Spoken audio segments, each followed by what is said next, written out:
From Atlanta on the campus of Georgia Tech, the ACC Network presents Day 1 of the 2022 ACC Men's and Women's Swimming and Diving Championships. We're situated at the beautiful McAuley Aquatic Center, which housed the 96 Olympic Games. Our ACC Championships coverage begins with the women's 1-meter springboard finals. Welcome inside with former Division I diving coach and former U.S. Diving Director of Education, Jason Ballman. I'm Dave Leno. Here are the divers for the 1-meter finals. Jason on the women's side, headlined by Olympian Aranza Vasquez from North Carolina. Also, two freshmen in the finals, and Emma Goldstrand and Margot O'Mara from Miami and Duke, respectively. Yeah, we bring back the top four from 2021 in this finals from last year, so they're repeating those performances, plus two good freshmen coming in with Margot and Emma, so it'll be a lot of fun to watch. Mia Valle won this event at last year's ACCs over Aranza Vasquez by 18 points. Ellie Hafferty will get us started. The junior from England represents Miami.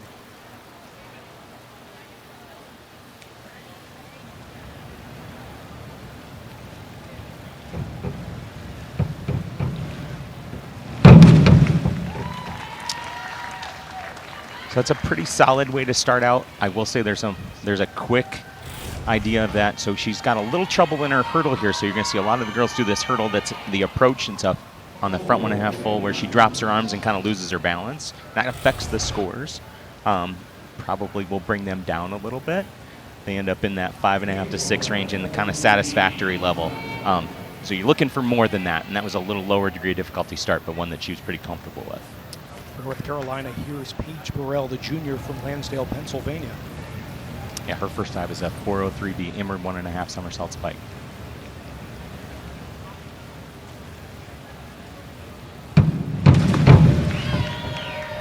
So it was an okay dive. It has a little bit of problems with it. I think it's actually really high up over the diving board, but she goes a little bit past maybe a little extra nerves and a little extra emotion that first dive there. Speaking with North Carolina diving coach Yael Gamboa, said that North Carolina divers have been doing a remarkable job, including Burrell. Last year a bronze medalist at the 1 meter here at the ACCs. Kelly Straub will be up next from Notre Dame. So Kelly's next dive is the same one we just saw Paige do. So it's a inward 1.5 somersault spike, facing backwards, rotating forward towards the diving board. And so you're going to go in the pike position with straight legs.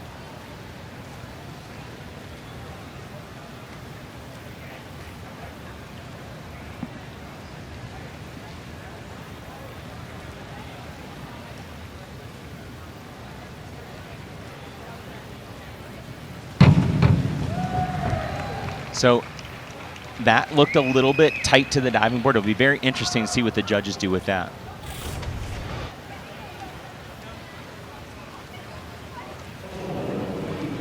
What'd you make of the entry there, trying to get more vertical? Well, like I said, I thought it was it was high, powerful, and trying to be aggressive. But you see the 1.4.5 in there. That person maybe thought that dive was a little too close to the diving board, and so distance really matters, and it's that fine line you walk in between. Here's Cameron Hidalgo from Georgia Tech. In her 5th year, opts to come back to Tech. It's a very pretty dive by Cameron. Now, it's got a lower degree of difficulty. It's a back 1.5 somersaults with a half twist. It's only 2.1 degree of difficulty. Love the tight line entry. It could be higher, but it's still going to score pretty well in the 7 range in that good category. Terrific start here for Hidalgo. I have to love her story. She missed the ACCs her freshman year due to an injury in warm-ups. Since then has really surged. Bronze at the 3 meter at the NCAAs last year. Now for Emma Goldstrand. Emma also choosing to start with a 403B and inward 1.5 somersault spike. It's a dive that's pretty easy.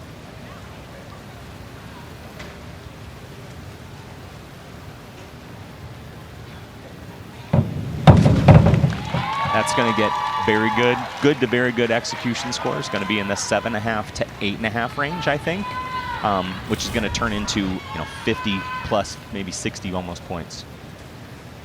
Love her pike position in that. She'll like her scores, Jason.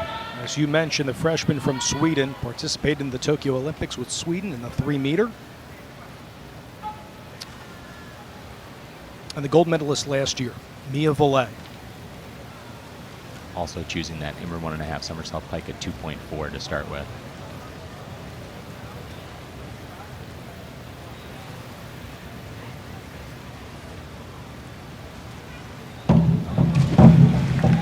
Again, I really like that. I love that she's very powerful and going up strong and high.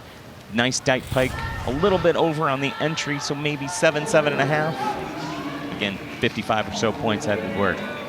2 podium trips at the ACCs last year. What do you think separates Volley from some of the other divers around this conference? You know, I think for her it's the degree of difficulty, especially on the 1 meter event where she's got 2 dives over 3.0 degree of difficulty. There's Margot O'Mara from Duke.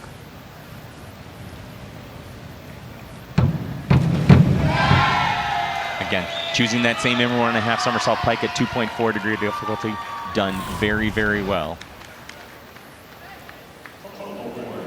I really like that. That was beautifully done. Nice toe point going into the water in that entry. Again, 8s or better. That's huge. Number 2 in the prelims, 2 points behind Vasquez. And here's Aranza Vasquez from North Carolina. So interesting that she's choosing to start with a little higher degree of difficulty, front 2.5 somersaults pike.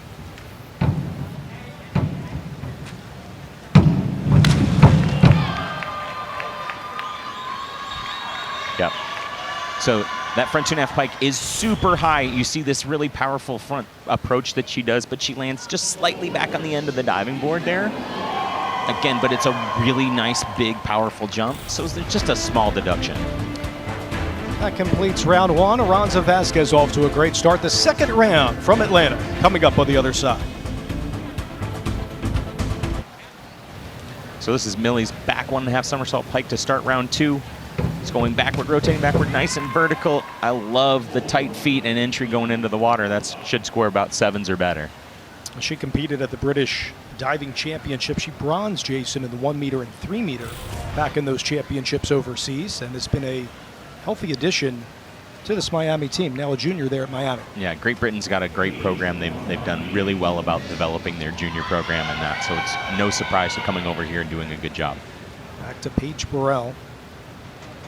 Just joining us last year, bronze on the 1 meter at the ACC's, 15th at the NCAA zones regionals as a freshman.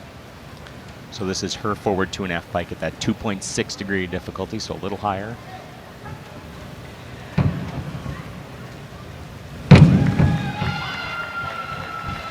So again, love that she's jumping and powerful. You see a lot of the women doing this hop of hurdle where they're getting 2 feet to 1 foot and then their hurdle. But she's got to get to the end of the diving board. She's just slightly back, but does a great job with the dive, but that is a small deduction that those judges are looking for. And where are they looking to land towards that black marking towards the end of the board? So you really want to be with your toes as close to the black line as possible, but not over it and not behind it. So it's trying to get that real in-between spot. There's Notre Dame's Kelly Straub for her second dive.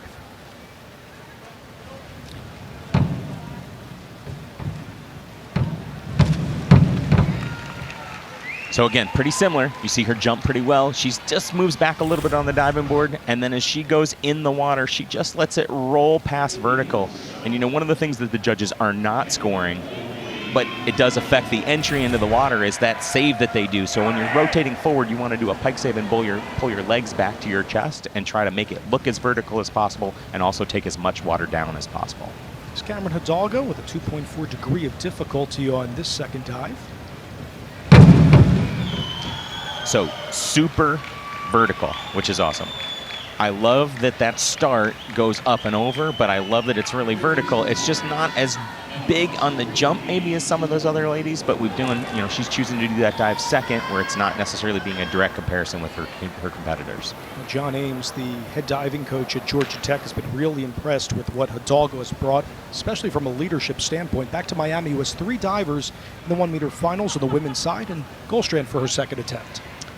So choosing this one from the back category, it's a back 1.5 somersaults pike, so she's gonna start back facing backward and rotate backward.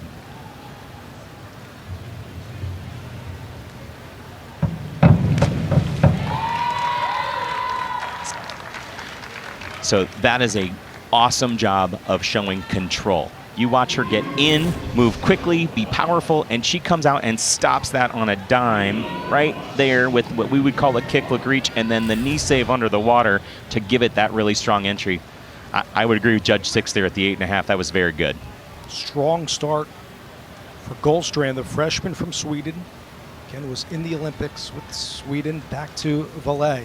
So this is a big dive for her. It's a 405C. It's an inward 2.5 somersaults tuck, so an extra rotation in the tuck position.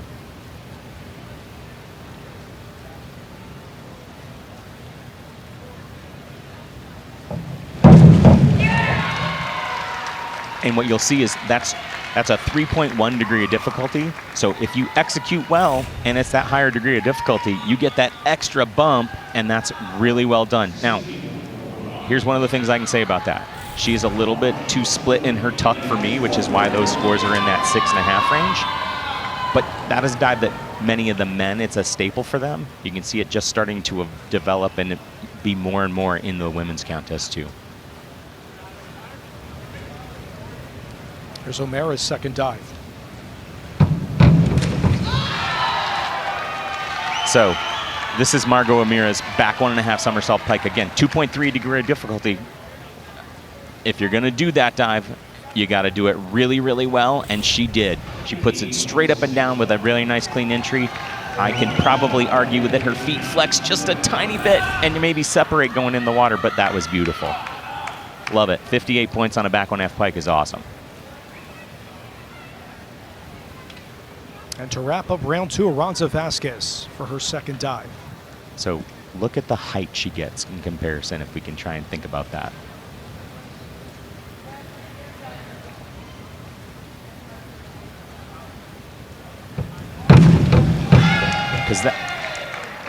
Because what I see on that is how powerful she is. She is so strong and goes up so high and then stops it in control. You got to have both. She has to love those scores, Jason. Her coach, Yaidel Gamboa, has to love the surge by Vasquez. 2 rounds in the books. The third round on the 1 meter coming up after the break. Here are the scores through 2 rounds of this 1 meter finals on the women's side, and Aranza Vasquez spearheads. But how about Margot O'Meara, what she's providing along with Emma Goldstrand here at the top? Well, yeah, and you look at their first 2 dive choices at 2.4, 2.3, lower degree of difficulty, but the execution has been fantastic. It's Hafferty's third dive of this final. So she's doing a reverse 1.5 somersault pike, so she's going to go forward but rotate back towards the diving board.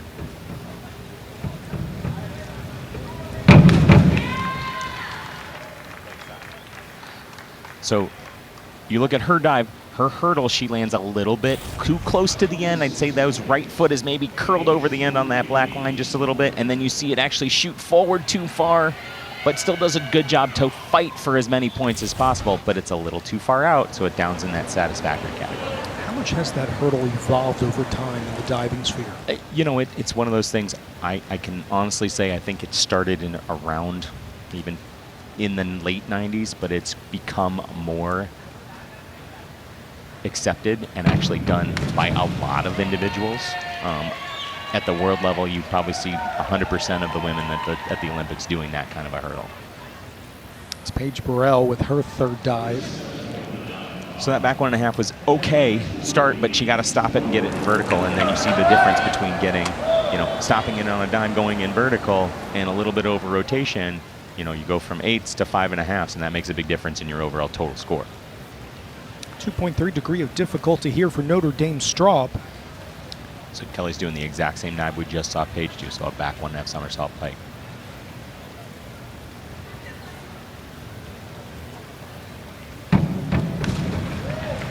And does a nice job to stop it. It's still moving a little bit fast, and it over-rotates just slightly. Again, but it's that hard because you got to be quick and get out. And just a little bit splashy on the entry. But again, right, you saw 5.5 a second ago, now you get 6.5 sevens. You saw 8.5s earlier, so those differences are really easy to see as a judge. How powerful Hidalgo is at the start of this. That's a great, powerful hurdle. And obviously diving in your home pool makes a difference. You see everything there. She just is a little bit over-rotated on the finish. Maybe a little archy in her back, but gosh, I love that pike position. You speak to this being Hidalgo's home pool. McAuley Aquatic Center will also host women's and men's NCAAs, including the zones as well. So here's Emma Goldstrand. So this is her reverse 1.5 somersaults pike. Again, 2.4 degree difficulty, but she's going to go forward and rotate backward.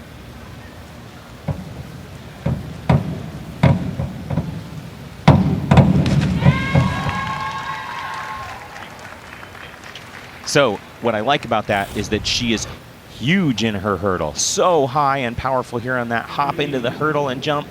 The problem where she has a little trouble is on that entry, but it's hard for the judges not to look at it and go, I have to reward that jump and takeoff, but there's a little miss, kind of not cleaned up on the entry. She cleans that up, it's 8.5s, 9s across the board, but where it is, it's still 7s.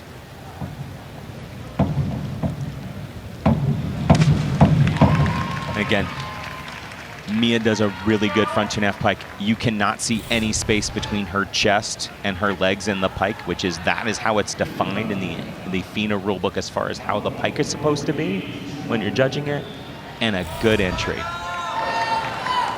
Strong start for the defending champ. Here's O'Mara.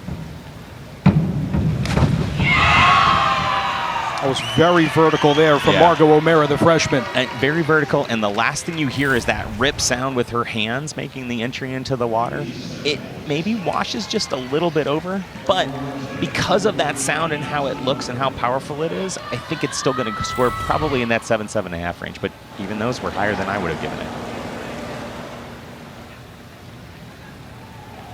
And Aranza Vasquez, the last diver here for round 3. Yep, and this is her lowest degree of difficulty, the 2.3 back 1.5 somersault pike.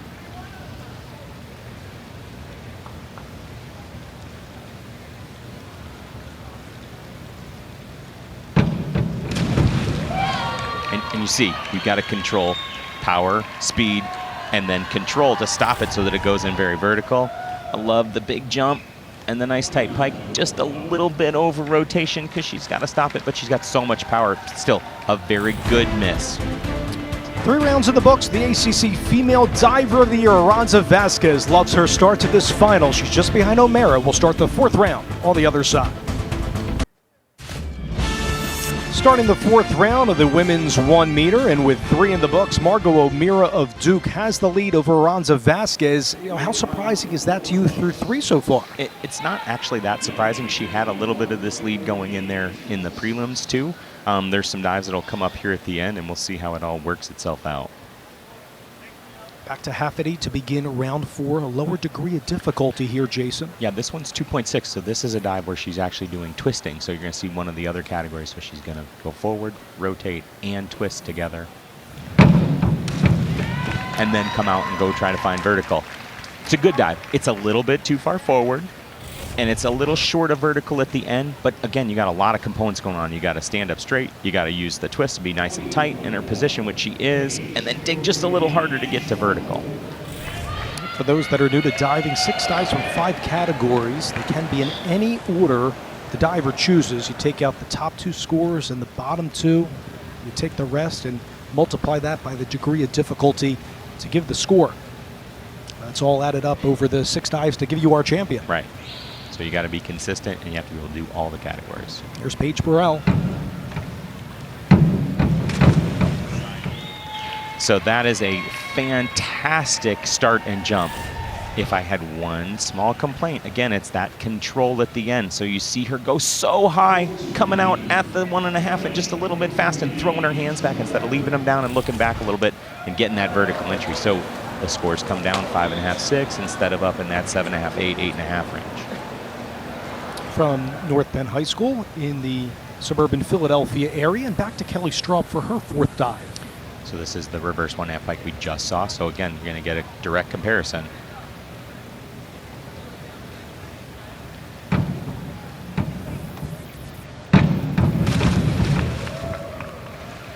So the reverse 1.5 is very nice. from here, you can see that that's actually moving just slightly to the side of the diving board. So she lands on the corner and she goes a little bit off to the side. Now, if the judges see that, that is also a deduction, anywhere from 1/2 to 2 points. So again, that's probably why that dive ends up in the 6 range, where it had the potential to be in the 7.5 or 8 range. Back to Hidalgo, who's also off to a strong start. Lower degree of difficulty at 2.3, though. Yeah. But this is the same dive you're going to see from all of the ladies on the back 1.5. They're all doing 203B at back 1.5 pike at 2.3. It's a nice dive. Maybe not the power and amplitude in the beginning, but that lineup and vertical entry was awesome. Tactically against one another, how do they know when to take risks with the higher degree of difficulty versus not? I would say it's statistics and analytics, right? How many times out of 100 are you going to do it for this much points, right? If you get 6.5s on it 10 times out of 100, maybe that's not the dive to do. So here's a chance to take some risk for her. It's a reverse 2.5 tuck from reverse 2.5 somersaults tucked from Emma Goldstrand, 3.0 degree difficulty.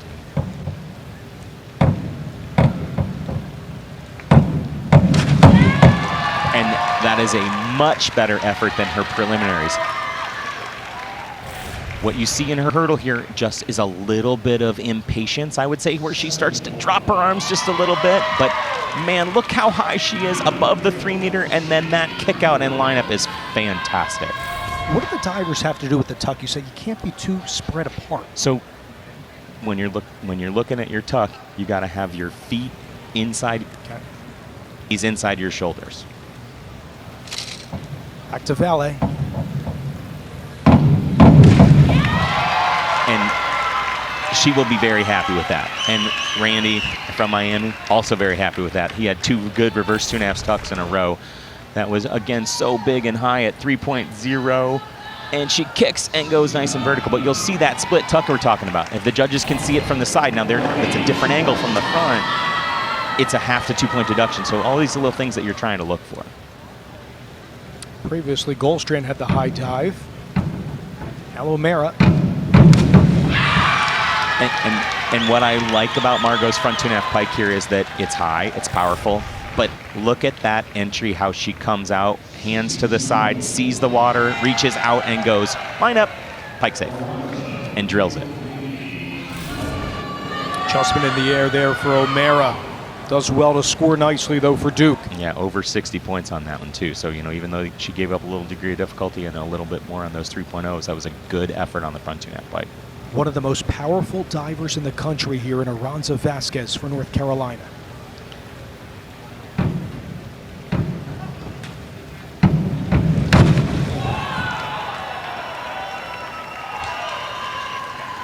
So she does a great job with this 303B. So reverse 1.5 somersault pike. Watch when she lands in her hurdle on our replay. Look where her feet are relative to the end of the board. And the amount of control that takes. Her toes are over the end. She's so powerful that she's actually putting the diving board in the water, which changes the way that it goes and then how it goes up. Terrific scores for Vasquez in the 8s. We are going to the 5th round for the McAuley Aquatic Center after these messages. We're through 4 rounds of diving in the 1 meter finals. Valet has leapfrogged O'Mara, and the top 4 separated by just 8 points. Yeah, it's a very close pace, about 10 points in between there, 9 points in between there. But again, everybody's dives are a little bit different. They can choose to do those higher degree of difficulty, lower degree of difficulty, so we still got some movement available in there. So Hafferty's towards the bottom in 7th, but what have you made of her start so far? We're through 4 dives. You know, I think she was really consistent to get into the final to make the top 8. Once you're there, you know, it's a chip in a chair, right? Better execution there. You got a chance. That was a much better execution. Still a little rolling on the entry, but again, it's a solid front 2.5 pike. Probably going to be 6.5, 7. Could be a little closer to the diving board, but I actually like the dive, and that was good. Some better scores there from Hafferty. Has to be pleased with her 5th round performance. And over to Paige Burrell. So this is the change for Paige, and I know that they made that, you know, from the prelim to the final. So she had initially did a front 1.5 with a full twisted degree difficulty of 2.2. You know, I'm in the final. we're upgrading to a forward 3.5 somersault tuck. So she's going to go forward, rotate 3.5 times in the tuck position, and then try to find vertical and do that. Again, these are dives that are a staple in the men's diving for 1 meter, but are starting to see more and more powerful athletes and women kind of catching up. But there's obviously risk reward. Let's see her approach here on this important 5th dive. Got a chance. I love the hurdle. She's set up in the right spot just a little bit early and lifts her chest coming out. Yeah, I really like this really powerful hurdle. She's in great spot. She's going up. She's got it, but a little anxious to come out and just leaves it short. But you got to go for it, right? You can't get below 8th, and you need the degree of difficulty, so go after it. I like that approach, especially as this is a dress rehearsal for NCAA zones. Going to be in this pool in a few weeks, and NCAA championships again.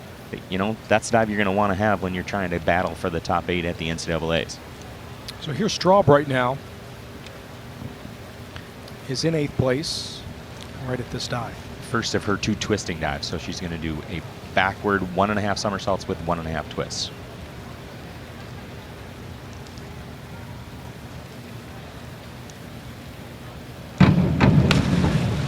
And that's in the free position because half of the dive's done straight, and then she squares out and she pikes at the waist. So really good, big, powerful jump, nice, easy, smooth twist. You see her tee with her hands and put them out to the side, and then that lineup and entry. We're seeing a lot more twisting dives too. How do they look more cleaner versus others? What sets them apart? You know, if it is one of those things where it's easier to do some higher degree difficulties, you'll see her next twisting dive is actually the exact opposite of the one she's doing, where she's going forward but doing the same kind of dive.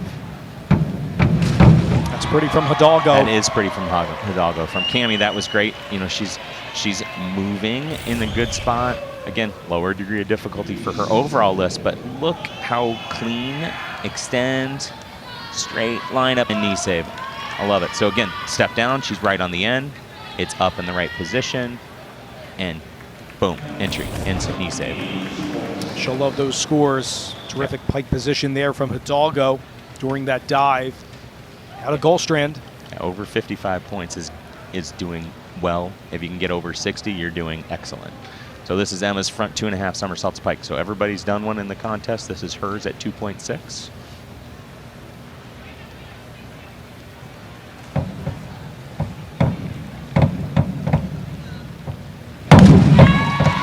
Again, so if we can think back, and we saw her hurdle on the reverse 2.5, she drops her arms in her hurdle. On this one, she steps down and she holds them until she starts her swing and gets it to move up, and so she's in better position, and that's why it's an easier job to finish it. Now, that reverse champ tuck is hard. This is one pretty easy for her. She had a really good dive.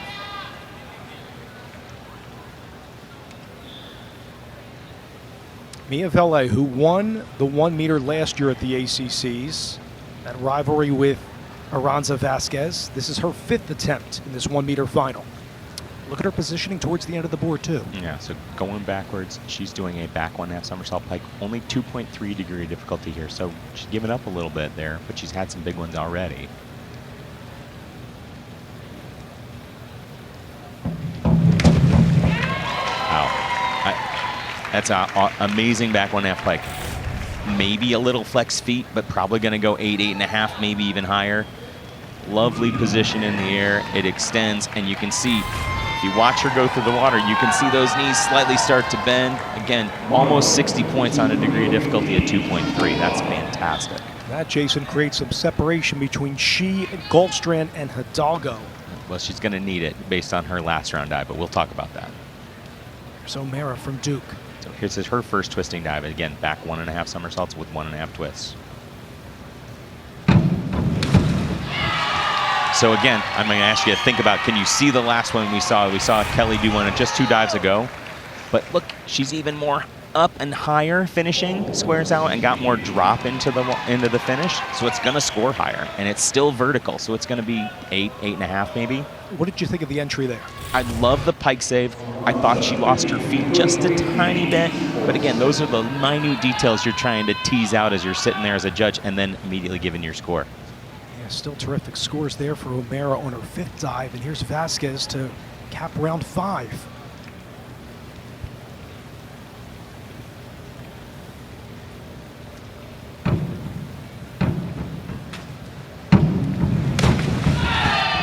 So you're going to see this big, powerful hurdle, right? When she lands, we're going to get our side view here. It's a good dive. It's the same dive as back 1.5, except for you're going forward and rotating backwards. There are 2 small flaws in there that I see. She's a little off to the side. She loses her feet a little bit in the middle of the twist, but still good dive.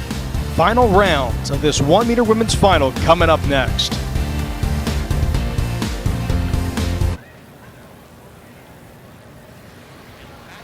Here's Miami's diving coach, Randy Abelman. Has to be really pleased seeing 3 Miami female divers in it. Among them, Valet is at the top. Just 1 point separates she and O'Mara of Duke, but it doesn't get the feeling like it's 1 point with the degree of difficulty as we enter the 6th and final round of the final. Yeah, right. We've got to do multiple dives in that way. We've got a spread of 2.2 degree difficulty to 3.0 degree difficulty between the competitors, so it'll be very interesting.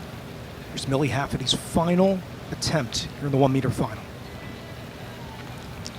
She's got an inward 1.5 somersault pike, one of the dives that many of the ladies just chose to start with.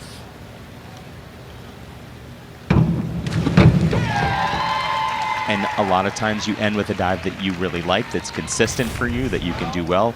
This makes sense to me for her. It was a nice, straight, vertical entry. Love her pike save. And the last thing you see are that clean entry and beautiful feet. Easy to get behind why that's a good dive. Has to admire those scores to cap off this 1 meter final. Now we segue back to Paige Burrell, who changed her dive on the 5th attempt, as you stated. Yeah, like I said, I think she was going for it. You know, here we go. We got a back 1.5 as her last dive at 2.5. We've seen these before. We'll see what she does here.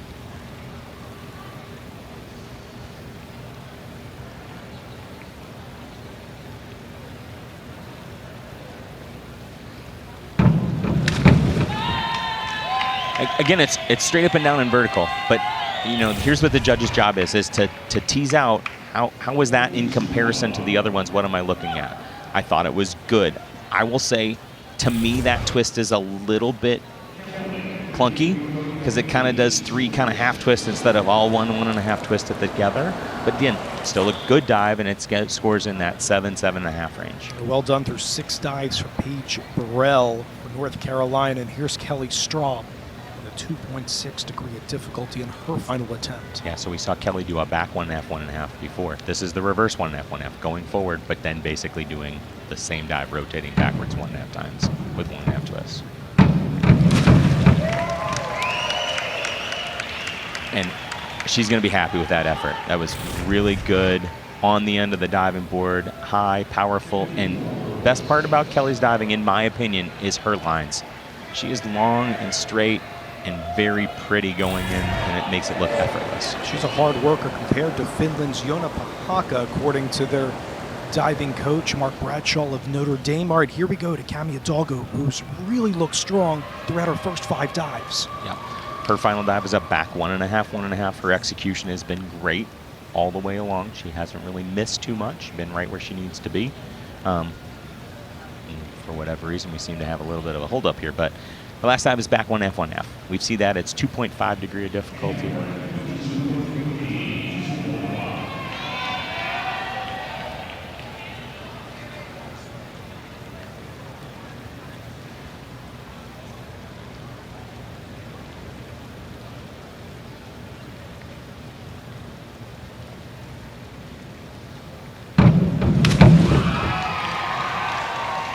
It's a very good dive. I like the start. I think the finish has got a little bit of arch in her back on her lineup as she goes in the water, and that might be a slight deduction. Just this little bit of movement right in her back where she goes in instead of kind of that flat, hollow position and pulling her legs back in. And maybe not quite as high as some of the other competitors, but still over 300 points for her total. That's fantastic.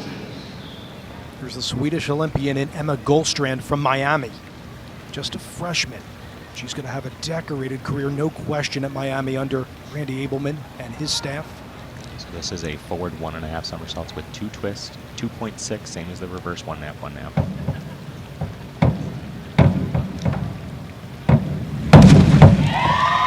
So I think we can watch that. We can talk about, that you are not always going to get the perfect takeoff. So she see her hurdle kind of on the end and go backwards a little bit, but then still stay with it and do a good dive and get those high scores. Little deduction for the hurdle and kind of being on the end and then not quite on the end on her actual takeoff, and actually quite get her hands all the way together and get that entry. But again, 60 points, that'll work. A strong performance there from Goldstrand. Now over to last year's champion. See how she mounts the pressure here. Valet with a 2.2 degree of difficulty. This is where you said those adjustments. Yeah, well, I'm reading her lips here. She's asking the referee to change her last dive because it's going to go from 51.32 to 51.34. I'm pretty sure she's going to do front 1.5 with 2 twists.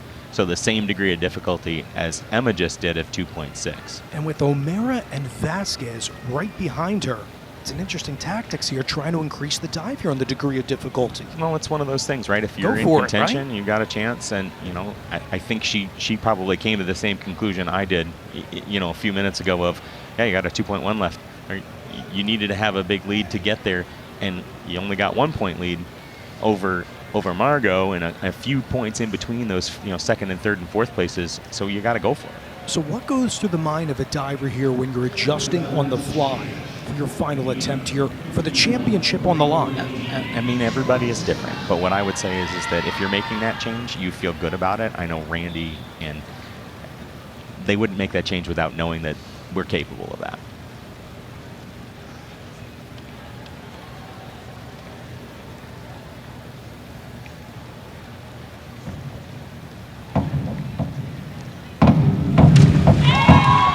And again, it's solid. It's a little off axis, which is maybe why she didn't do it before, but it's probably still going to go in the 7 range.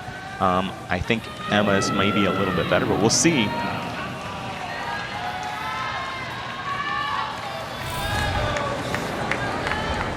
And Randy's going to be happy with that. It's 55 points there. Down to the final 2 competitors. Can they dethrone the powerful Valet? My favorite is this is a very small family, and we support our athletes. Here's O'Mara for Duke. And that was a much better effort than her preliminary one. Her preliminary one, she was a little forward. She did a great job of letting that go up, but she is a talented athlete all the way around. And straight up and down and vertical, and that was nice. Just a little bit of movement, but that big, strong jump. She's taken the lead by 1 point, the freshman O'Mara over Valet. Now can Aranza Vasquez of North Carolina, she knows the moment. Can she deliver for gold? If she does what she did in the preliminary, yes, without a doubt. But it's not the preliminary, it's the final, so we'll see.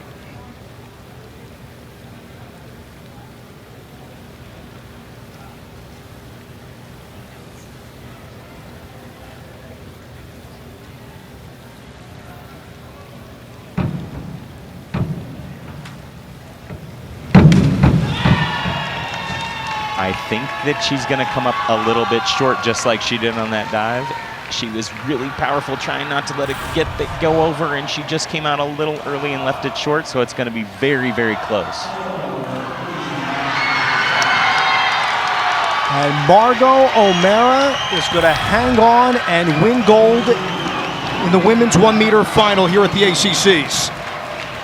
Yeah, I mean, you put pressure on. Sometimes that's why it's the difficulty of being the last to go, is what you have to do. And the disappointment is obvious for Aranza, but she'll be back. She'll get another chance at the NCAA zones and the NCAAs. Here's her reaction when she saw the score, Jason, for the Olympian. Well, she's competitive, right? She wanted to win. But it's a learning experience, and that's the hard part about our sport. Congratulations again to Duke's Margot O'Mara, an ACC champion in the women's 1 meter. Valet takes second. Remember, she won this competition last year. Emma Goldstrand, a strong performance in third for Miami, who gets 2 in the top 3 spots. Coming up, we'll segue to swimming. The women's 800-yard freestyle relay. I'll be joined by the 3-time Olympic gold medalist Brooke Bennett on the other side from the ACC championships in Atlanta. Welcome back to the McAuley Aquatic Center in Atlanta. We segue from diving to swimming for the women's 800-yard freestyle relay here on the campus of Georgia Tech. Dave Leno joined by Olympic gold medalist Brooke Bennett. And Brooke, it's great to be with you as we start heat 1 of 3 for the women's 800-yard freestyle relay. We'll have 4 schools in the first heat. Will be 1 of 3. Pitt will be in lane 2, Florida by Florida State in lane 4. Miami will be in lane 6, Boston College in lane 8. All right, so let's look at this, our even lanes, right? So if you're looking at this going, this was a decision that was made by the coaches to stagger the lanes, give a little bit more clean water so that swimmers aren't on top, and then obviously they're wanting to keep their swimmers safe since you have 4 swimmers behind the block. For each school, we're not so crowded behind the pool deck, so safety for them, also clean water to see some faster times in these heats tonight. 8 lengths for each leg. How important is that first leg, in particular the start? Focus on Pitt's Knowles, who's been really good. I know what Topper for Miami's looked really strong for the Hurricanes program. Take your mark. And we're underway in the 800 free heat 1 of 3 with these 4 schools: Pitt, Florida State, Miami, and Boston College. Yeah, so Dave, to your question, this is the distance event of relays. These girls are a little bit can sprint, a little bit of distance, so each leg really plays a role in your positioning to, how the coaches feel or where these swimmers are going to best fit in the first, second, third, or fourth leg. One thing that you don't want to do is overswim that first 50. Like you said, there's 8 lengths of the pool here, so building in through this first 100 and really look to come home, even able to get off the wall and use those legs as you back half into the second 100 of this. Strong start for Phoebe Griffins of Florida State. They're coached by Neil Studd, who heads both the swimming and diving programs for the Seminoles. And you mentioned the even lanes. Not as much turbulence in the water. How much does that help the swimmers here in this race? Well, they always ask, every swimmer has a favorite pool, right? Is there such thing as fast water? You ask any competitive swimmer and you're going to say yes. Quite frankly, I think this pool has some pretty fast water if I can remember back those many years, right? But this is great for them. Like I said, they get clean water out. Not only are we going to look for those ACC champions in the later in the third heat, but these relay teams and these schools are looking for times too to qualify them into the NCAAs next month. So having that clean water, not being on top, the lane ropes aren't going back and forth. You'll see it a lot more when the men get up in their heats. So a strategy that I think obviously the coaches here decided was going to benefit some of their swimmers here. There's that first exchange, Brooke, that we have to keep an eye out for. So far, Pitt with a strong start and a good split there to begin things for the Panthers. Yeah, again, looking really strong. I like the races that are going on. Another thing that I would probably say as a swimmer, do you like the free lane, or is it harder to see across the pool to where everybody is? So your vision to go all the way across the pool is not that great. So these girls right here in the middle lanes from Florida State and Pitt, they can see each other, but how well can they see each other on the other side of the pool? That's where you just have to get in and swim your own race. Florida State is in the lead. Boston College is in second right now. We're at 2:30 in our first heat, 1 of 3. Florida State freshman there at Florida State. Looking really strong. Like I said, you got to watch the head position. As these swimmers get into the second 100 of this 200, you want to make sure that their hips are still riding high. So you see these tech suits that all the girls are wearing these days, helping that hip position. Coaches can really see how well they're riding, because you can almost just see their hips rotate in the water, and you don't want to see that to start to dip down.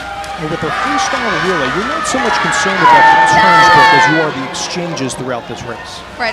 Really here, the only chance that any of these teams have an opportunity, or let's say a disadvantage to get disqualified, would be those relay exchanges. Now, in a relay like this, again, the longer relays, those relay exchanges, I would be telling my athletes, be safe, be controlled, don't get overexcited.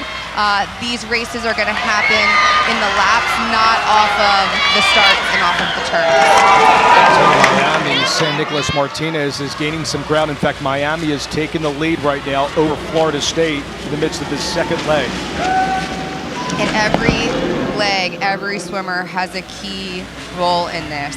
I like the Miami strategy so far. The girls have been swimming strong. A little bit of a lead change here, but again, you like to see them staying this close. So the pressure is always on the anchor. Who's anchoring it? Your strongest, fastest swimmer is going to be back there, the one that's just really able to drive it home. Watch how the girls go to their legs. Here's the final length here for leg 2. Miami led by their head coach Andy Kershaw in his 9th year. Remember, it's a women's only swimming program, and they're having, according to the coaching staff, one of their best seasons so far.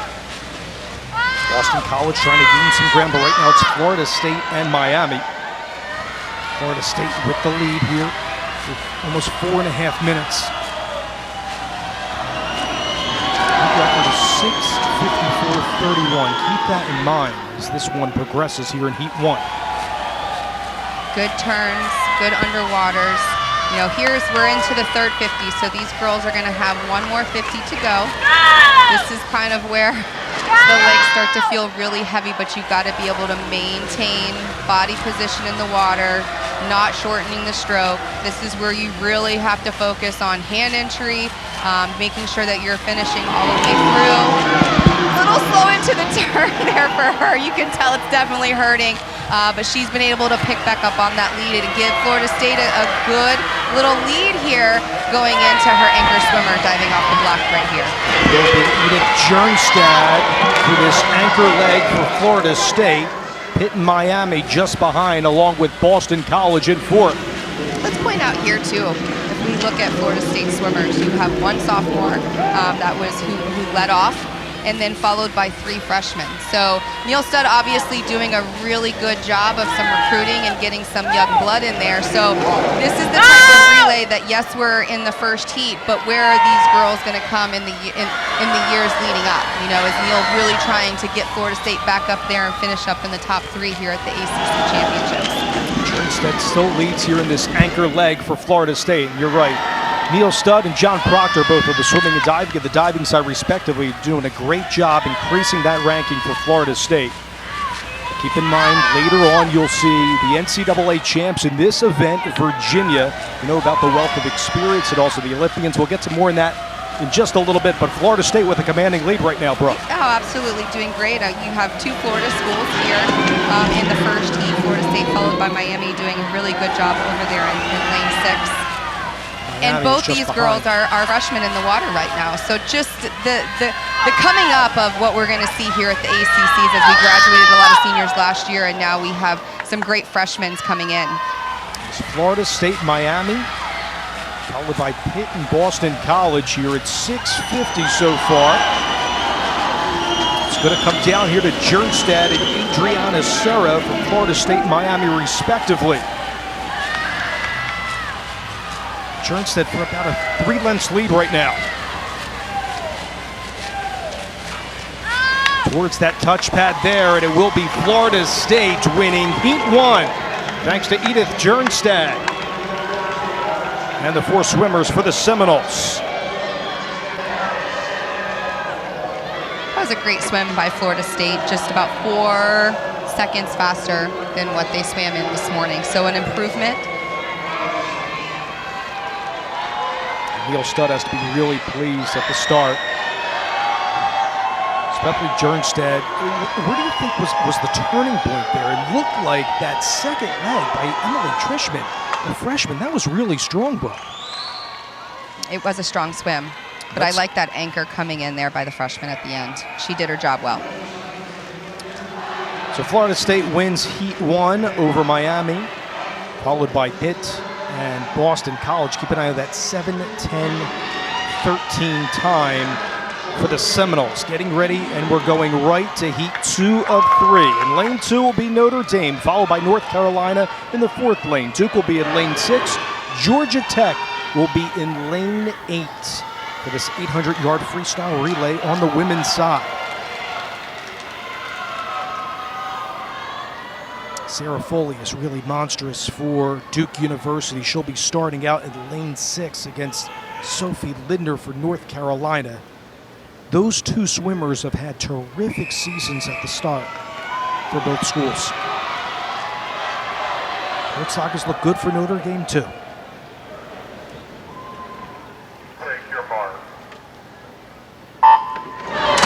is underway in this 800 freestyle relay. Again, we're going to say kind of do the repeat again. You've got 3 heats of this, but always watching, especially that first swimmer. You know, you're excited, you're getting your team off to a good start. Here's the first finals. It's a long, long meet ahead of us. We have 5 days here. Not to overswim that first 50 and then just build into it. Position the rest of your teammates to go well. Sarah Foley, as I mentioned, she's a sophomore from Philadelphia. According to their head coach, Dan Colella, he said, Brooke, that she is one of the hardest workers. Last year, she excelled not only at the ACCs, NCAAs, and Olympic trials, using that wealth of experience to her advantage. You know, I think a lot of these, we saw a lot of success, and I think over the last 2 years, this is my 3rd year back here covering the ACCs, and just to see how this conference has been building. You know, so many times we were, you know, it's the storylines of the SEC, the Pac-10, the Pac-12, and now the ACC is really coming in strong. UVA, of course, is going to be the topic of the entire week. But I think all of these coaches and all the swimmers and high school swimmers that are being recruited, the ACC is really starting to stand up there, and you get these really talented swimmers that are coming in here ready to work really hard. Gotta love the atmosphere, to your point. How about this Duke-Carolina rivalry right here in Heat 2? And this, you know, a night like tonight, we already saw some great diving. We're going to finish the evening with diving. This first night, it's a shorter night on the swimming side of things. This is the only relay that we're going to see. But this sets the stage. So you have a lot of swimmers here just here to support their teammates in the relays. But this gets them excited, and this gets the teams ready to start scoring those points to what we're going to see later on in the week. Island Draglin here for the exchange, and Chang for North Carolina and Duke, respectively. Nearing 2 minutes here in Heat 2 of the 800-yard freestyle relay. A strong surge here for Carolina. Not going to focus too much on the underwaters right in the freestyle, but still the turns look really clean there from Carolina. These turns are important, especially in yard swimming. I mean, you have to come off with a good streamline. You want to make sure you have great momentum going into that turn. You see the backstroke flags there that are up. I mean, I can't tell you how many times I heard in my years of swimming, don't breathe in and out of the turns. You don't take a breath inside the flags. So these are the types of things that have to go on in the athlete's head, like I said, especially when you start to get tired. Those little things make up a big difference. Carolina still has the lead over Duke. Georgia Tech is in 3rd right now with Nora Ripkova, a freshman.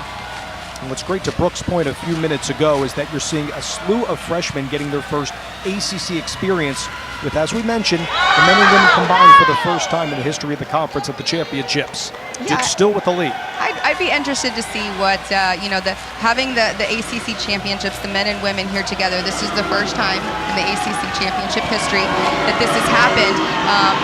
Following the same program that you have seen at the SEC championships for so many years. This was voted on by the coaches. Is this something that the coaches will like after they do it for the first time? Will we start to see this trend pick up? Is it easier if some of the coaches are the head and men's, women head coach to just taper everybody at once? I don't think you're ever going to please everybody, but are they going to start pleasing the masses? And this is going to be the new thing for the ACC championships. Can't wait for the NCAAs as well, and the zones here at the McAuley Aquatic Center. Notre Dame and Georgia Tech, you saw their exchange a moment ago. They're well behind North Carolina and Duke at this point. Duke is still in the lead, just shy of 4 minutes here at the 800-yard free relay. And looking really strong. I mean, it looks like every exchange, their swimmer is pulling a little bit further out in front. So we're going to pay attention to the clock and the comparison to see how that 7:10 holds up, that Florida State swam in the first heat. A swimmer from Manassas, Virginia, Catherine Purnell. She already has a B cut in the 200-yard fly. She had 2 events at the NCAAs last year. Has been really strong to the surge here for Duke. See her there, just ahead of North Carolina's Elizabeth Vanote, the junior. And she's breathing to that side, so she sees exactly where she is. So that one lane giving her clean water, she can certainly see the competitor over there from North Carolina. They're coming in. They have 1 more 50 to go. Addison Smith and McKenna Smith for North Carolina and Duke will swim the anchor legs here at the 800 free. Duke still has the lead here in the last 50 yards of the 3rd leg. North Carolina there, having a really good last 50, trying to close that gap a little bit. So it's going to be an interesting race. This is where I said that anchor leg is always so important. Look at what Vinot's doing. To your point, here we go for the anchor leg. 8th lengths to determine heat number 2. Duke still has the lead at 5:16.96. So you have for North Carolina, Addison Smith in there as a junior. So a little bit of experience here. But then for Duke in the water, you have McKenna Smith. So 2 Smiths are in the water right now battling it out. And McKenna for Duke is just a freshman. So her first time swimming at the ACC championships there as the anchor for Duke. Says probably a lot about her talent and probably a name we're going to talk about a lot for the next few years. See this team right here, Brooke. Strong there from both swimmers. Well, Duke holding that advantage right now.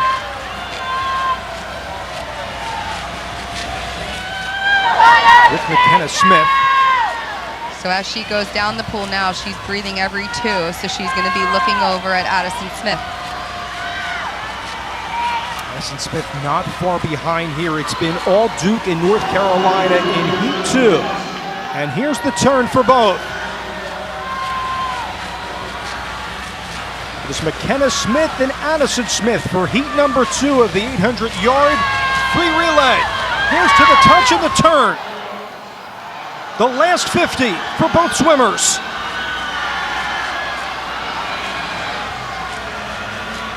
Look at this surge, though, by Addison Smith of North Carolina. It's going to come down to the last 25. 7 minutes of racing, and it's going to come down here to the last 10 yards. Look at Addison Smith gaining ground on McKenna Smith. McKenna Smith has the narrow lead. Here's the touch. And it will go down to Duke. Duke hangs on with McKenna Smith outreaching North Carolina's Addison Smith. But what a race in heat number 2. Great swim by both of those.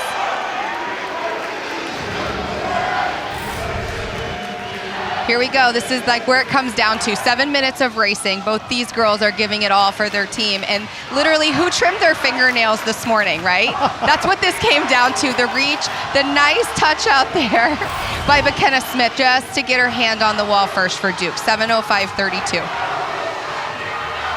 Sarah Foley with an exceptional start for Duke. McKenna Smith capped it off, but I'll also point to Catherine Purnell. I mentioned that B-cut, the 200-yard fly for her individual accolade. I thought she was strong and perhaps a turning point for Duke to win heat number 2. Again, what I've seen so far is they're all coming together and swimming the important part of their leg. And you have to come together on these relays. You can't leave it up to one. Everybody has to play that key role, swimming really solid and swimming really strong. Keep in mind that Duke and North Carolina have leapfrogged FSU, who had 7:10.13. So the Seminoles fall into 3rd place. Okay, we go to the 3rd and final heat. Louisville is in lane 2. North Carolina State in lane 4. The NCAA champions, the Virginia Cavaliers, in lane 6. Virginia Tech in lane number 8. This is going to be a great race. I think, the battle has been so long between NC State and UVA. Of course, NC State wanting to get on top and see if they can knock UVA out of the top spot this year. I think that's going to be really, really tough to do. And UVA is leading it off with a freshman today. And Riley Tiltman. Here we go. Heat number 3. Take your mark. Virginia comes in at number 1 in the country. In fact, there's a lot of depth across the conference. 8 schools on the women's side ranked with the top 25 all. That's remarkable. Again, I'm talking about the ACC dominance. It's been a really slow and steady build, and just in the last 3 years, just watching some of the athletes that they've been able to recruit across the board at the ACC schools has been pretty impressive. We were talking before the broadcast. Their head coach at Virginia, Todd DeSerbo, named the world's head coach on the women's side. Florida head coach will spearhead the men's side. But how has DeSerbo transformed now in his 5th year of the Cavaliers, that program? Again, his recruiting style, what he's been able to do, and the strategy here is, I know you were waiting and kind of sweating it out that we didn't have the start list. We didn't know what teams were going to put what athletes on, and they're all over-entered, and you don't know until the psych sheet comes out. And it becomes this little bit of a mind game, I think, amongst coaches on who's going to swim what relay and what order are they even going to go in. And Todd has shown that he's been really able to recruit and get girls that can swim 5 or 6 events, and then they just mix it up, but they're in the top 3 no matter what they swim. So the depth on the UVA side that they've been able to create over these last few years is just phenomenal. This is a strong first leg from all 4 schools. Open Chavis looked really good for Louisville under Albiero, their head coach. Ashley Webb is swimming really well for North Carolina State. You mentioned Tiltman and Emma Atkinson for Virginia Tech as we get ready for the second leg of this final heat, the 800-yard freestyle relay. Keep an eye on Sarah Shackle for Virginia Tech. See if she can gain some ground in lane 8. She's looked really strong. We mentioned Virginia's dominance. They have Margaret Nelson now racing. That was a great leadoff by the freshman for UVA. Riley Tiltman went 143 as the leadoff swim, giving UVA just a little bit of that leak. So now you want to look at it. That sets your teammates up as a little bit comfortable. They don't have to do anything crazy. Now here what we want to see from Margaret is just try to extend that lead. Don't overswim it. Focus on the third 50. Virginia is still out in front. Virginia Tech under Sarah Shackelford not too far behind, though, along with North Carolina State. Still UVA with the surge here, the second leg of this 800-yard freestyle relay. It's the third and final heat right now. Duke and Carolina are at the top, along with Florida State right now in third. I don't think we're going to see any records here tonight, but I do think we're going to see the winner of this heat. We'll call the winner of this heat right now. There's still a lot of swimming to go. I do think we're going to see under 7 minutes. UVA and North Carolina are both at 7:03 this morning in the prelims. Strong start here for Virginia. Still leads. 3 minutes have elapsed here in this race. See the terrific crowd on hand. Love how all the men and women, as we've said multiple times, cheering on one another. The divers are still hanging out after that 1 meter final on the women's side. Virginia still with the lead here. And we've got the other three schools there. It's almost like a race for second as UVA is kind of taking control of this heat. Nice relay exchanges. Be safe. Don't do anything crazy. The Bathurst is going to go for Virginia. Kathleen Moore has looked really strong for North Carolina State. Holloway, their head coach, along with Nemokenko Hero, the freshman playing for Louisville, and Rose Pouch of Virginia Tech on this third leg. Talking about UVA winning the state title last year, ACC championships for the last 2 years. They swept all relays, too. So remarkable. This is a big stomping point here. You know, they're going to come out strong. They have a point to prove. You know, are they saying we're unbeatable? What is this going to do for the other schools that are trying to dethrone them? We mentioned all the Olympians across the ACC on the men's and women's side. Virginia has 3. Of course, Paige Madden graduated, starred at the Tokyo Olympics, and the tough part is how do you replace a Paige Madden? Well, you do it with the 3 Olympians that are currently still on the team. He's got some depth, you're so, right. You know, that's the depth, but then you look at the freshmen that are in the water. You have 2 freshmen on the team already. Ella right here in the third leg of this relay is a freshman. So that's how you do it. Maybe not an Olympian yet, but let's remember this name and see if we're saying that Ella is an Olympian in 2024, right? There's no question. Can't wait for the Paris Games too, as Alex Walsh is going to swim the anchor leg here from Nashville, Tennessee, a silver medalist. To our conversation about the Tokyo Olympics and the 200 IM. Virginia still has the lead here in the race, and more of a comfortable lead. A strong third leg from Ella Bathurst. Here we go with Alex Walsh, the Olympian for the United States. She has the lead right now, North Carolina State. Julia Poole, don't sleep on her. The 5th year just behind her in second. But it is Virginia, and to your point about the times, it looked like whoever will win this final heat will win the 800-yard freestyle relay on the women's side. More of a commanding lead here for Alex Walsh. What do you think separates Walsh apart from the other competitors? Not just what you know for the NCAA, but internationally at such a young age. I think it's coaching. I think it's her background as an age group coacher, as an age group swimmer, and then able to come in and get a couple of years underneath her belt at UVA going into the Olympic Games. I think Walsh was definitely one of those, watching her swim at the ACC Championships in 2019.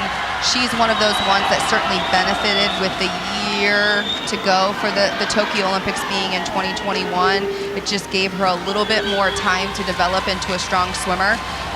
Seeing her swim right here, she's only a sophomore, so now you're going to see her go into her junior and senior year after this and develop going into 2024. I think she still is able to top what she's already done. And she needs a strong final 50 to win it here for Virginia. Keep in mind she has a terrific swimmer and her sister Gretchen Walsh just behind her, a freshman. Their dream is to be on the Olympic team together.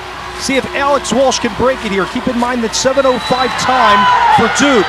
Alex Walsh on the cusp of taking it for Virginia, and she will at 6:53.37. The Cavaliers continue their dominance on the relays, winning the 800-yard freestyle relay. And that does unofficially, let's say unofficially, that does lower the meet record that UVA set in 2021 of 6:54.31.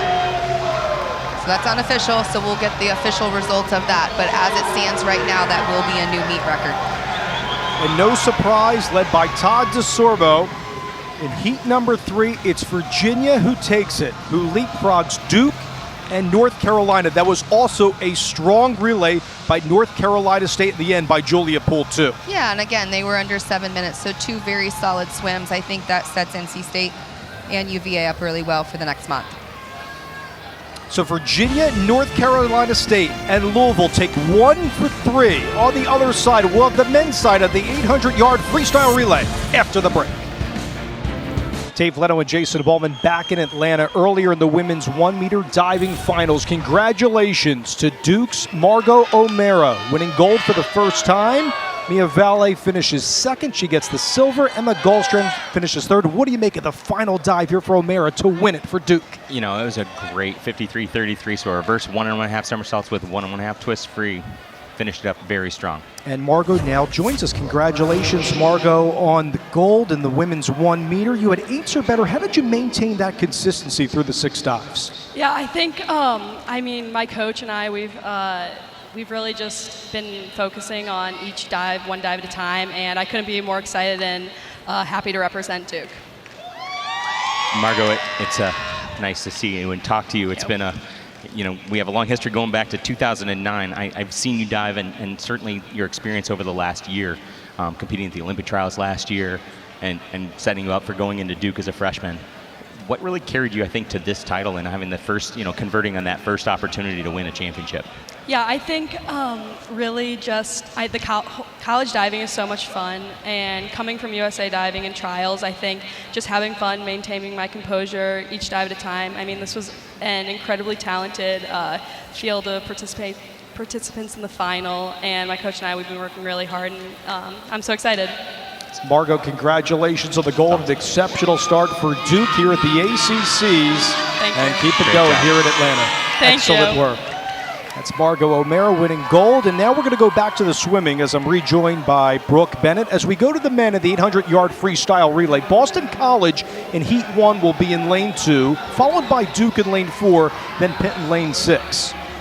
All right, this is fun. I'm so used to calling the women's events, and now that it's combined, I get to see the guys do some fast racing. We're and this seesawing and we love it, right? Right. This is where I'm going to say having this space in between, if you just watch the wake that these guys create, and we'll notice that more as we go through the week in some of the shorter relays, how much power that these guys are able to generate in the water. And I think that's one of the things that I've seen evolve so much in swimming over these years, is just the strength and conditioning that these collegiate athletes do outside of the pool. Strong swimmers to start Heat 1 of 3. And for Boston College will be the junior Kelly. For Duke, David Halloran has had a phenomenal season under their head coach Dan Colella. Marcin Gorach from Pitt has also put up terrific times. John Hargis has been here as a 96 Olympian, right? A teammate of mine. That's a tidbit from you. Yeah. All right, here we I go. saw Heat 1 Courtney of 3. Shealy talk about it after the Take start. your mark. Yeah, so Courtney Shealy, who is the head coach here at Georgia Tech, was also an Olympic teammate of mine. So good to kind of catch up and see all of us kind of staying in the sport, whether coaching or I just get to sit on the pool deck and call the fast races. Even lanes here as Duke is in the middle, followed by Pitt and Boston College at the start. 21.75 here to start with Boston College with the lead. So Kelly's looked really strong for Mike Stevens. Remember, Boston College is a non-scholarship program on the men's and the women's side, but under their head coach, Mike Stevens, who swam at BC, 143 school records broken over the last 4 years. They're doing a remarkable job at BC. The programs around, seeing Pitt, Georgia Tech, even with Miami and the girls developing down there in South Florida. Just doing phenomenal things, and great to see these athletes being able to continue, get a great education, and do something that they obviously love doing. Dan Colella said for Duke's Halloran, he sets the tone. He's one of the captains. He's also strong. He participates in the 200 and 500 free. Will also swim the 200 back as well. Duke has the lead. There are 1 minute and 10 seconds elapsed here in the 800-yard freestyle relay, still in the midst of this first leg. Some strong swimmers coming up in the second leg, in particular for Duke. Cole Resnick has also been strong in the 21-20-22 season. The senior from California has an A final in the 200 IM last year. And here's leg 2 of that exchange there for Resnick. Yeah, those exchanges. Good to see those guys kind of pick up the tempo, make sure they time their stroke rate into the wall. As those relay exchanges, the last thing you want to do as you're getting in there is glide in and take a slower finish, because that leaves the person on the block waiting for you to finish kind of in limbo, and that's where you can get those accidental moves. You touched on the versatility. For a swimmer who enrolls in the 200 IM and the 400 IM, how can you parallel that type of race to this one of the 800 free, running those 8 lengths for a leg? Well, you know, when recruiting, and I coached at the high school level for a few years, work with some athletes, and I always say you want to make yourself versatile in the swimming. You want it recruitable, you know, because if you're just coming in and you can only swim this and you can only swim that, well, colleges might already have those swimmers, but if you can come in and you swim a 200 or a 400 IM, coaches are like, well, I can throw them in the backstroke, I can throw them in the breaststroke, wherever I need, and then as they go into their junior and senior years, you finally kind of fall into your best events. But being recruitable, being versatile in swimming, and then being able to, I think if you can swim a 200 or 400 IM, you're going to have a pretty decent 200 freestyle, which means you're going to put on a relay like this. Duke still with the lead, followed by Pitt and Boston College. Strong second leg from Dukowiak, the junior for Pitt, led by Coach Hargis, as we mentioned. Big turn there for Duke as they still have the lead by just a length or 2 over Pitt. Dan Colella telling us that Duke on the men's side, a non-scholarship program. Again, putting up some fantastic swimmers like Oliver and Resnick. Brendan Driscoll, the junior from Tampa, Florida, has looked really strong. He's in 3 events in his 2 Good underwaters, nice dolphin kicks. Maybe a little bit long there on that underwater there. Remember, you don't want to stand her too long. Make sure you're getting enough oxygen in so that those legs don't start to tire out too much. Keep that in mind as Kowiak does gain a little bit of ground here. Time on that underwater by Duke. The Blue Devils still have the advantage, though. You can see him just there on that breakout stroke. Just a little bit off on his timing. I think he broke away from his streamline a little too early on that turn. Last 50 yards. Again, kind of the same thing. I find that just tighten that up just a little bit, but still able to hold on to his lead here. Hinkle coming into the screen for Boston College. They're well in third. Here's the last 25 for Resnick and Dukowiak for Duke and Pitt, respectively. Going to leg number 3 now. Keep an eye on Knox. He's been really strong for Duke. And then Guy Frimis. He will be racing this next leg for Duke and Pitt. 4:30 right now. Good times for both schools in Duke and Pitt. Here in the 800-yard freestyle relay.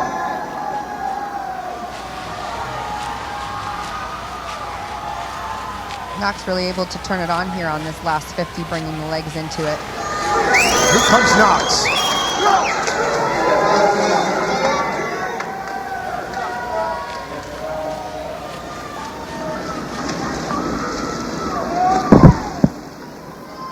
Strong surge there over Pitt's Guy Frimas. He's just a freshman for Pitt.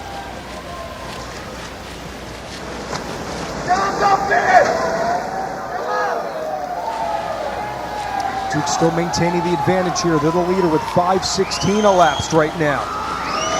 Coleman Greenwich and Dominic Toledo Sanchez.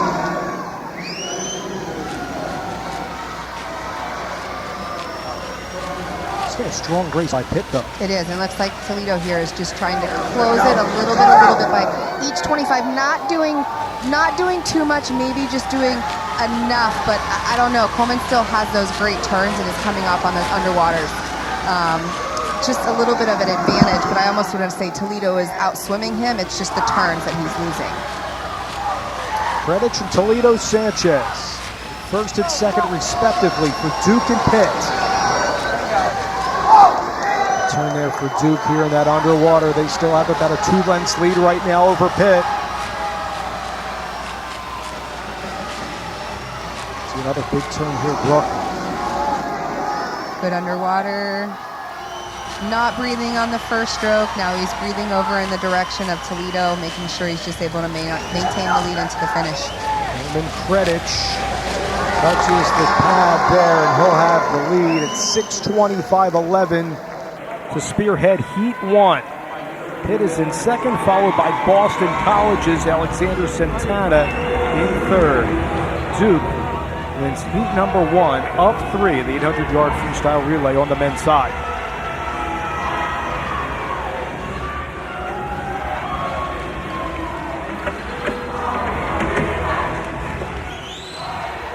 There's the final times for you, just out touching Pitt. Not too far behind, and then Boston College falls in third. So 6:25.11. Keep that in mind as we segue into heat number 2 of 3. Georgia Tech will be in the second lane, followed by Florida State in lane 4. Notre Dame coming on strong, led by Robert Gorseth. Remember, he formerly coached at Northwestern for multiple decades, and North Carolina in lane 8 for heat 2 of 3. Tomas Sangalia for North Carolina has been strong. There's Florida State's Muhammad Ghaffari, a junior, has really impressed under Neil Stein. Take your mark.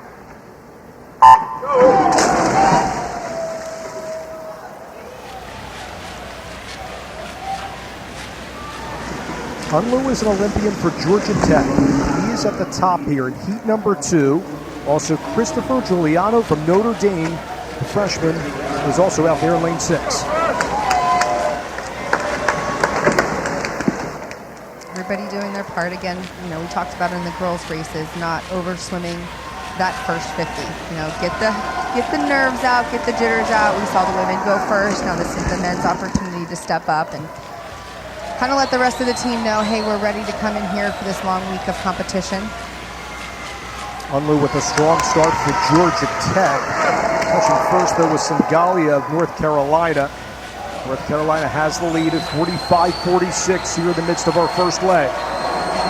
Coach Gangloff and the staff at North Carolina, we have told the audience about their dominance on the diving side, but you can see that increased presence on the swimming end as well on both the men's and women's side for Carolina. And Jason and I have talked about this over the years that, you know, the diving plays a huge role in collegiate swimming and diving.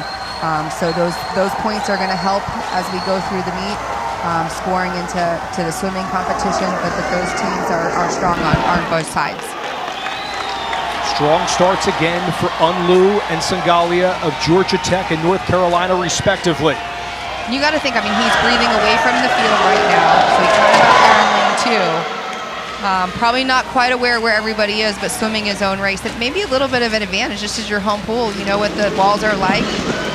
You don't have to come in and kind of feel what the walls like or the blocks are like. So, you know, always nice when you can have a top meet like this at your home pool that you train at every single day. Georgia Tech now sends out Brooke, the senior, and Clark Wakeman for leg 2. Nick Radkoff is a freshman. He's for North Carolina over in lane 8. And remember, we talked about this at the Open. You know, one of the reasons why the coaches wanted to go to the lane in the middle was to give their athletes clean water, because It might not be a top 1 or 2 finish, but these teams are trying to put together top relays so that they qualify for NCs going into March, which again are going to be here. So these times are very important on qualifying. So strong first leg by Unlu, the sophomore. And a test to the lead, a little bit of a lead for Clark Wakeland of Georgia Tech right now over Carolina's Nick Radkoff in the midst of the second leg. Radkoff, looks like he has the 21st for the lead for North Carolina, 2:43.63 in the midst of this second heat. It's North Carolina first, followed by Georgia Tech, but don't sleep on Notre Dame and Florida State. They're right in the middle, in lanes 6 and 4 respectively. Still the outside lanes here in this heat, but all 4 teams are in it. I mean, anything can happen in that. Leg number 3, that's a strong exchange for North Carolina's Patrick Hussey, the sophomore. He's in first, followed by Georgia Tech's Daniel Kurtzik. He's in second. How about Florida State's Samuel Budd? They're going to bring that senior presence out there, that leadership right in the middle of the pool to the point a moment ago. He's looking really smooth, really a little bit close to the wall on that turn. But looks really smooth in his stroke. Carolina still has the lead. 3.5 minutes have elapsed. They've got 1 leg to go. Jordan Yachev will swim that anchor leg for Florida State. Berke Saka for Georgia Tech. Noah Rutberg for North Carolina. Carolina still has the lead. 3:53.15. Anchor swimmers are getting set. Still Carolina. In those outside lanes, Georgia Tech is in second with Kurtzik, the junior.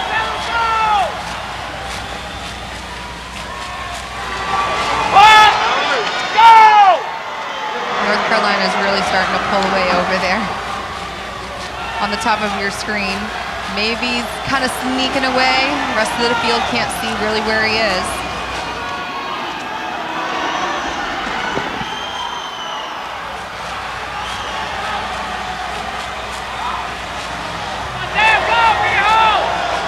Kurtzik still has the lead. Here's the exchange for Carolina. And it's Noah Rutberg, thanks to that speed by Patrick Hussey, the sophomore, as Carolina still has the lead. It's closing in with Georgia Tech in second with Berke Saka, the freshman. North Carolina has a tremendous lead now. I mean, they slowly did it going into the second lap, second lead swimmer. And then there on the third leg was just fantastic what he was able to do. And I think just enough cushion there and comfort going into your anchor swimmer. He doesn't have to do anything crazy. If he stays nice and relaxed, this will be a great swim for North Carolina.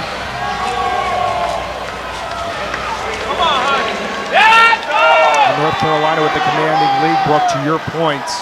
Some strong swimming from Kurtzog, swimming that. The third leg was Patrick Hussey. Now it's Noah Rutberg, the sophomore. Touching the wall at nearly 5:40 right there at the top of your screen for North Carolina. Still staying strong. You can still see his hips riding high in the water. He's got a nice kick behind him. And again, don't overswim it. For the final 50 here. He's gone to his legs just a little bit more. Keep in mind the time of 6:33.47 in the first one. Florida State has come up here in the last 50 here, yeah, right here in the last 50 for definitely going to take second. So a great swim by Florida State there on the anchor. Carolina will take first with Noah Rutberg. A strong start on all 4 legs for North Carolina, winning Heat 2. It's 800 freestyle relay on the men's side. Rutberg has to be really pleased with the performance at 6:16.96. And Florida State, I was pretty impressed with that anchor. I'd be curious to see what his split was there on the end. We are being told that a false start was determined during this race. The referee is right now talking to the coach. It is on Notre Dame. Let's listen to the buzzer here. Lane 6, middle of your screen. What did you think from Christian Giuliano? Slow-mo it, yeah. A slight leaning forward. Yeah, just, I mean, ever so slightly. Not a flinch. A lot of times when you're looking at the false start, you're looking for a flinch. But what I see on him, and he's using that forward momentum, and you got to come down and you got to hold. Yeah, let's look at that again. Ever so slightly. Just that movement as he's already starting to slide forward. You think a good call in your opinion? You got to come down and hold and be firm on that. Okay, so Notre Dame is DQ'd again now as it stands through 2 heats. UNC at 6-16, 96 in first, all by Florida State and Georgia Tech. Here we go for heat number 3. Virginia Tech in the second lane. North Carolina State, remember, one of the strongest relay teams in lane number 4, followed by another stealthy team, Louisville, in lane number 6. And Virginia has really impressed with the relay teams under DeSerbo. Also, from the women's to the men's side, they're in lane 8. But again, keep an eye on North Carolina State and Louisville here in the relay. Take your mark. Santori and Hoover swimming this first leg for Louisville and North Carolina State respectively.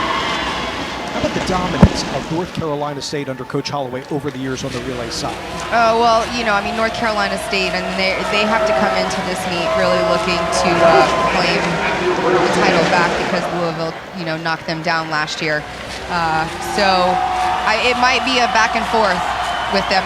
Is Louisville just going to pull away through the week, or are we going to see a, you know, I like to come down to the meets like this where I'm literally at the end of the last night of finals, like trying to figure out like where the points are and like, can I figure it out rather than it being okay. I know last year and the year before calling UVA, it was like, okay, now we're going to play the battle between second and third. I'd like to see this close and make me do a little bit of math on the end of night 5. Matt Brownstead, one of the strongest swimmers from Virginia under DeSerbo, really big in 50, 100 free, multiple events. A really strong start in this first leg. You attested to the dominance of North Carolina State. Big picture, they won 6 consecutive ACC titles. Last year, dethroned, to your point, one of the last relays by Louisville under Arthur Albiero. He's been doing a remarkable job. His son, Nicholas Albiero, has won 4 consecutive titles in the ACC. He's looking for a 5th straight. Also, they have Gabby Albiero, who's been big. Well, and just, you know, as we got the notes from the coaches, something interesting with Louisville, you have 2 of their swimmers, your leadoff swimmer there who just went from Brazil as a freshman. On that men's team, 9 countries represented. 9 countries. So a lot of international recruiting. These guys are coming over here, really being exposed to 25-yard swimming for the first time, but doing really well. And that could definitely be playing into some of the dominance that they had last year. They've got 2 freshmen in this relay tonight. Your leadoff swimmer was from Brazil. Your third leg of this relay team that you'll see from Louisville going into the water is from Israel, and he was also on their Olympic team. Carlos Cole-Marti has been really strong for Virginia Tech this year, but I want to continue the theme of Albiero. Again, 4 consecutive 200 fly titles, looking for a 5th. That father-son duo, he won NCAAs in the 200 fly and looks to continue that dominance this year. He's gained a lot of ground, leapfrogging Virginia here in the second leg of this race. Jack Aikens has also been strong as a freshman for Virginia as well. It was a strong start, too, from Brownstead in this race. 2:35 has elapsed here in heat number 3. Lucas Miller is now racing for North Carolina State. You know, and NC State wants to certainly come into this relay tonight. You know, it would be quite the statement of, hey, we're still here, and we're going to come back stronger. So winning this tonight could certainly start that back and forth battle between the 2 schools. Strong stuff there from Albiero. Dennis Lockett, the freshman, will swim the 3rd leg. For North Carolina will be Eric Knowles. These 2 in the middle, respectively, in lane 6 and 4 on the outside, Virginia Tech and Virginia. Virginia Tech right now in 3rd. Virginia right there as well. North Carolina State with the lead as Knowles has taken it over Louisville's Lotkov.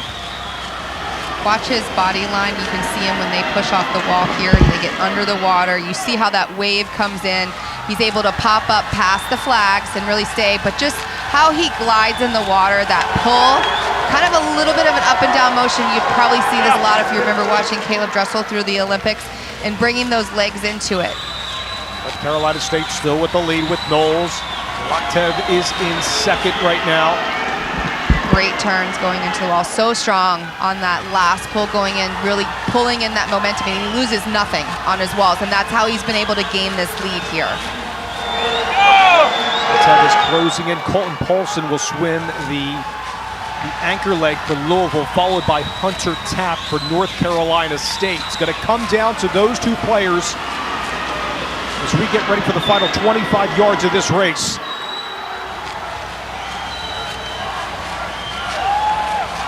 North Carolina State hanging on. Yeah, they're not going anywhere. I mean, they're staying in there nice and strong. Here comes Hunter Tapp for the anchor leg. Colton Paulson is in second right now. Tani Ivanov, also a strong swimmer, as seniors for Virginia Tech. Jack Wright for Virginia as well.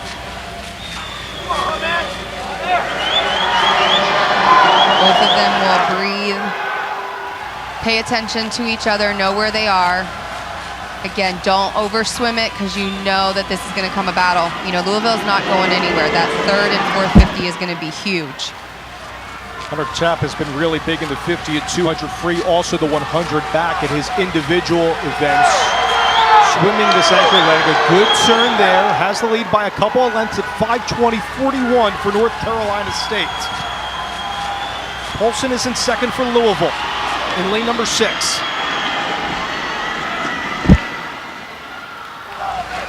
See if he can gain some ground here for Paulson. It's still Tapp at 5:40 right now. Those last 50 yards in heat number 3. North Carolina still has the lead right now, 6:16.96. Keep an eye on that time. Need a strong last 25 from Hunter Tapp and Colton Paulson. Tapp still with the lead here for North Carolina State in lane 4, followed by Paulson. Tapp closing in to trying to win it for North Carolina State. Hard at the time at 6:08.35. The Wolfpack win it in the 800-yard freestyle relay.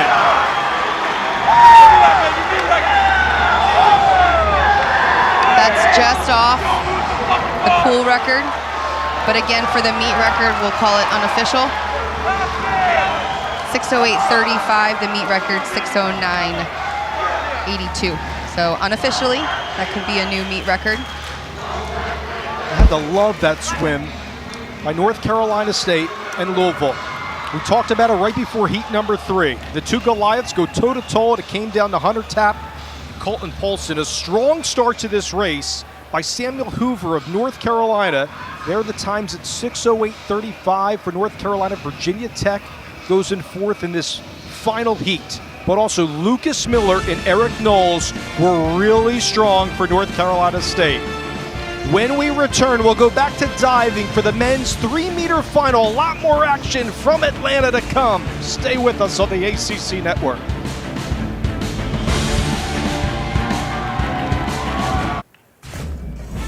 Welcome back to Atlanta for the conclusion of day 1 of the 2022 ACC Men's and Women's Swim Diving Championships.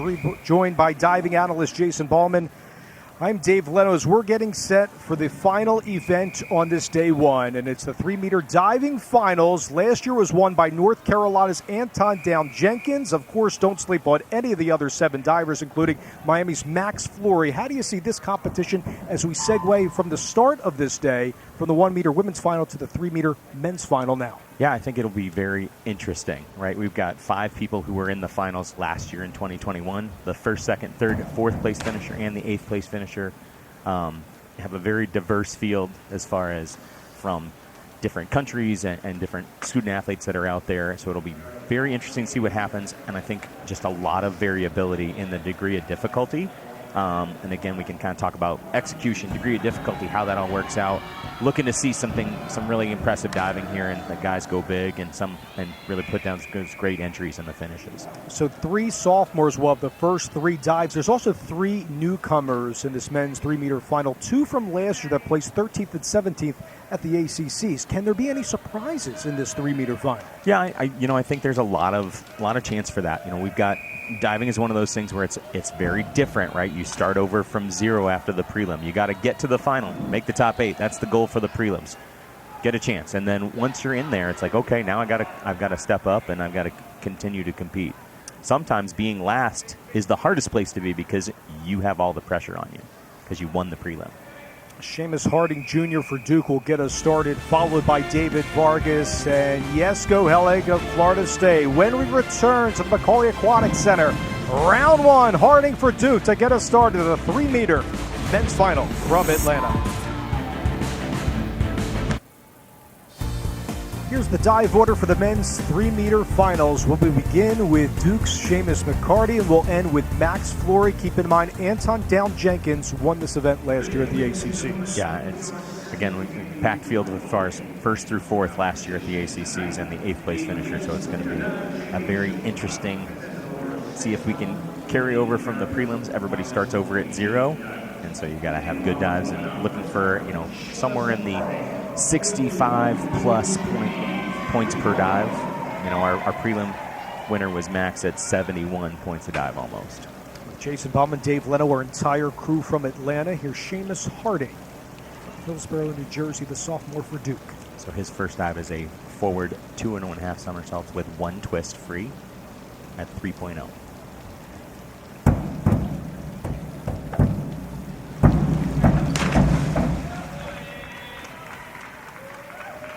And it's a good start. I think he's vertical on the end of the diving board. It's going up, but I think maybe, first time in, a little bit of extra nerves maybe and a little more extra height and just what goes on the entry and needs to kind of reach out and stop it and go in the right direction. And you want to get those scores, around 60, and obviously a 70 is superb. Yeah, right? so, and you can get there different ways depending on what your degree of difficulty is, but your execution scores, if you can get execution scores in the 7 or above, that's going to help get you to those 60 points because it's multiplied by the degree of difficulty, the 3 scores that count. David Vargas of Florida State. Also starting with a forward takeoff, and that's a forward 3.5 somersaults pike. And that dive is in good shape. He's going up in the right direction. You see him get on the end of the diving board and move really, really well. But again, same thing, getting out a little bit late, and it's a little over-rotated. And see that splash kind of throw water long. But again, still 7s are better. What held him up, though, in the midst of that dive? I think he's just a little bit too far forward as far as his balance goes. Jesko Hellig for Florida State. So he's choosing to start with a back 2.5 somersaults where he's starting backward, rotating backward 2.5 times in the pike position.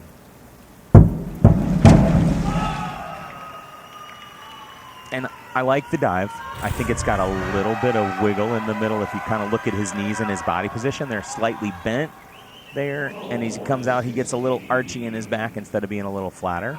So probably 6, 6.5, somewhere in that range. John Proctor, their head diving coach at Florida State, said when he's on, Hellig is definitely on. Coming off a wrist surgery 2 days before his freshman year. Sawatsky now for Virginia Tech. So this is his first dive. It's his lowest degree of difficulty here. It's a forward 3.5 somersaults pike. Again, everybody looks a little jazzed up here and kind of over-rotating, and that's easy to do, right? You're getting into that. You're excited. You want to go. You got to know that and come out a little sooner. Is there any way to stop that over-rotation midair? Yeah, you got to let go sooner. Yeah. You got to know where you are and put your hands out and put your feet more pointing up towards the ceiling instead of down at the water. So using your visual cues. Ruben Lechuga from Georgia Tech. So home pool, forward 2.5 somersaults with 1 twist free. Really nice dive there. Again, home. Makes it nice and comfortable. I really like his takeoff. He's right on the end, high, and very tight in good positions. Where is the amplitude? Where are these divers aiming to go in the air? In between like the 5 and the 7 meter boards? Yeah, you want it. These guys are strong and powerful, and that diving board flexes and it comes back up. You should be seeing them when they're taking the front takeoffs being somewhere between, the 5 and the 7 meter tower, and that means that they are, 6 and 7 meters off the water and doing these big tricks and then going that way. Strong start there from Alex Hart of North Carolina, who finished 3rd in the 3-meter last year at the ACCs. Yep, so he's taken off and starting with an inward 2.5 somersaults pike. It's a little bit off to the side of the diving board. Now, if the judges see that is one of those categories that they can take off from a 1/2 to 2. And I would say maybe they did, maybe they didn't see that with those 7.5s and 8s. So here's the Olympian from New Zealand and last year's winner in this event, Anton Down-Jenkins, the senior. And he is also starting with the inward 2.5 somersaults pike. He's been the leader for Yadiel Gamboa's team in North Carolina. Rotated a little bit, right? Yeah, actually, I like that. It's a little bit splashy on the finish because I think his head is moving down a little bit on his entry, just so that it washes over and kind of kicks some water as it goes by. But again, still very solid. How'd you like the end of this dive, in particular the entry right there? Yeah, and like I said, he does a great job to pike save and save it, but I think he's got his head a little bit down. But again, still good scores.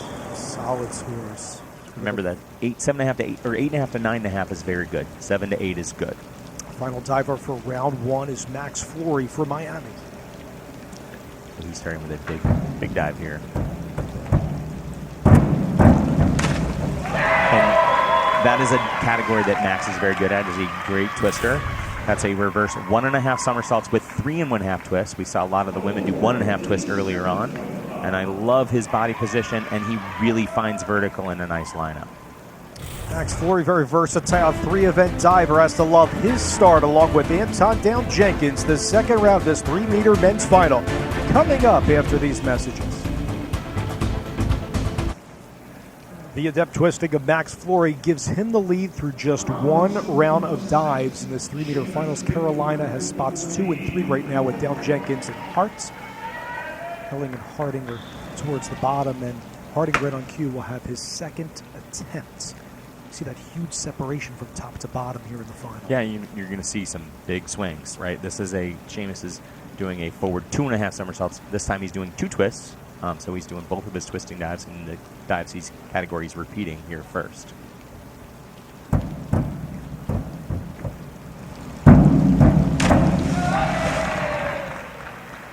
So as you're looking at that, as you watch his replay, when he comes back down, he steps down out of his hurdle, he's going to land on the right-hand corner of the diving board and back from the end. That makes it a lot more difficult because it's less flexible there.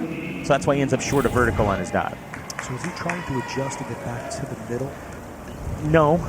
Some of that is the power in the hurdle that they're getting, is that you get more out of balance. And as funny as it may sound, the best thing you can do is hold your arms straight up by your ears and not try to adjust, because that makes you go more to the side. Well put. Here's David Vargas of Florida State for his second attempt. And he's doing the same dive.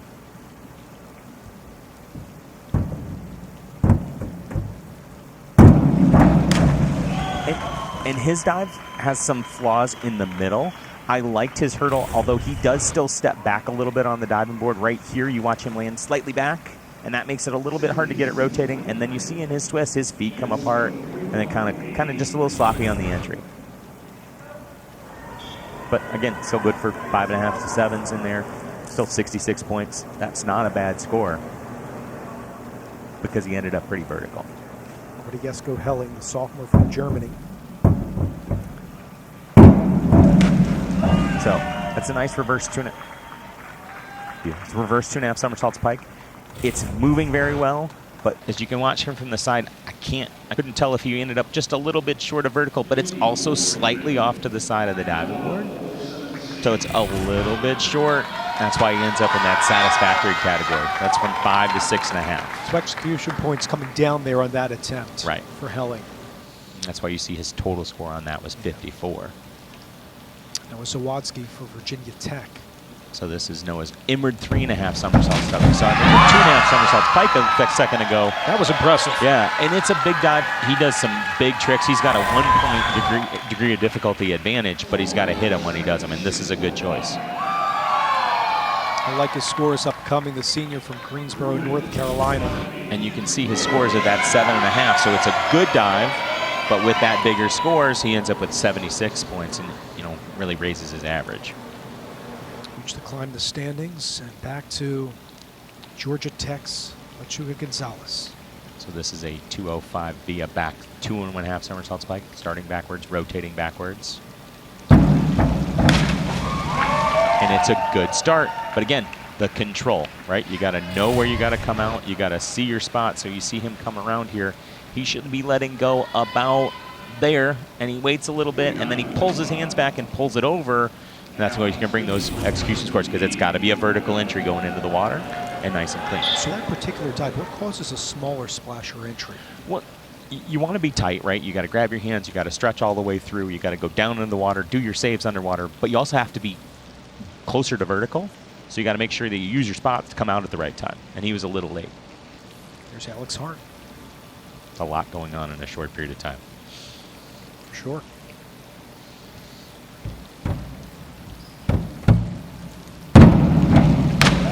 So that's a different version of the forward 2.5 with one twist. He actually does his twist at first. That we call that in. But if you notice, he never grabs his legs in his pike, which is actually okay because he doesn't need to. So he can come out and get that right line out. It looked like he was towards the side of the board there, Jason, and then recovered nicely for these great scores. You know, he did. He was a little bit off to the side. You know, maybe that's what Judge 6 sees, where that's a little bit lower. But he handled it well. It's one of those things where that hurdle can be a little bit, you know, inconsistent, where you're not always right in the middle, but you have to be aware and then do your best. Second attempt for Down Jenkins. Again, he won this event last year at the ACCs. So this is a nice back 2.5 pike. He was really consistent and stove super last year. I really like this position on the top, getting in, and you see his head down, and you see him get out and see his spot.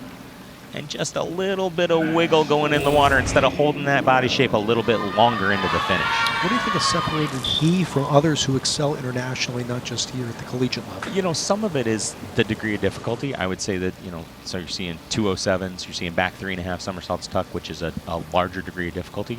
But if you do those dives, you have to do them well. Max Flory to round out the second round.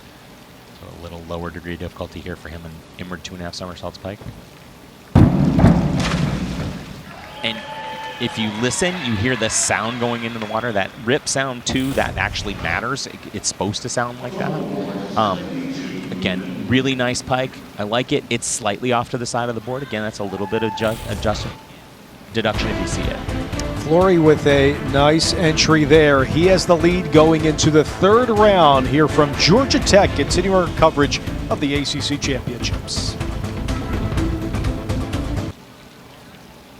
Through 2 rounds, Max Flory has the lead over North Carolina's Alex Hart and Anton Down Jenkins. Not a lot of movement through that second dive. Vargas, Sawatsky, and Helling right behind. Let's see what Harding can do for Duke in particular to escalate up those standings in the final 8 divers. Here in the 3-meter, we go back to Seamus Harding. What have you made of his start for Duke? Yeah, so his next dive is a forward 3.5 somersault pike. I'd love to see his hurdle be consistent and get on the middle and end of the diving board. I think that would really help him, you know, just with his confidence and keep him going in the right spot. That's a way better takeoff. I mean, and you can see it from the beginning, right? Like when he steps down in his hurdle, you look, he's going to put his feet right on the end of the diving board in the middle, and it's much easier to do a good dive from there. And he gets out at the right time, lines it up. Pretty good. 6.5, 7. Okay, he repped Duke at all 3 events at Zone B diving last year. It gets those scores in the 7s. To Jason's point, that's much better improvement for the first 2 dives, right? Yeah, absolutely. Okay, we segue over to David Vargas now at Florida State for his 3rd attempt. All right, so he's going to turn around, face backwards, go 2.5 times forward toward the dive board. That's the inward action.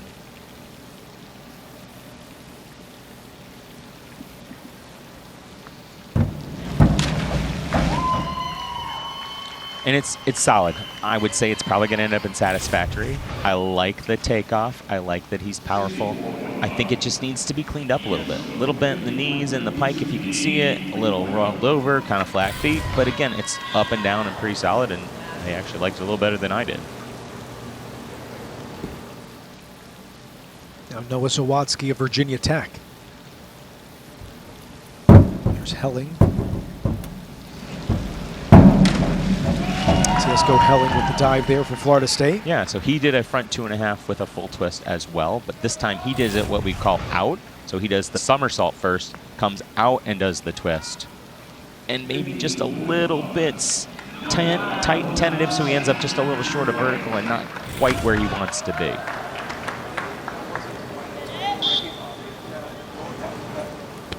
And now Sawatsky for Virginia Tech. So this is a big dive for him. This is a frontward 4.5 tuck. Over-rotated there, Jason. Yeah, so a couple things. One, when you're watching his hurdle, did you see him drop his arms? And again, it's a hard reaction to fight, but you really have to hold your arms and not try to make that adjustment. But he's moving a little to the side. That makes you move further that way, and then you start, because of that, you lose your attentional focus and you miss your spot where you're supposed to come out. Big risk, big reward. Yeah, Sawatsky would want that one back. Yeah. Good effort nonetheless. Lechuga. He's looked strong his last 2 dives for Georgia Tech. That's a really nice forward 3.5 somersault pike. You know, I think Ruben's actual benefit is that he is very consistent about getting up and down and being there, and he's a very pretty diver. He makes it look easy.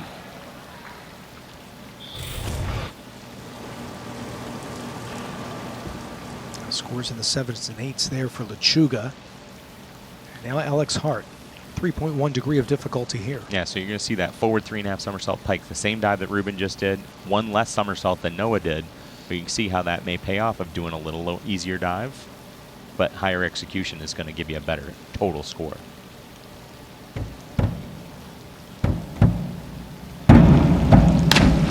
Huge jump on the beginning. Like the dive, like the lineup. You know, what I would say about his diving is we just talked about Ruben looking effortless.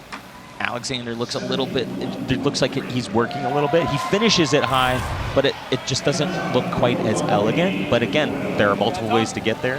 7.5s and 8s, good score. All right, so how did the judges play into that with the execution scores? You know, there is style, right? It is a subjective sport where you're sitting and you may like what it looks like, but to me, what it looks like is it should be pretty and look easy, but you also have to reward power, so there's that balance in there. There's Anton Down Jenkins.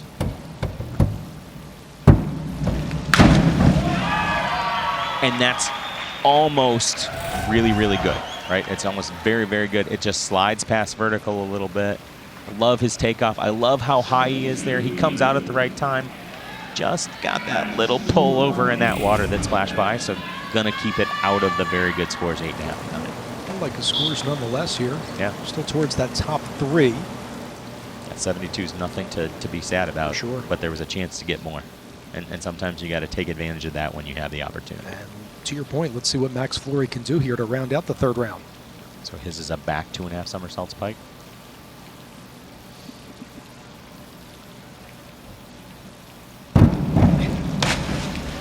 So that's a great miss, I would say.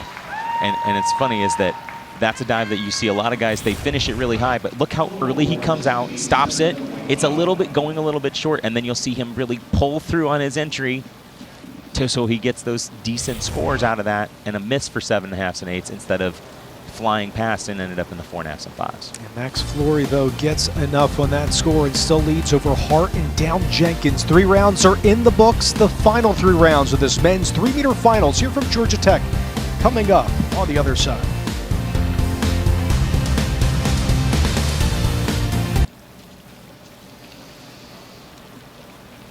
Back in Atlanta, 3 rounds are down here with Fleury, Hart, and Down Jenkins in spots 1 through 3. But the degree of difficulty going to come up in the final 3. That's going to be a huge story to follow. Yeah, you've got, I think, a very big dive for Max Fleury in this round that will kind of determine a lot of things, what happens or doesn't happen here. So Harding Jr. now for his 4th attempt. Lower degree of difficulty here. So this is his 4th dive that is going forward, taking the forward approach. He's going to do a reverse 2.5 somersaults tuck, so he's going to go back towards the diving board when he rotates. And again, we're going to see one more somersault later, but that's a reverse 2.5 tuck, but at 2.8 degree of difficulty, a little lower, but well done. He could be a little smaller in his tuck, grab low on his ankles instead of up on his knees, straight up and down, but still not a bad effort. It's a really good dive. It's up and down. 6.5, 7, right? But you like the approach there by Harding on that dive. I do. I like where he's set up. You know, and it's building, right? This is your first final. What do you have to do from here? You have to learn. And it's a valuable experience, especially because they're going to come back and dive here for the NCAA zones in a couple of weeks, and you want to try and qualify for the NCAAs and all the things that go along with that. So here's Vargas getting transferred from Auburn, now representing Florida State. known for his big dives. Yeah, so this is a reverse 2.5 somersaults pike. So same dive, pike position instead of tuck, so you get 2.2 tenths of degree of difficulty better. Again, I'm going to be a little picky. I think his knees are slightly bent in that, and if I see it as a judge, I'm supposed to deduct from 1/2 to 2 points for that not being as the position described. But it's hard to see that at real speed. When they slow it down, it makes it a lot easier. How tough is that adjustment from pike to tuck as you just described? It depends. Depends on your flexibility and all the other things you have physically too, right? There's Helen. And that was a forward 2.5 somersaults with 2 twists. He's a little bit off on his takeoff there, a little bit over the end of the diving board, and has some trouble getting it moving. And you see him kind of have to run out of space there.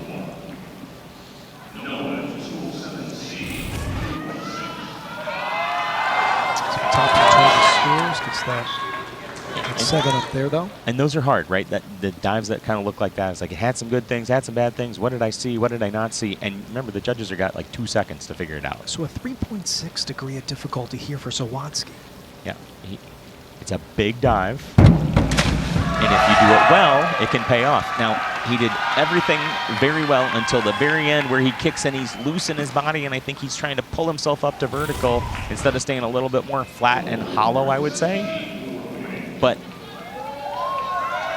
what prevented him from getting more vertical there in that entry? You're running out of space a little bit. Again, but still, 6s on that get you 65 points. Whereas, if you do a back 2.5 pike, you got to get at least 5.5s to get that. I thought Ruben's last 2 dives were very impressive. Yeah, trying to back it up there. Yeah, and that was a miss, right? The reverse 2.5 there, he's a little bit back on the end of the diving board. Yeah, see him hurdle backwards here and get a little forward, and then his knees are bent, kind of pushing himself away. And then when that happens, in this little time that you're in the air, you start thinking about, oh my gosh, I got to move it, I got to stop it, and then you miss your spot and you pull by. As a result, there's those deductions there for Lechuga Gonzalez of Tech and Alex Hart of North Carolina. And battling that first 3 spots along with Dale Jenkins and Max Flory of Miami. But again, here's Hart.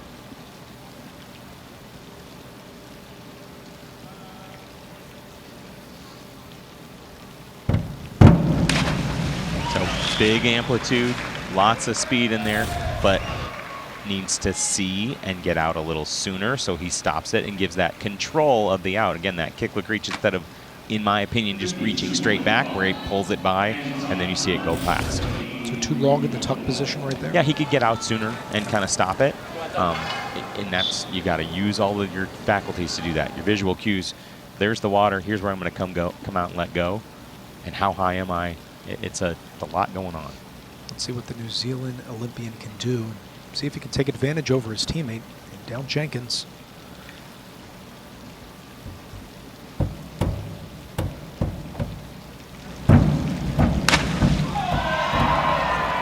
That's a really nice takeoff, and you see a really good view of his hurdle where he gets up, steps down, and holds his arms, and then connects with the diving board. Really pretty and straight in. Nice entry. Is that his strongest dive to this point? Yeah, I think that's his best one so far. Obviously, getting the 8.5s, that's always huge. It's 8s across the board there for Dale Jenkins. See what Flory can do. So again, I think this is a big dive for him. It's a reverse 3.5 somersaults tuck. He did it this morning for 92 points. If he can do that again.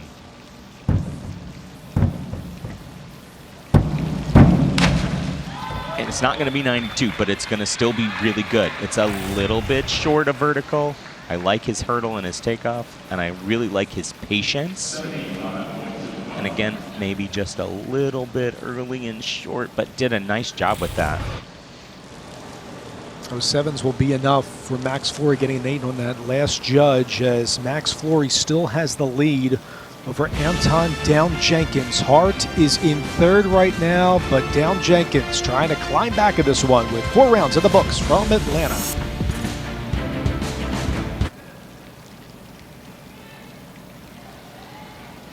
He's produced another strong season for the Hurricanes. Max Flory still has that separation over Anton Down-Jenkins. Alex Hart is in third.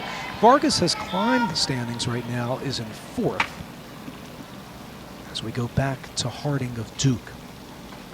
Now let's see if some of these divers, as we begin round 5, will take some chances here with the degree of difficulty. Yeah, so they've got their list is pre-planned out, but kind of looking what's at.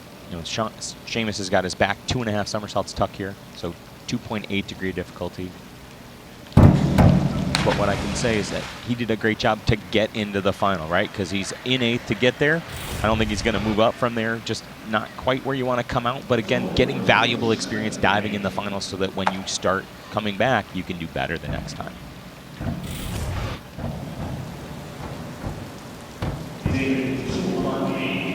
Harding getting that experience, scores in the 4s and 5s there. One final dive to round out this 3-meter final. Now to David Vargas. So again, David's doing the same dive, but he's going to do this one in the pike position instead of in the tuck position. So 3.0 degree of difficulty instead of 2.8. He's currently in 5th.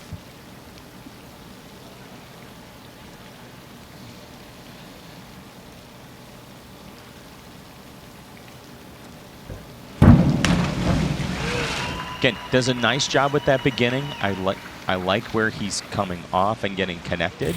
I like that he is out at the right time. I think that there is some clean it up, right? Like his feet kind of flex, he moves a little bit, pulls it by. It's not much, but that's the difference between getting a 5.5 or a 6 and getting a 7.5 or an 8. And that makes a big difference in your overall score.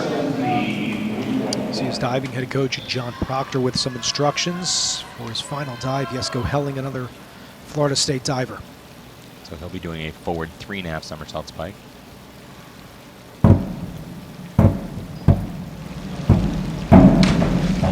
Nice job. So that's a little bit short, but again, it's that balance between I got to be vertical, I don't want to go over, I don't want to go short, and so I think he could stay in his pike a little bit more when he lets go, so his hips get up to vertical. When we see it here from the front, I really like his hurdle stepping down and powerful. Again, you see him just slightly short of vertical, and that's tough, right? You're talking about the difference between 7s or 8s, 8.5s, 9s, like inches. Now to Noah Zawadski of Virginia Tech. 3.5 degree of difficulty here for Noah. Like I said, he just does big dives, but gotta figure out risk reward. Nobody wants to talk about my golf game, but right, it's right. There's a time to pull out a 3-wood, and there's a time sometimes to, we gotta do the others. He's got a great start. He's moving, he's big, it's up there, but you gotta use those cues and make sure you spot so you come out at the right time. Where did he miss in this tuck position? He's just out. He's just out too early. He's got to stay in his tuck, put his feet a little higher on the angle so that he gets to vertical. And you take the difference between 4s and gets to 6.5, 7s, and okay, that score goes from 42 to 70. It's an interesting point because we touched on, when you increase that degree of difficulty and the tactics that these divers and their coaches use, when to gamble a little bit. Right, there are analytics involved, right? You got to think about what are you going to score and what are the percentages. Here's Lechuga for Georgia Tech.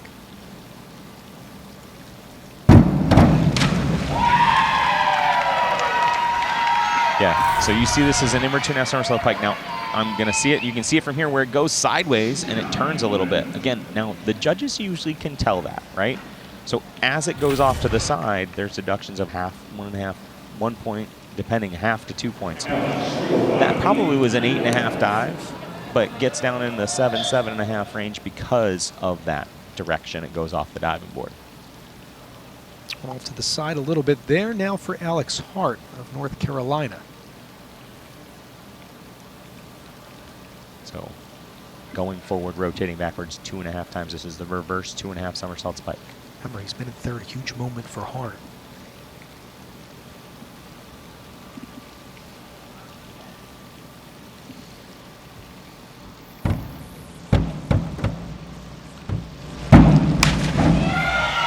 So that is composure and experience. He is very far off to the side in the corner. You see him hold his arms up despite he's going off to the side, still do a good dive and be solid. It's going to be affected in the scores, but If he does drop his arms and goes even more that way and doesn't do a good dive, you could be disastrous. Whereas that's probably going to get 7s and still put him in a decent spot to maybe still contend for that 3rd place. Solid showing there from Hart. And you can see he was happy with that because he knew, oh, this is trouble. But he did a nice job to work through it. Yeah, good recovery there from Hart. Now to his teammate and down Jenkins. Battling 1 and 2 with Max Flory here in this 5th round.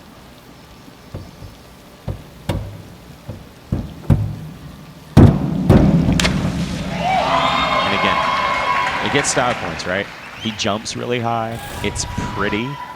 He does this full twisting 2.5 pike in the in position. He does the kind of the somersault. He does it actually out where he twists, but he comes out so early because he makes it so easy, but does a really pretty lineup. That's exactly what I was going to ask you. How does he make his twists so effortlessly? It's the way in which he comes out with his body to straight and uses his arms to generate the twist and then get back out. It's beautiful to watch. And now Max Flory.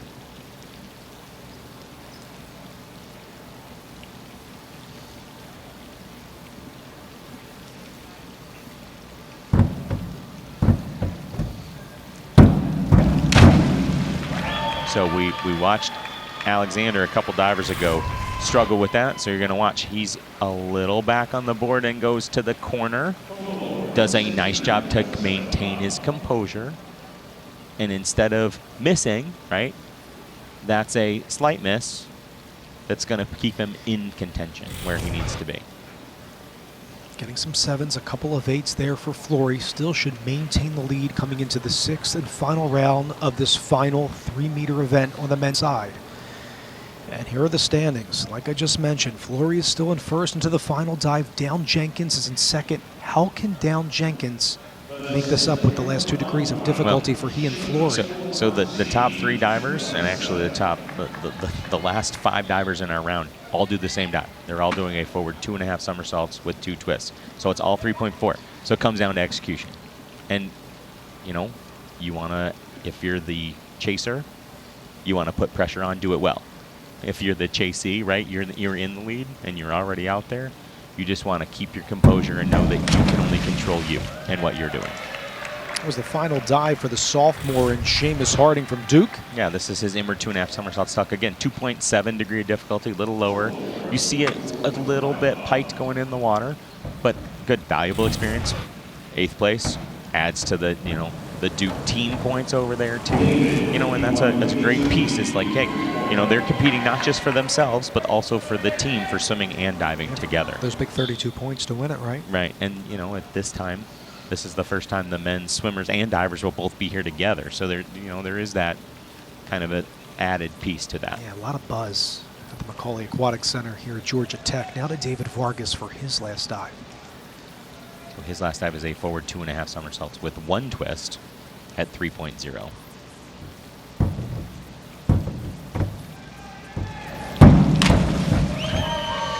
And I would say ends a very consistent campaign, right? He did a very good, solid list of 6 dives.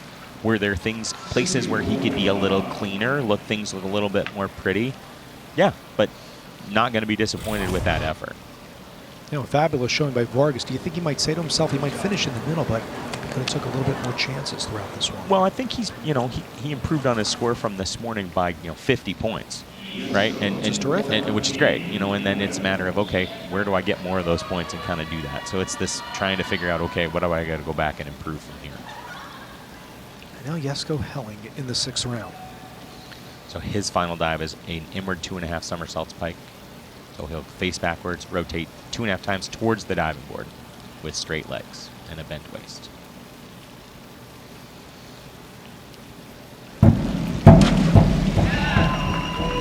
And it's a little lower, finishes a little low to the water, so he doesn't have quite the time to stretch through his entry and really put a good, solid entry on it. If he can get that piece, I think that dive will score even a little bit more. Just not quite the consistent rip entry you want to see on the finish. What did you make of the tuck position there? I thought his pike position was actually pretty good. I think he was in good shape. I think he just needed to be a little bit firmer going in the water. And if that pike moving forward in other events, now to Noah Zawadski here for Virginia Tech. All right, so here's where we begin the forward 2.5 with 2 twists pike for everybody coming up.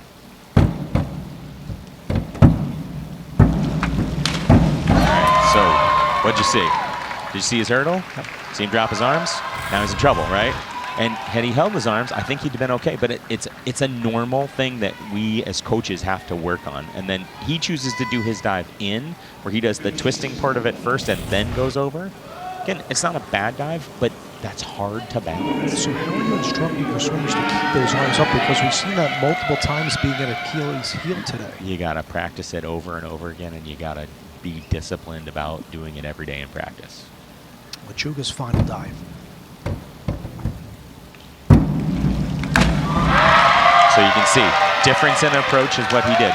He stepped down, he holds his arms. He's in really good balance on the end of the diving board.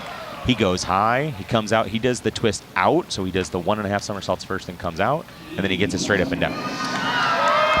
Going to get some great scores here, Jason. Yeah, he's going to be happy with that.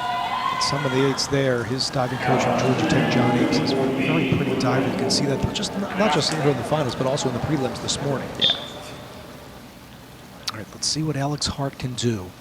Get a lot of these dives the same as Jason has alluded to, 3.4 degree of difficulty. Yeah, that's another one of the forward 2.5 with 2 twists. I believe he does it out as well.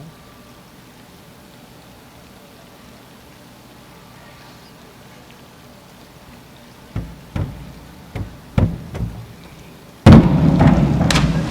does his in. I was mistaken. Sorry about that. But if you watch, he again is a little bit to that right corner of the diving board here in his hurdle.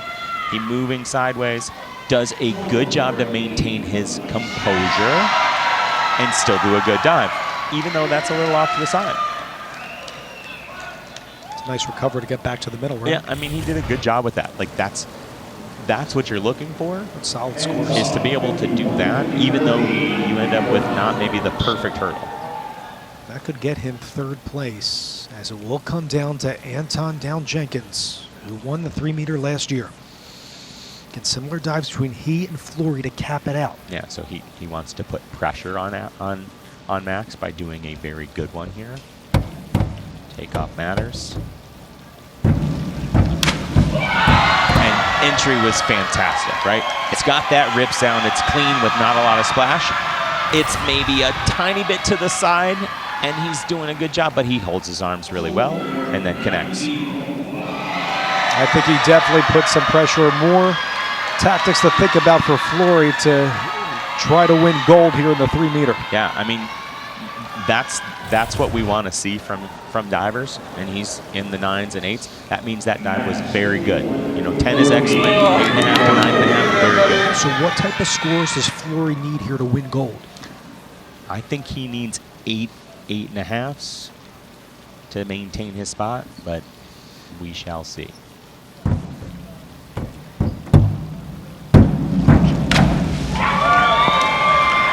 It's going to be close. So you see a little bit of pressure there, and I think he hurdles backwards on the diving board. It doesn't quite get to the end, but I think he might be close enough, have enough of a lead.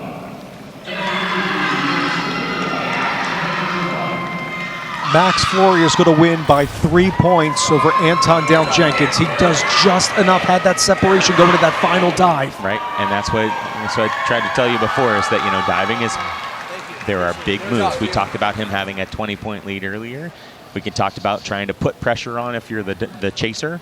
If you're the person who's chasing, you know, if you're chasing, you want to do that. If you're the person who's in the lead, you got to maintain your composure and get there.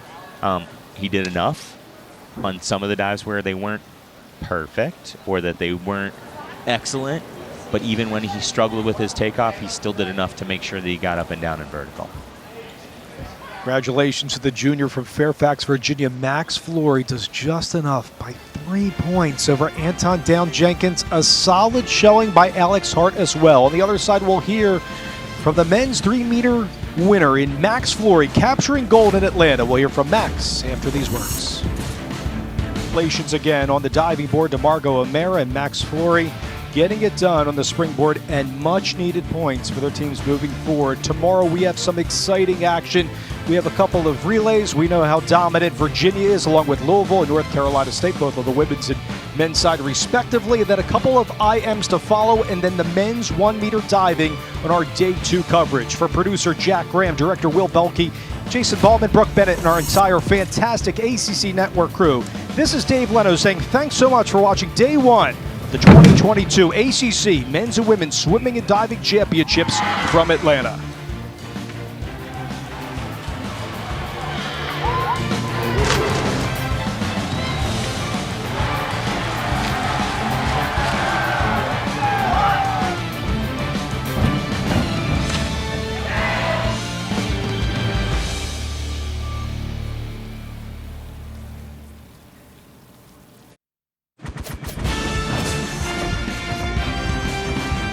The ACC Network presents Day 2 of the 2022 ACC Men's and Women's Swimming and Diving Championships.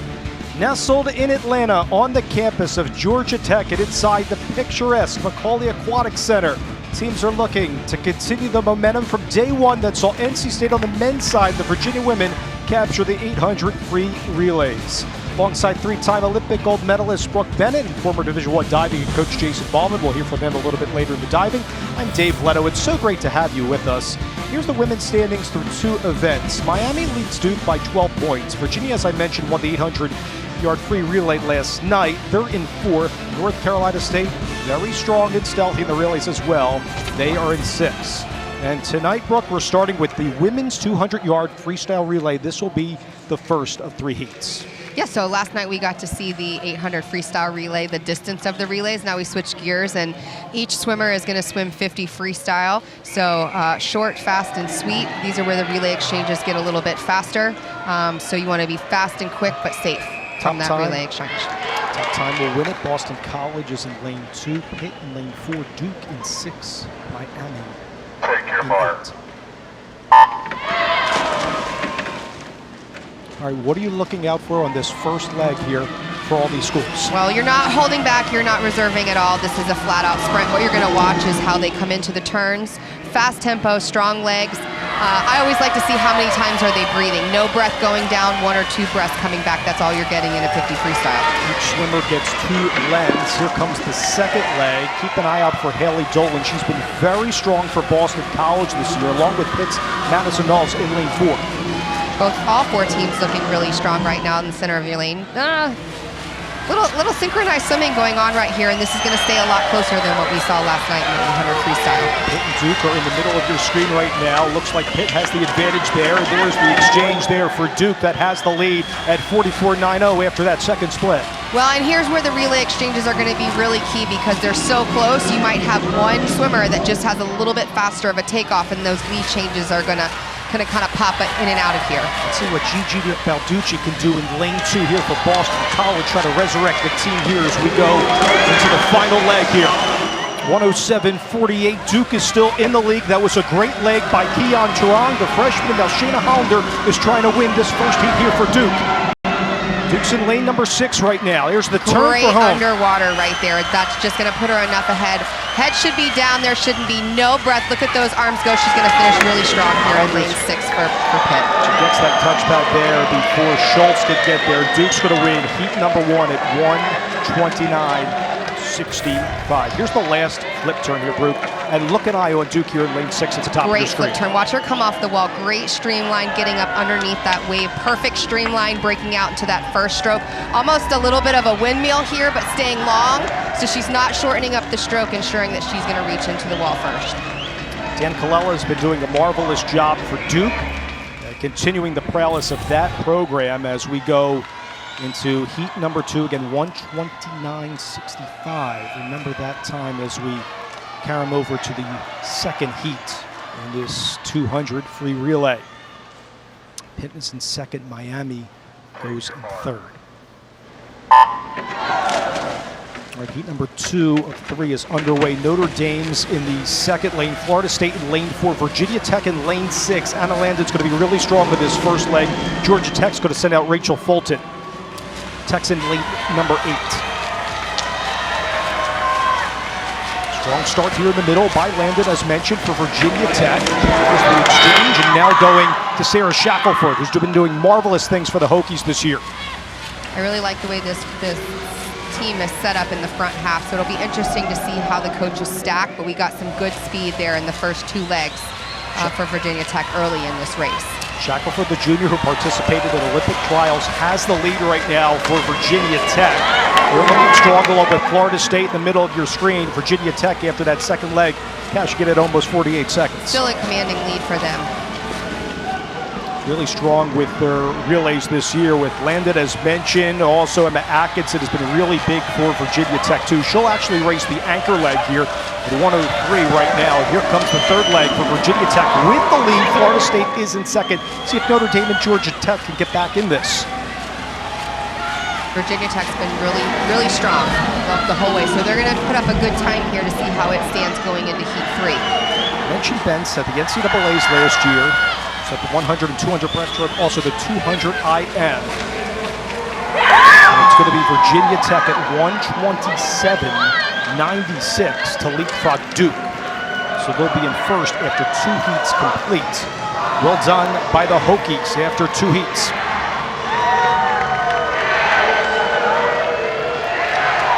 Great swim by those 4 girls. I mean, really strong across the field. We talked about it last night. It's not just one swimmer in these relays. All 4 girls have to put up great swims. Virginia Tech, after that second heat, over Florida State. Notre Dame fell in third. Georgia Tech is at the bottom at 131.21 as we go into the third and final heat.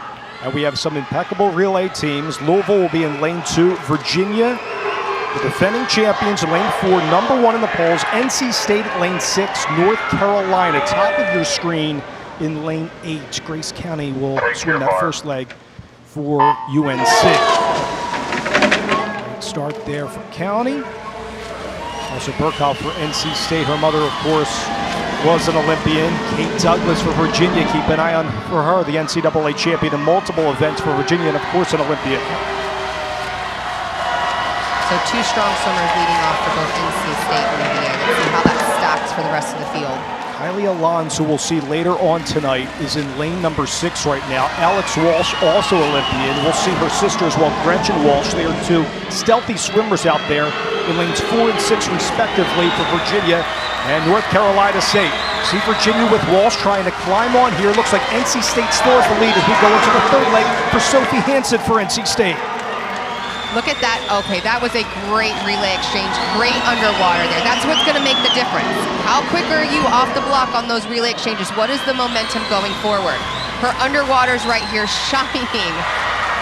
Hansen still has the lead here, Brooke, the 4-time NCAA champion last year. Here comes the anchor leg, and it's going to come down to Gretchen Walsh. We mentioned her, the freshman, Alex's sister, against Heather McCauley for North Carolina State. Riding super high in the water. Head position is perfect. Underwater off those dolphin kicks. Great breakout. How about Gretchen Walsh here? Yeah, this is the freshman right here, superstar. We're going to talk about her later, but what a phenomenal finish. At 1:24.42, Gretchen Walsh wins it for Virginia in the 200-yard freestyle relay. Terrific from Alexa Cuomo, Brooke, to Gretchen Walsh. And look at from the third and difference here. fourth We're going to leg. go on the relay exchanges. I'm talking about this slight lead for UVA going into this, but just watch the explosion off the starting block into the water. She has this great underwater and comes up almost a body length ahead just to put UVA ahead. Let's look at this time, 1:24.47 unofficially. This is going to stand out as a new meet record. Virginia will take it, and they do take the heat for the 200-yard freestyle relay on the women's side. Congrats to the Cavaliers. We'll go to the men's side coming up. 200-yard freestyle relay for the men coming up next.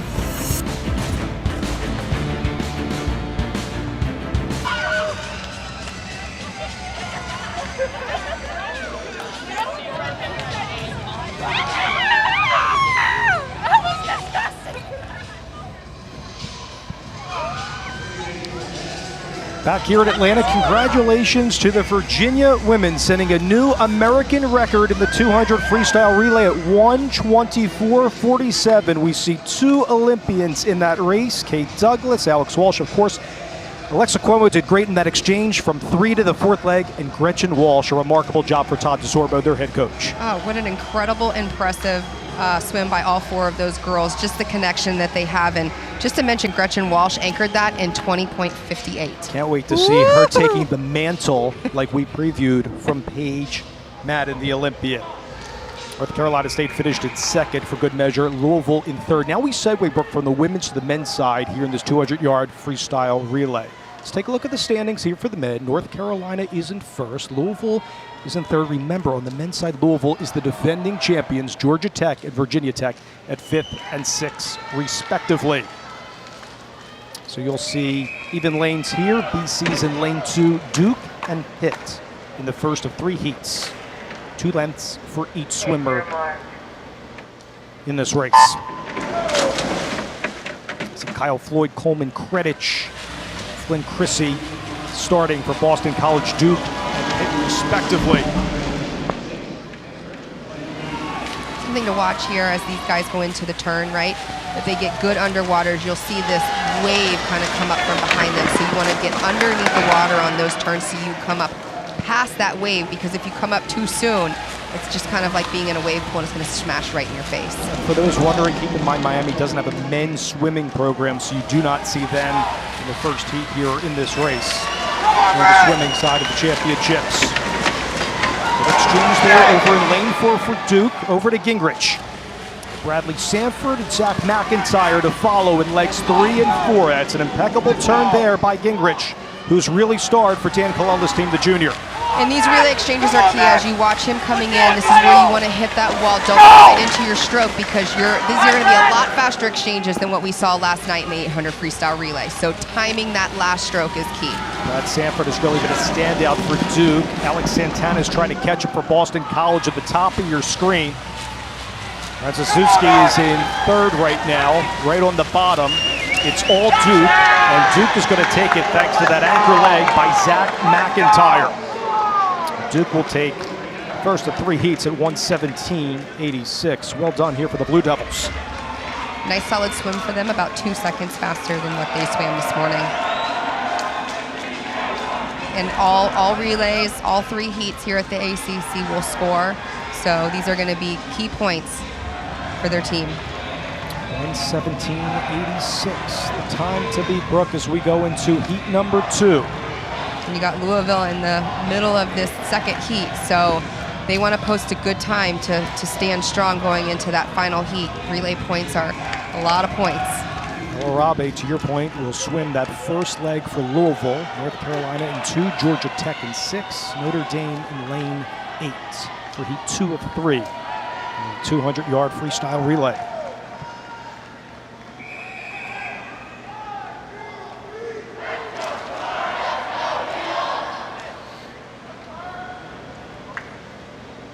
Take your mark.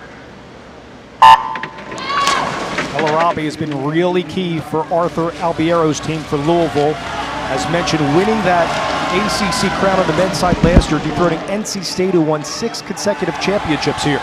And these relays are going to be key for that, for Louisville to stand up. And, you know, as we see early in the meet still, but Florida State's definitely up there, just trying to drive a little wedge between NC State and Louisville. And the second leg, and Tucker Burhans from North Carolina. He's on the bottom of your screen here. He's been strong for Coach Gangloff's team.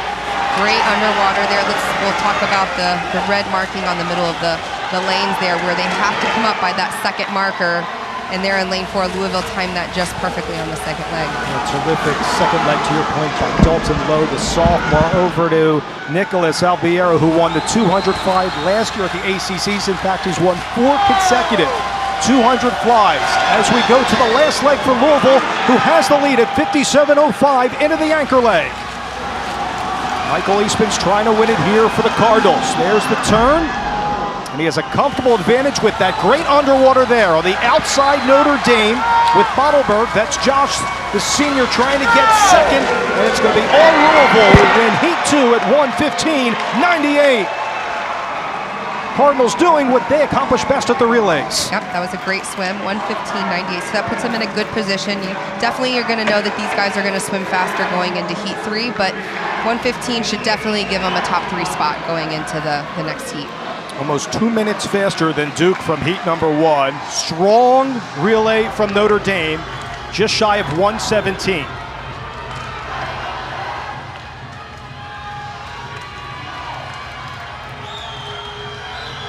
And now we go to Heat 3. Florida State will be in lane 2, Virginia in lane 4, North Carolina State in lane 6, Virginia Tech. We mentioned how strong they are on the relays for the Hokies. They do it on the women's side, see if they can continue that momentum on the men's side over in lane 8 with Youssef Ramadan going to swing this opening leg. Brownstead really big at the 50 you see there, and also the 100 free for Virginia Tech. There's Ramadan looking on for the Hokies. Did 1:15.98, the time to beat that was just set in Heat 2 by Louisville.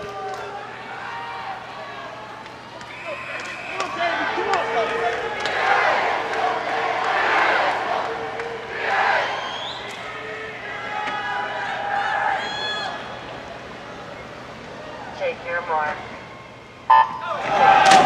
For Florida State, on the bottom of your screen is Peter Versace. He's a junior from Germany. He's also participated for the German national team, but I know you're focused on the freshman and David Curtis from Yardley, Pennsylvania, who's been big for NC State. He has been really big for NC State, had a great swim this morning, only a freshman, so guys just start to come into their own as they come into college, so a lot of talent that he's going to have over the next 4 years for the Wolfpack. Matthew King from Virginia swimming the next leg. He comes from a transfer from Alabama, also has been a champion in his own right. Virginia, North Carolina State neck and neck. Strong exchange there in lane 6. North Carolina State has the lead at 37-25 in the third leg. Sanjay against Connor Boyle for North Carolina State, Virginia respectively. Neck and neck right here. This exchange is going to mean everything. Kasper Stakowski, who's really stealthy on the backstroke, has the lead over Augustus Lamb right now in lane 6 and 4 respectively. Simultaneously, right? Little one's underwater, one's on top. Who's out swimming? That's the underwater that's going to make the difference going into the finish here. Lamb outreach Stakowski. I think it's Stakowski who wins it, and it's Lamb for Virginia who gets there at 1:14.47. How about that underwater there? Stakowski stayed under the water.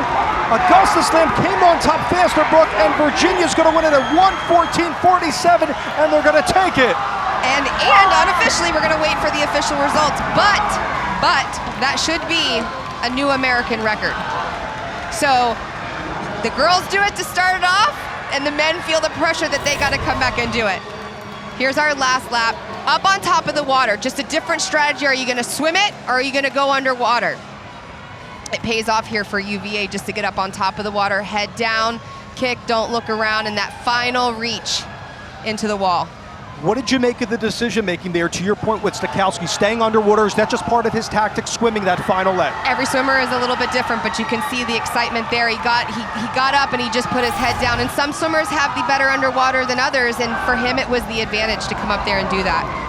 Virginia's going to take it 1:14.47. The Cavaliers sweeping the 200-yard freestyle relays on both the women's and the men's side. Coming up, the women's 500-yard freestyle after the break.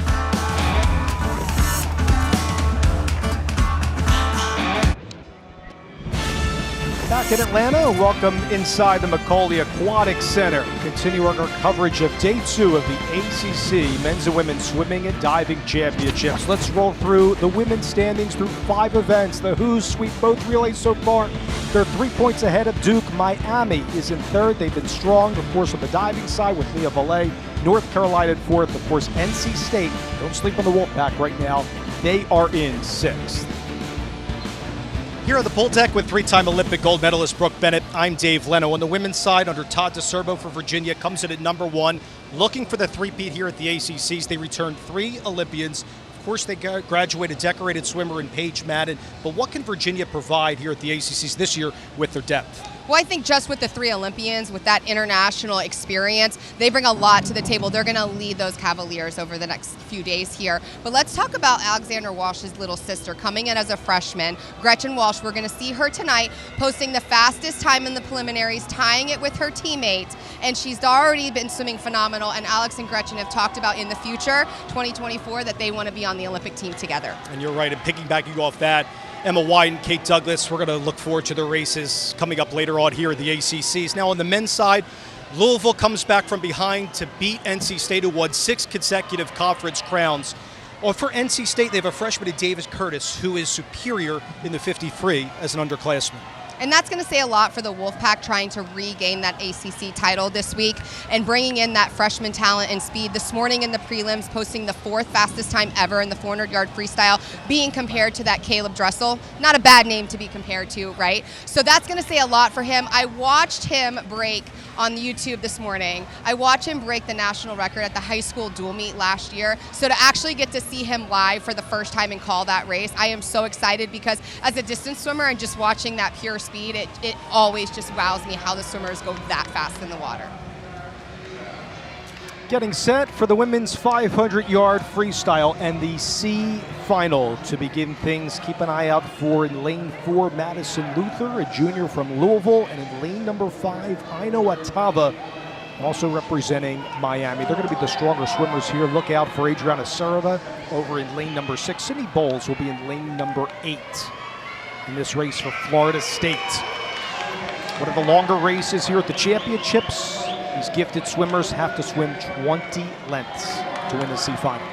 But lucky, you don't have to count them all by yourself because you have your teammates.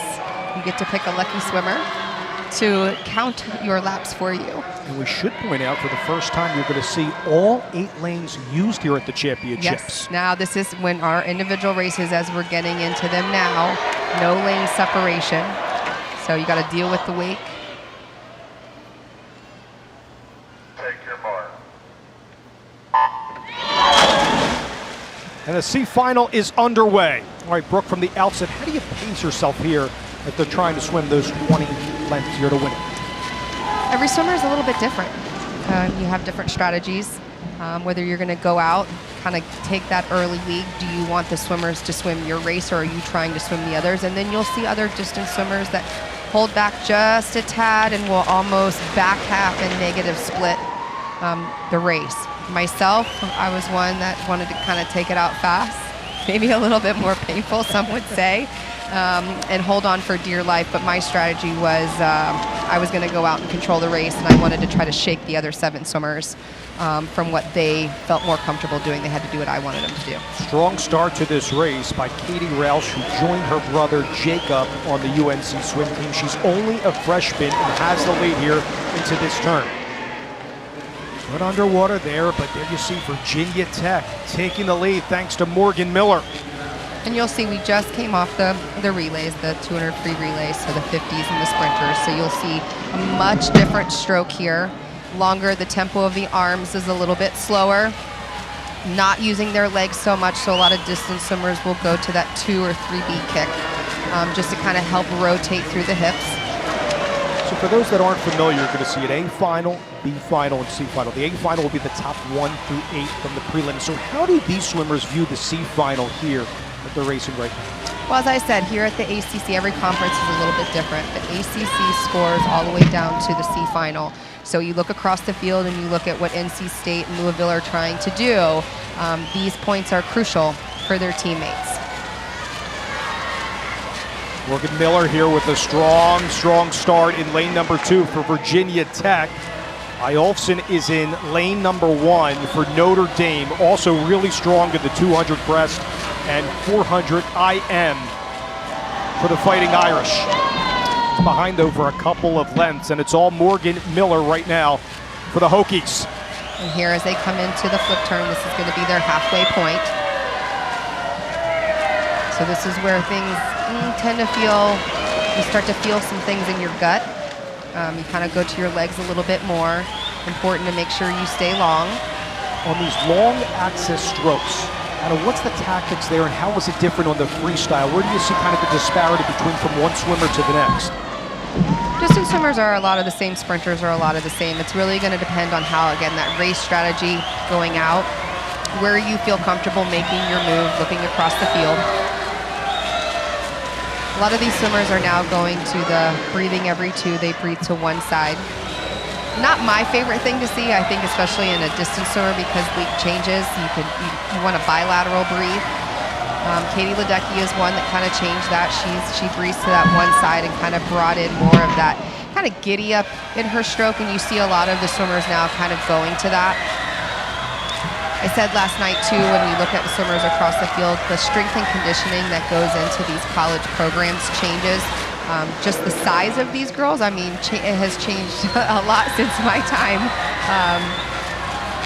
We didn't do a whole lot of strength and conditioning. It was just a lot of yardage in the pool. And I think now these coaches have been able to find a good balance. I think saves the swimmers' shoulders and the bodies a little bit more to give them a break of the wear and tear and that over-repeat of that freestyle stroke. 3 more lengths to go here for Virginia Tech's Morgan Miller. Just keep in mind, as far as timing goes, this event was won the last 2 years by Virginia's Paige Mann, as we mentioned, graduated, also an Olympian here, and it's been all Miller right now, closing it at 4 minutes in this 500-yard freestyle in the C final. See the lap counters there. A good turn again for Miller. How about for Notre Dame? I also gaining ground here in lane number 1. So across the pool there, you're going to see, I think, a lead change here coming into this turn over in lane 7. That sophomore out of Miami.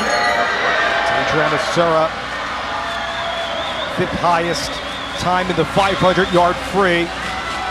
Sura's right in the middle, as Brooke mentioned, in lane number 7. Good turn there for Sura. And you see the double orange. So this is a 25, and this is where you bring in those legs, that nice little surge on the end here in about this last 100 for her. Sura's trying to get to the touchpad here, and Adriana Sura going to take the C final. Strong race there for Sura at 4:47.36. Morgan Miller was leading throughout the first half of that C final. I know Otava and Lucy Callard also giving some momentum and carrying that over towards those last lengths. Yeah, that was a very nice strategy. She kind of held it back, so that's the difference of taking it out to the early lead and just hanging back, and then you just kind of like fishing. You go in and you hook them and you just slowly reel them in, and that's what she did. So congratulations again to Sura and Miami.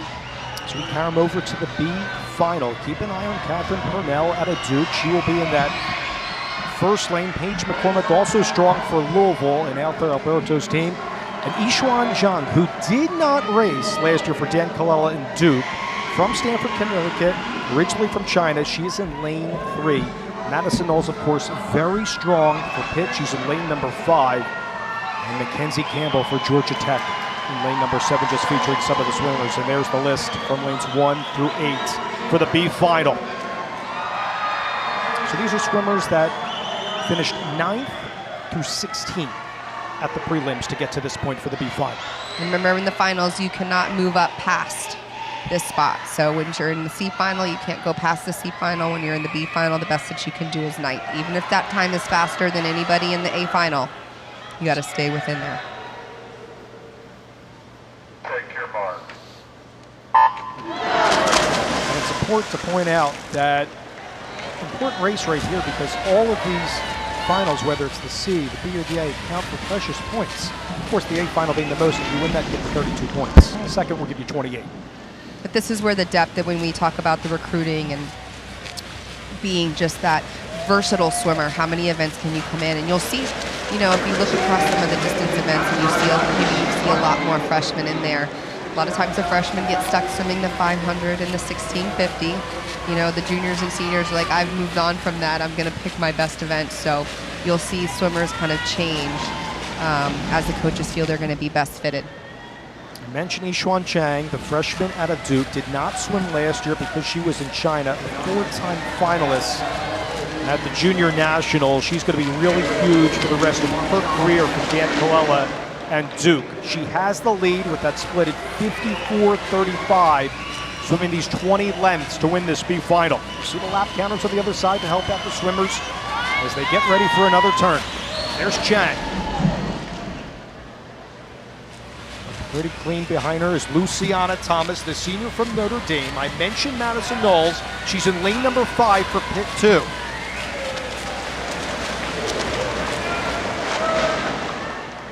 All Chang here. Nice underwater dolphin kicks, couple kicks, not staying under the water too long. You're not going to see these girls in the 500 probably do more than 2, maybe 3 dolphin kicks off of each wall. Catherine Purnell, also looking strong for Duke, was featured in the NCAA in 2 events in the 400 IM and 200 fly events last year. She's on the bottom of your screen right now for the Blue Devils. Still going to beat Chang here at this turn at 1:51.75. Strong race from Chang. Different from the C final, Brooke. Let's see if she can take this one from the outset all the way to that last leg. And if you're going to take it out, I mean, this is where you want to kind of push it. Don't set back. You're coming into the halfway point. So here's the 250 coming into the turn. You know, here, push it a little bit. You've distanced yourself from the rest of the field. You don't want to give anybody behind you that hope of, I can hang on to your hips and then press it. 2:20.58 there for Chang. Right behind her from Notre Dame is Luciana Thomas. Senior from Fayetteville, Arkansas, specializes in the fly and also in the IMs. Last year was at the NCAA, finished 24th of the 400 IM to be exact. She's right now middle of your screen, right behind Chang. Not too far behind though, over in lane 1 is Duke's Purnell. Still Chang at this turn. And Thomas, you can see, just trying to edge it up there, you know, a little bit. Chang's doing a really good job as she pulls away on those turns. She's got that nice dolphin kick that's really solid and strong.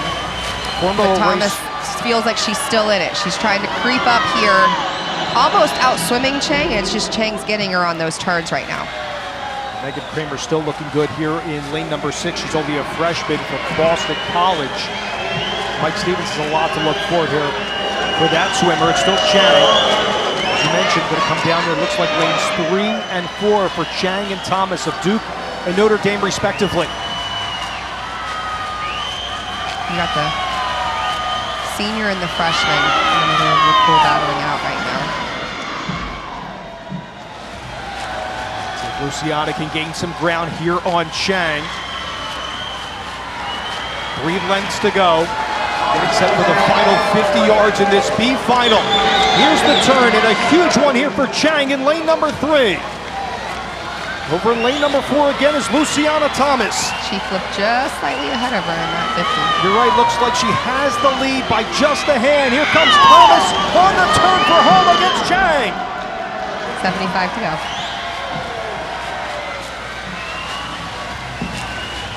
Thomas just ahead of Chang.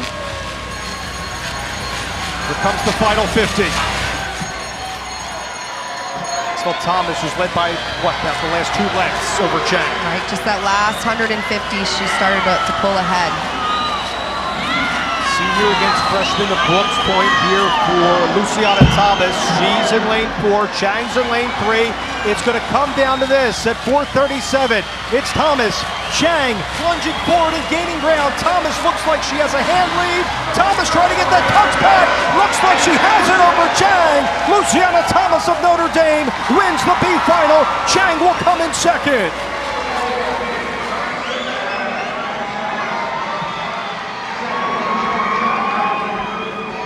Great effort by both of those girls.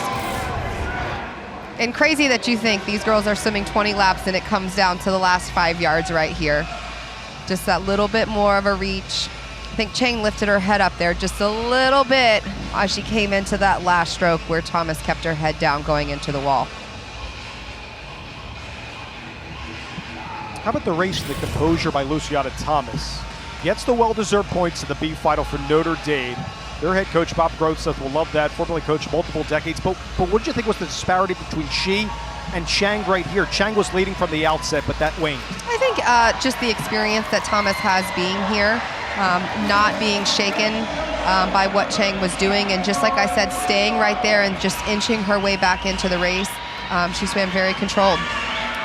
And here come the 8 swimmers for the A final here in the 500-yard free.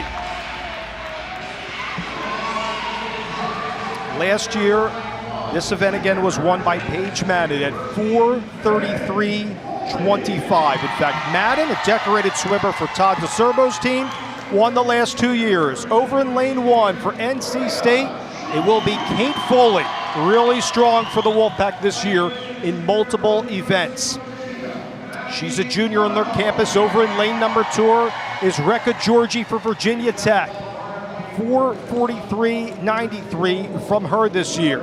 For Virginia, we mentioned how stealthy they've been. They're going to send out Manny Donahue over in lane number 3, and some of the strongest swimmers in this A final will be side by side with her. Among them, the top time, Liberty Williams this year is a beat cut for the best time at 4:38.79. She'll be in lane number 4. Lane number 5, we have an Olympian in Emma Wyatt. Can she take the reins from Paige Madden at 4:41.39, her best time, over in lane number 5, only a freshman on their campus.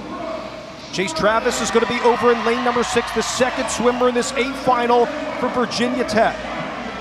Uriah Hirap, the sophomore for North Carolina State, one of 3 swimmers for the Wolfpack in this A final, will be in lane number 7. And over in lane number 8, it will be Brooke Travis, the junior from North Carolina State. What are you expecting from the Olympian Wyatt in this A final? I think we're going to see a really good race, but of course Liberty's there to shake it. If you look at their personal best times, both of them at 4:38s. Take your mark. And Wyatt is over in lane number 5. Liberty Williams, a 3-time Olympic trials qualifier, is over in lane number 4. But the big story is what Emma Wyatt can provide, taking that reins from Paige Madden. I say that because Todd DeSerbo was talking about you need one swimmer that's really going to step up. And for those distance races, Wyatt comes to mind even though she's just a freshman. Not just a freshman, but let's remind everybody back at home that, you know, as last year, and we saw a lot of the athletes decide to do this once Tokyo was postponed into 2021, a lot of those incoming freshmen decided to stay home and train, whether it was training reasons and just limitations when we were going through COVID breaks and everything shut down. Emma Wyatt was one of those that chose to stay down at her club team down in Sarasota, Florida, and train through the Olympic Games. So just coming in now as a freshman for UVA. Won an Olympic silver medal in Tokyo in the 400 IM, excuse me. So, you know, good distance freestyler. We'll see her later in the week as we go into the IMs. She was ranked number 1 in the 400 IM, 18 under in the past. Backed up that performance as an Olympian in Tokyo, silver in the 400 IM for Wyatt. That's the second best time out of all these swimmers coming in, at least those that are in this competition right now at 4:38.90. I say that because leapfrogging her is Liberty Williams with that beat cut this year, that best time. And Liberty Williams, a big distance swimmer, along with Gabby Albiero for Coach Arthur Albiero's team in Louisville. And Louisville's always very strong. They're always that team that's really battling out for second place these last 2 years, NC State and Louisville. So it's good to see them getting some good young blood in there. Good to see the distance swimmers really coming in and putting up some good points for their team. 148.67 there for Wyatt has the lead. Williams at the NCAA's 26 in the mile. I mentioned her distance swimming 4:40.38 in the 500 free at the NCAA's last year too. And Wyatt looked like she, you know, we're coming up here. This is our 250.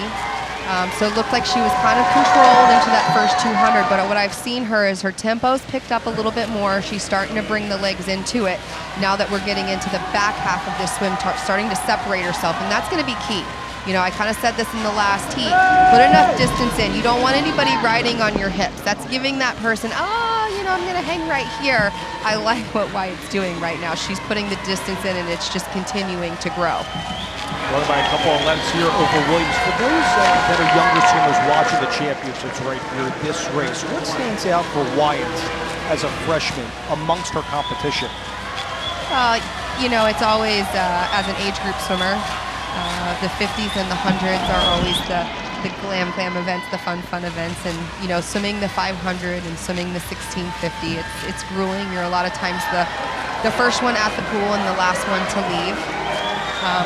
But you know, I have favoritism to the distance events because I was always that. That's when the TV, you know, they always took that commercial break while we were in the middle of the 800 freestyle. So. No breaks here, Brooke, as we see Wyatt has the lead over Williams. In third in lane number 2 for Virginia Tech is Georgie.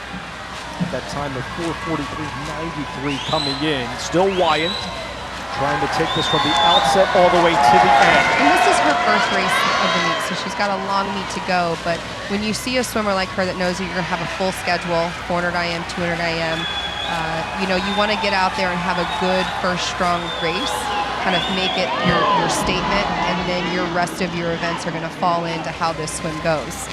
I like how she's swam this. You see her go to her legs when she comes off the wall, sees her teammates over there cheering her on, and then of course you love to hear this bell lap. Now we get just a 50 left to go.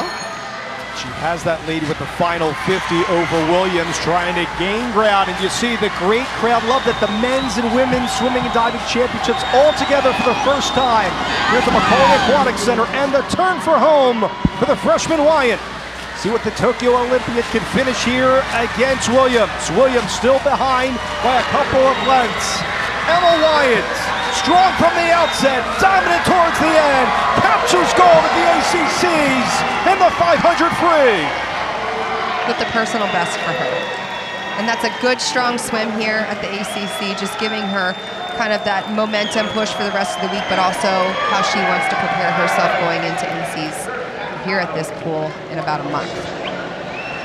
4:37.23. The Cavaliers are steamrolling here at the ACCs. We mentioned getting it done on the relays on the men and women's side.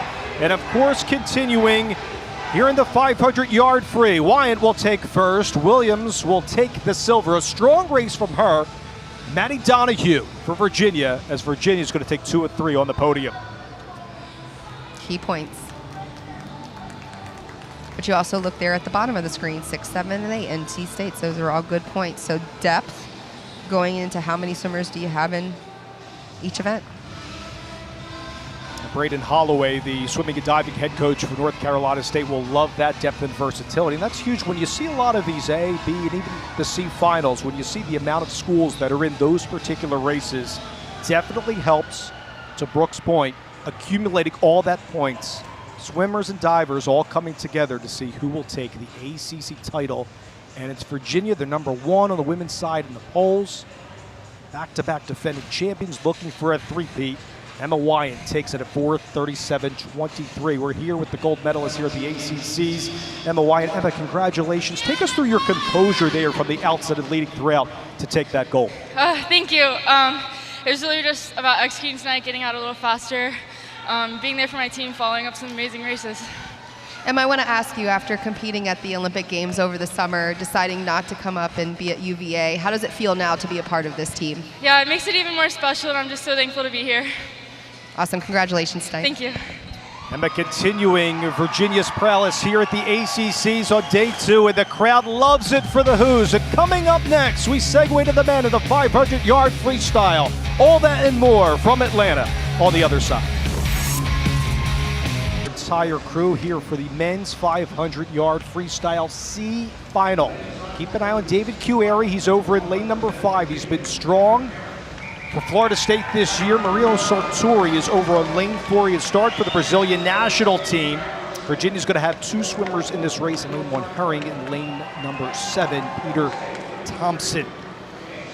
There's a look at Sartori there for Louisville, just a freshman. You're seeing, Brooke, a host of underclassmen here in the C final, again, still for points here, big ones. The upperclassman, the lone senior, is Miranda. That's Maxwell over in lane number 6 for Notre Dame, who has 2 swimmers in the C final. 20 lengths to determine the winner of the C final.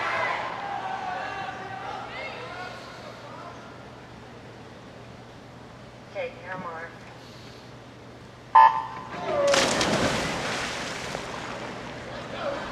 Just for timing purposes, this was won last year, of course, in the A final by Jack Hoagland at 4:11.26, one of the stronger swimmers in the Notre Dame program. He is not in the A final, not swimming in this competition, the 500 freestyle, at least making the finals. Strong start there by the middle lanes in lanes 4 and 5 here at the C final. Number 2, we documented from the outset, Cueri for Florida State, for Louisville, and lane number 4, Sartori from Brazil.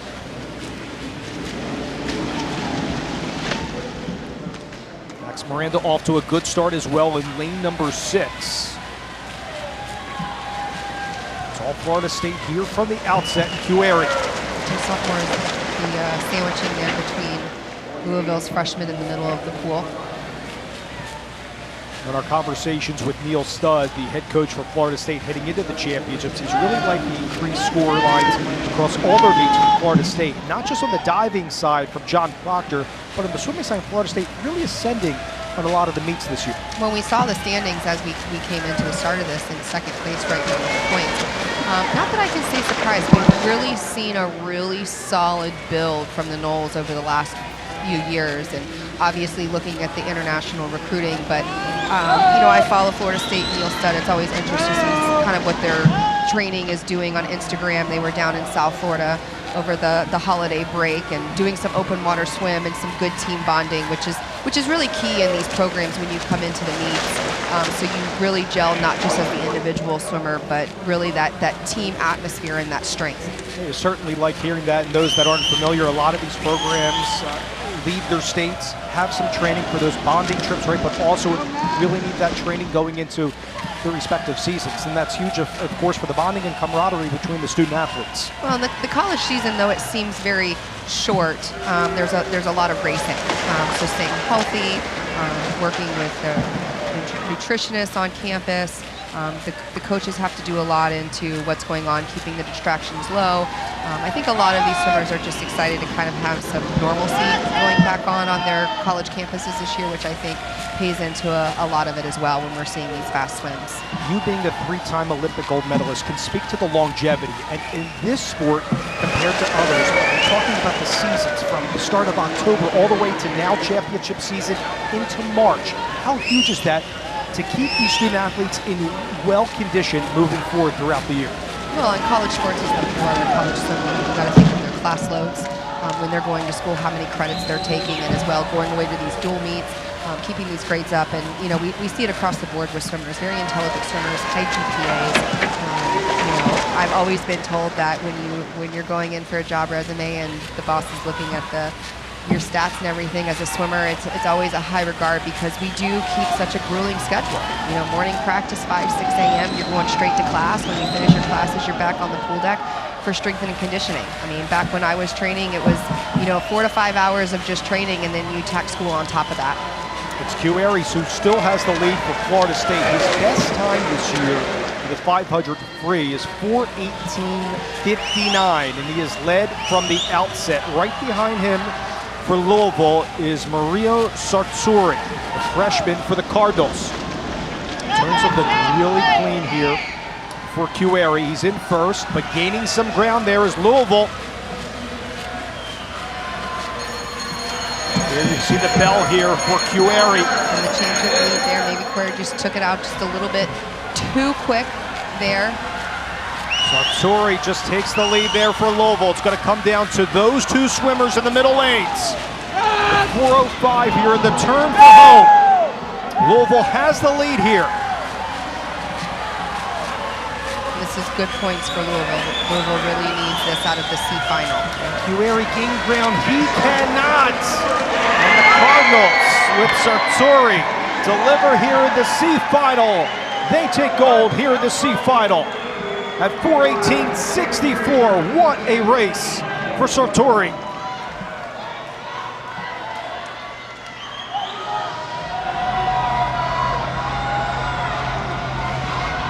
Beats his time at 4:21:18 book in the prelims. Saved it all for that C final and delivered. Really saved it for the last 100 there. You know, he stayed in it. I would say we heard that a lot in Tokyo. Fink kind of made that come from behind in the last 50 to 100 pretty famous. But 14 hundredths of a second separating Shoyat and Cueri for Louisville and Florida State respectively. We mentioned racking up these points, huge for the Louisville program. Now we segue to the B final now, this 500 free on the men's side. Hayden Curley's over in lane number 4, the senior for Louisville again. Georgia Tech has a strong swimmer as well in Clark Wakeland. Keep an eye also in lane number 8 for Florida State, Neil Studd. We mentioned what his program is doing for the Seminoles. The sophomore Jordan Yatchev has looked really good this season for Florida State.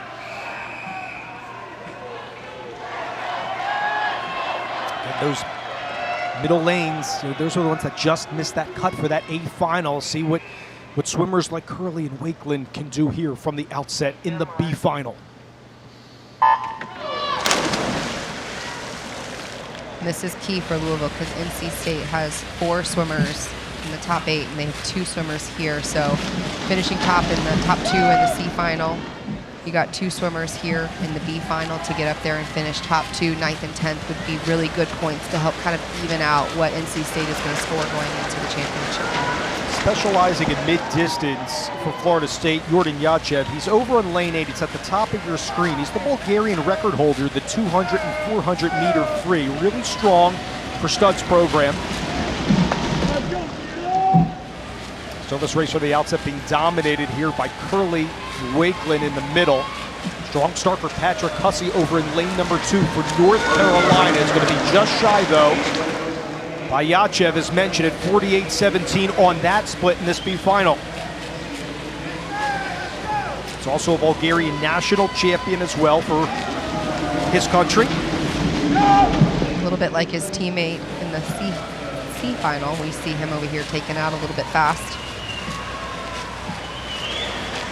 Outside lane, you know, it's not always the best place to be, but you got to use it to your advantage. If you can get out there in front of the field and kind of sneak away, they don't notice that you're there.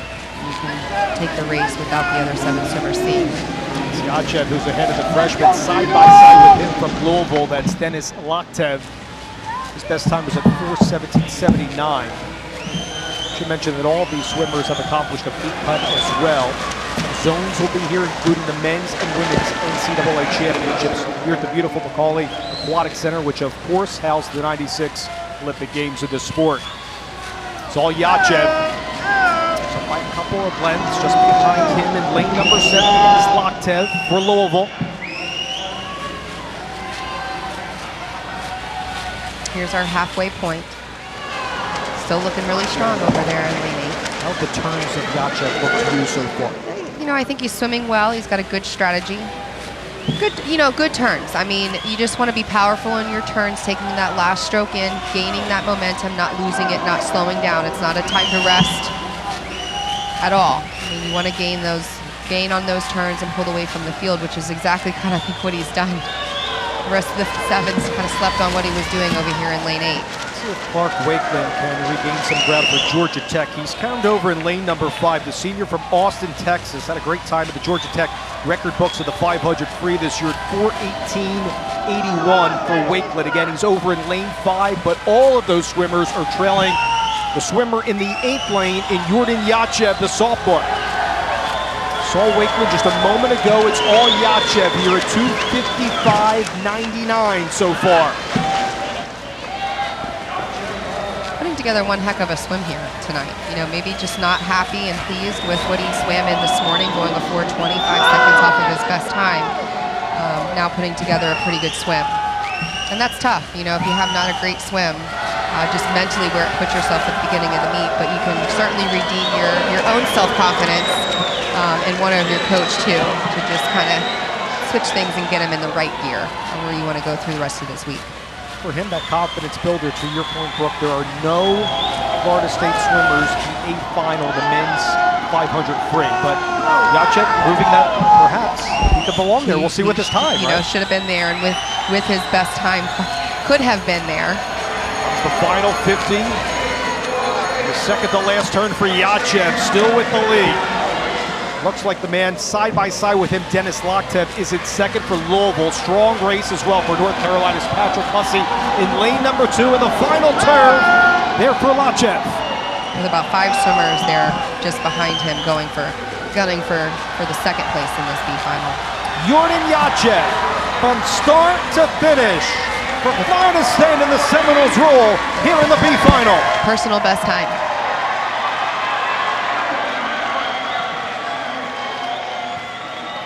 Yachev at 4:14.16, a clench of the fist. Neil Stud and the coaching staff at Florida State have to love that.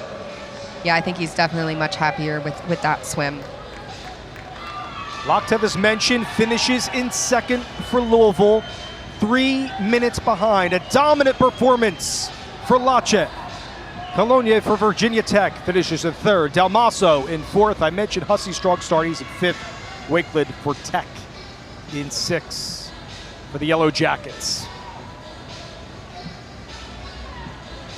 It's all going to come down to this A final.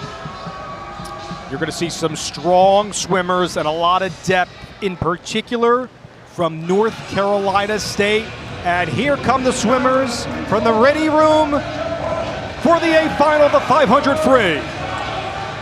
Yeah, I kind of like it when you look across the field and you've got four swimmers all next to each other, 2, 3, 4, and 5, representing the Wolfpack. So you know that these guys train together. They probably know each other's strategy, but then how is that going to play? Who's playing a little bit better of a mind game, putting together the race, but of course the favorite there in lane 4 with Ross Dant. Let's run through the lanes. Batar Unlu, who won the 200 free at the ACCs last year, he's over in lane number 1. In lane number 2 for North Carolina State, Eric Knowles, keep an eye on that time at 4:15:48 for Knowles. Over in lane number 2 is a 5th year for the Wolfpack. Over in lane number 3 will be James Plage, a sophomore from North Carolina State at 4:14:32, just outpacing his teammate. Over in lane number 3, Ross Dant has been really strong, holds the conference's best time this year at 4:16:28. Also a beat cut, a junior from Hickory, North Carolina. Dant's going to be really big throughout this race, but toe-to-toe with Dant, the sophomore from North Carolina State. His teammate will be Gallant. He will be really big, the sophomore. He's a transfer from Indiana, and John's going to be really huge over in lane number 5 in this race, in this A final. Atani Ivanov for Virginia Tech, the senior, is going to be over in lane number 6. He's run some strong times from Bulgaria at the Worlds and European Junior Championships. Over in lane number 7, you're going to see Jack Wright, a junior from Virginia. And to culminate this one, you're going to see the lone freshman for Georgia Tech, Mert Kilovats, 4:16:14. Can he surprise everybody at his home pool for the Yellow Jackets in the A final? Ross Dant, that second place finish, 500-yard free. See if he can get gold.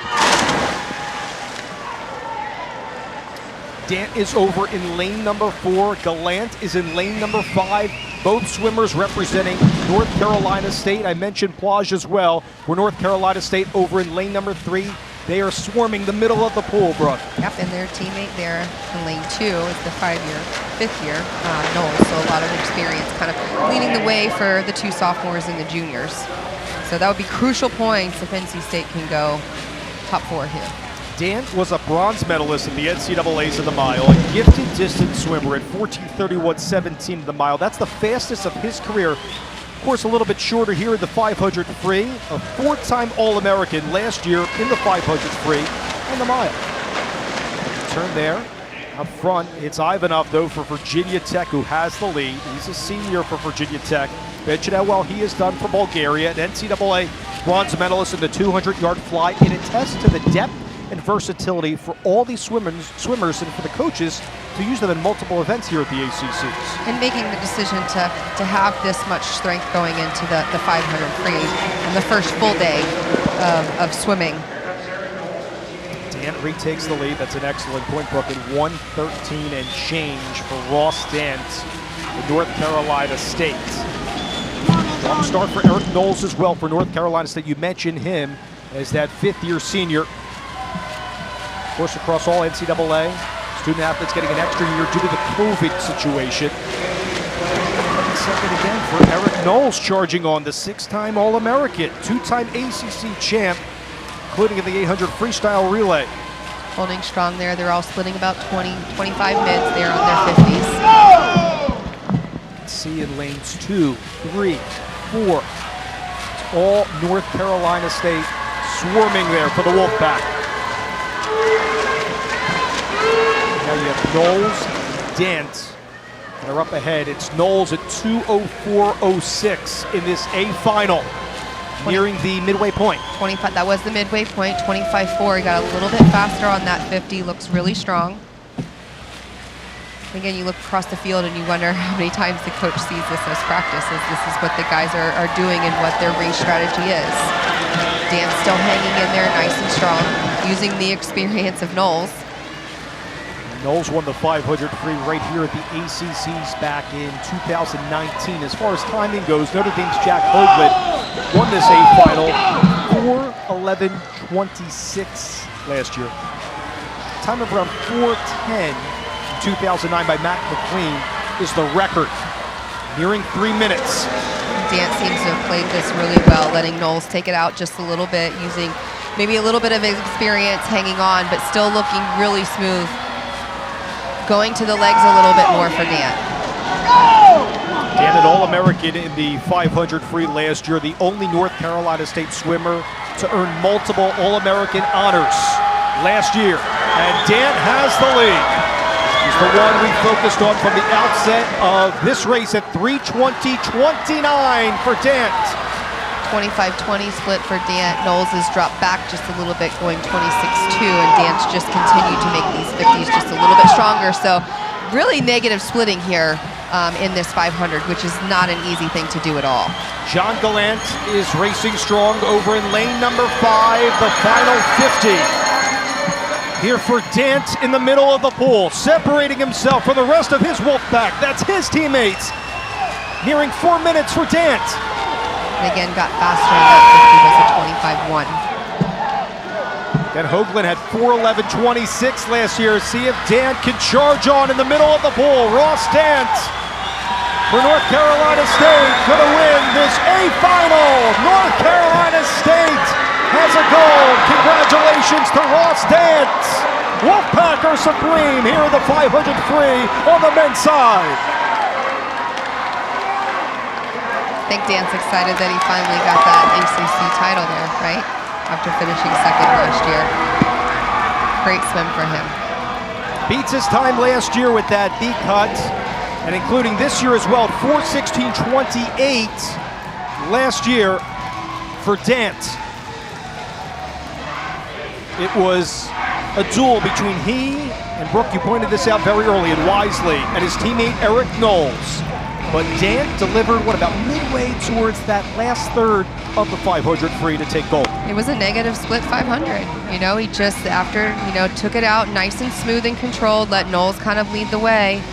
And look at the excitement there out of both of them. A lot of strategy there, a lot of teammate love, brotherly love there, a lot of points there for the Wolfpack in this heat.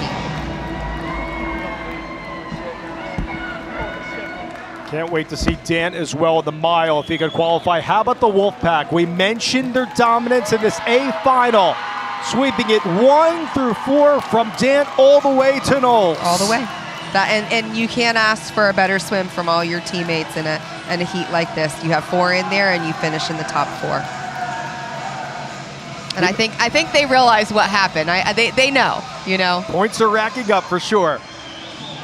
And for Braden Holloway's team, again, setting the storyline for those that aren't aware, North Carolina State won 6 consecutive ACC crowns on the men's side. They were leading up until one of the final relay events last year. Louisville stormed back to leapfrog and stun everybody under Albiero in his 19th year for the Cardinals. And Wolfpack showing what they've dominated in recent years, sweeping this A final 1 through 4, and of course the podium.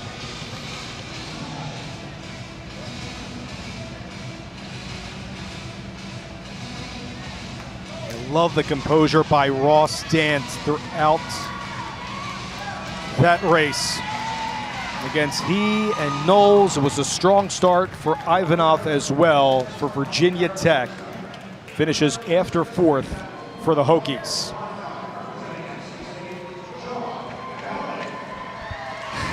And our gold medalist is with us, and Ross Dant, congratulations on an impeccable race. Ross, what was it like, though, swimming against your fellow Wolfpack, finishing 1 through 4 in the A final? Oh, it's just like practice. We do 500 work Thursday afternoons, and we were talking about it. It's just like a Thursday afternoon, so it was so fun. There was no pressure. It was just like practice. And I love all those guys. Russ, talk about, your splits and just coming back in that back half, almost negative splitting this 500. Were you just keeping Knowles in your view, and like you said, just like a practice, but now it's time to really put it up on the board? Yeah, I wanted the first half of the race to kind of come naturally, and then I talked with Dino, and he said I really need to bring in the arms of the back half, and so I think I did a pretty good job doing that. Awesome job. Congratulations. Thank you. Go Pack.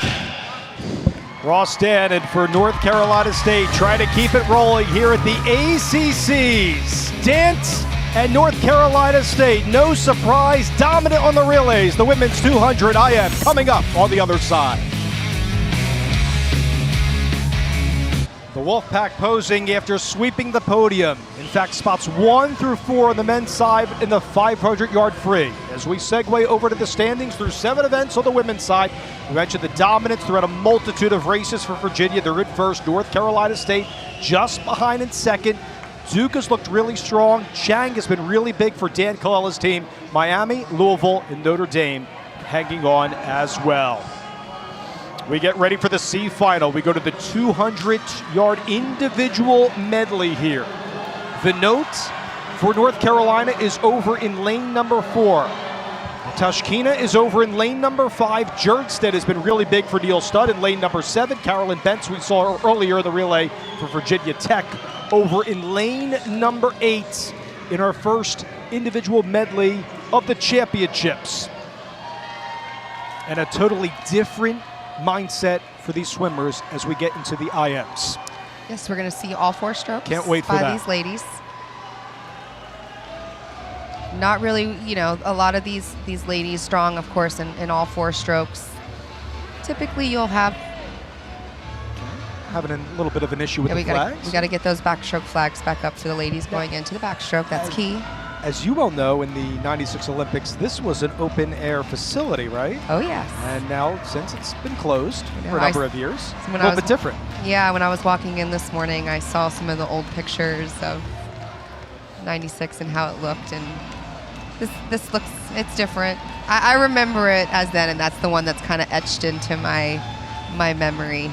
I was told by a lot of my friends when I posted some pictures today up on Facebook, and I said I swam this morning, and they go, "Did you swim in lane 4?" And I was like, "No, actually 6." And they go, "You got to go in lane 4 and have somebody video it." I'm like, okay, I'll get back in the pool and swim later in the week. Yeah, I think I overheard the staff telling you should be in lane 4. That's the voice of 3-time Olympic gold medalist Brooke Bennett.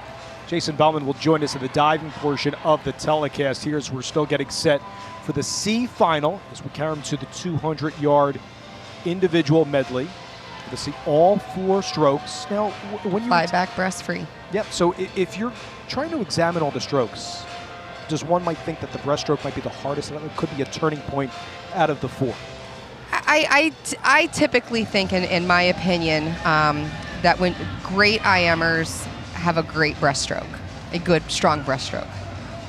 Your not so great breaststrokers, we tend to suffer a little bit in the IM. So it is. I do think it is the key point to a 200 IM. You know, but these girls are going to look good across the field, and what you want to do is make it hard on us to call out what is the weak stroke. But I think typically having a good, strong breaststroke is the determining factor on just how great of an IMer you are.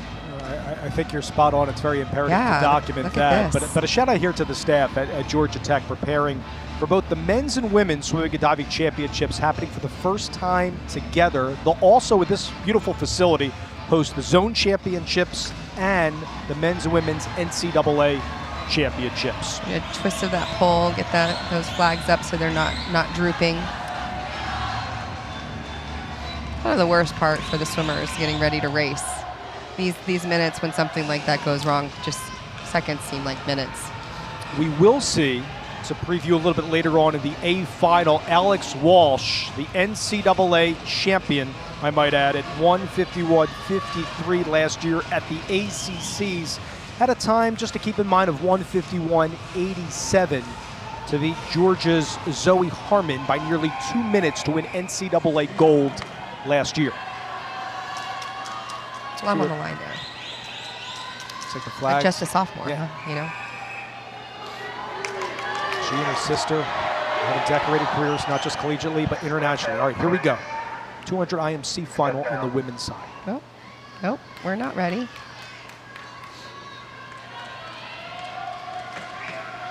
Something else apparently doesn't seem right. I heard the whistle by the referee. Let's wait and see. But you mentioned, you see the composure here by at least gifted student athletes. Deanna Dunn feverishly waving her arms. You see her in lane number 3 for Louisville. She's a senior. One of 2 seniors with Tashkina Also a senior from Louisville as well. She's over in lane number 5. Oyaka for Duke, a sophomore, is in lane number 6. Lane number 8 just shaking those legs. Caroline Bentz is ready for Virginia Tech.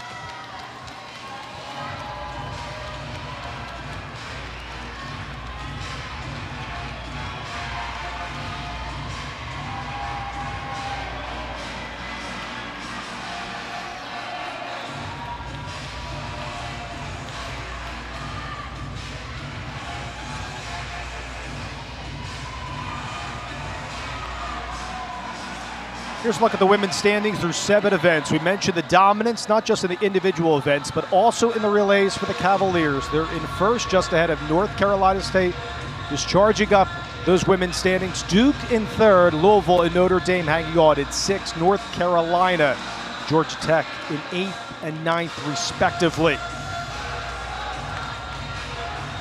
Here's the start list for the C final, the women's 200 individual medley. Keep an eye on Vinote over in lane number 4 for North Carolina. Atashkina has been really strong for Louisville as well in lane number 5. Caroline Bentz has put up some impeccable times over in lane number 8, but don't sleep on Florida State's Edith Jernstad over in lane number 7. It's a prelim time just over 2 minutes for Jernstad.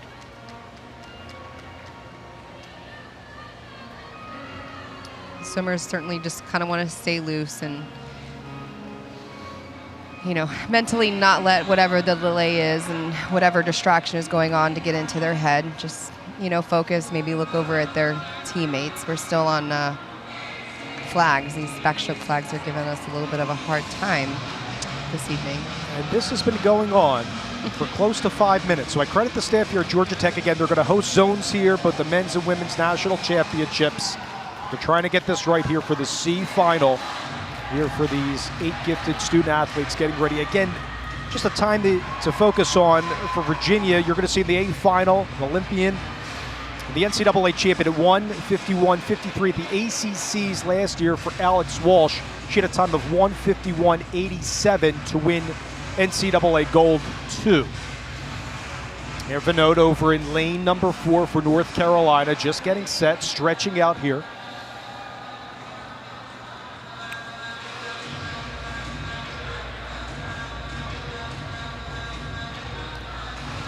Here's the standings on the women's side through 7 events. We mentioned the dominance for Virginia, not just in the relays, but also the individual events. They're in first, North Carolina State, really strong in the relays. They're in second, Miami, Louisville, and Notre Dame hanging around. The same with Georgia Tech and Florida State towards the bottom of the table. Getting ready for the C final, the 200-yard women's individual medley. Keep an eye on Vinote. She's been really big for North Carolina over in lane number 4. Maria Atashkina over in lane number 5. Caroline Bentz, we've seen her in multiple events for Virginia Tech. She's on the outside in lane number 8. But again, don't sleep on Edith Jernstad over in lane number 7 for this C final. Best time this year was swum by Virginia's Kate Douglas. She had an 8-cut time of 1:52.21. Love that the swimmers are just getting into it. Caroline Bentz is having a great time here as they're still adjusting the flags. This has been going on for about 5 minutes. Again, the men's and women's combined here at the championships for the first time in the history of the conference. Here's what I like. You know, we've been talking about the delay in the flags, but we've got the fans dancing. They're playing some music. You saw the Florida State teammates there staying loose. So that's good. You know, you kind of have to not worry about distraction, do some dancing. You always, well, I mean, the YMCA, I mean, that gets everybody in the stands and the teams going. Should we start it over here too? Everybody's in unison from the broadcast booth to the crowd to the gifted student athletes. And it's great to have the fans back, of course, due to the COVID year. Yeah. You didn't see the fans, of course, the men's and women's were separate, now it's together, and you're seeing all the schools just having a great time at the McAuley Aquatic Center as they're trying to fix the flags, getting ready for the C final, the 200 IM.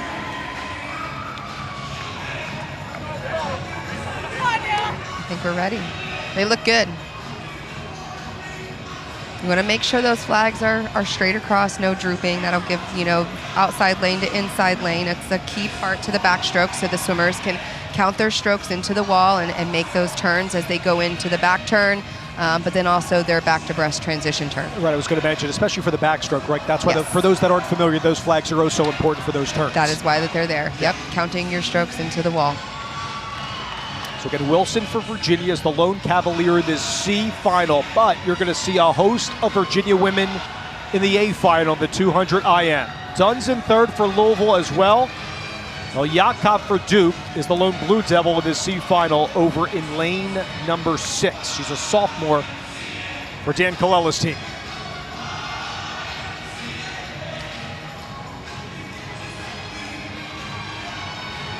Girls are all smiles with the delays. That's good, you know. You gotta have fun and you gotta stay loose.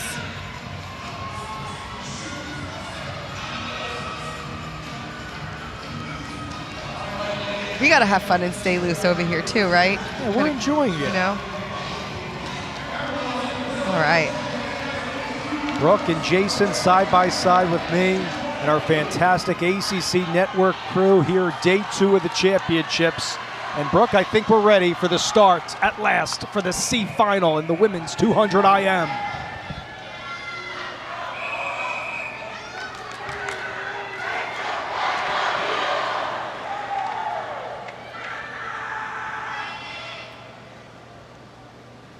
Take your mark.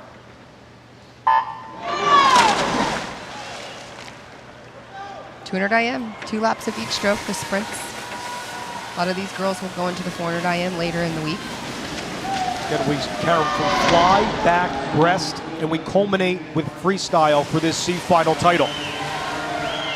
It's Vanote who's out in front in the middle. Strong start for UVA Sophie Wilson over in lane number 1-2. That's split at 25.05. We mentioned don't sleep on Jerstead for Florida State. She has the early lead in the C final. Now we see where the backstroke flags are crucial. Girls are underneath them, counting those strokes in.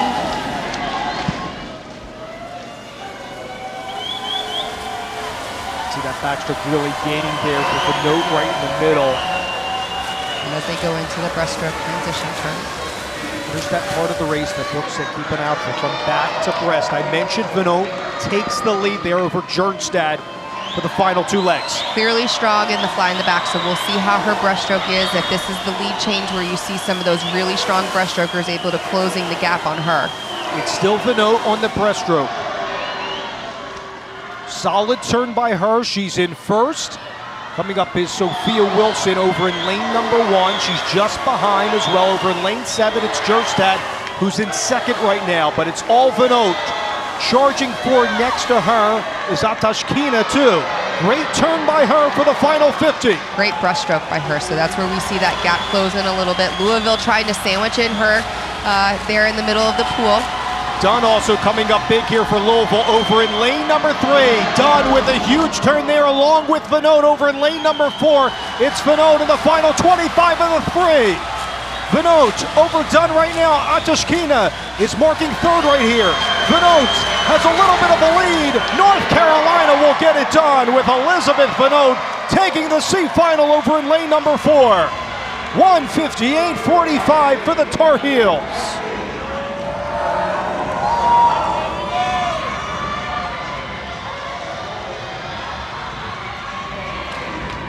Yeah, that was a really nice solid swim by her. Really from start to finish, she hanging there strong, even with those 2 girls on either side of her charging a little bit in the breaststroke. She was able to come and put together a really strong freestyle there at the end.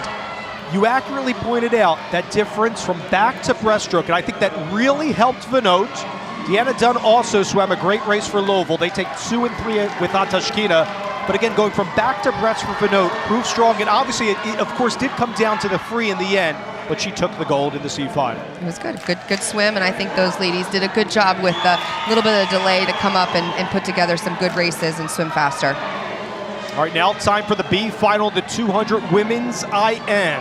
Ella Bathurst has been a terrific standout as an underclassman, in fact, a freshman for Todd DeServo's team for UVA.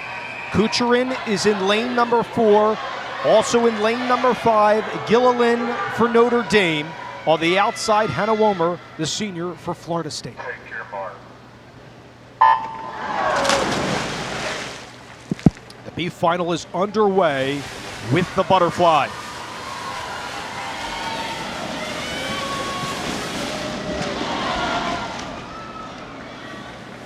Notre Dame. Gillen has been really strong for Bob Groth's team. Featured in the NCAA, the 100 and 200 fly. Is on the bottom of your screen as we carry him into the backstroke now.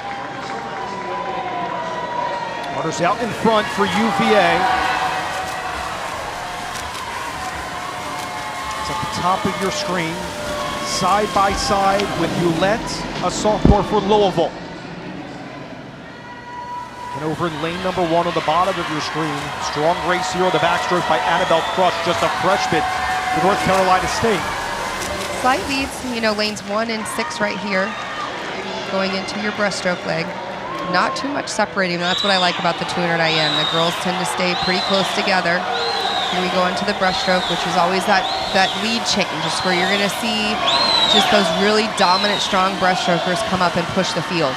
Ulette touches first there at 1:13 and change, but over in lane number 1, Annabelle Crush. Strong with the breaststroke to Brooks Point. She's trying to vie for first. Here comes Bathurst. Don't sleep on her. For UVA, the freshman over in lane number 3. And you see the middle of the pool kind of come in and suck that gap in that those two girls had from the outside. Carter does well there. And now for the final 50 of the freestyle here in this B final. Closing in at 140 and the turn for home. Look at those outsides with Ulette and Harder as well. Remember, Harder had the lead over in lane number 8. It's Wormer, though, that's gaining ground. Also, Crush, too.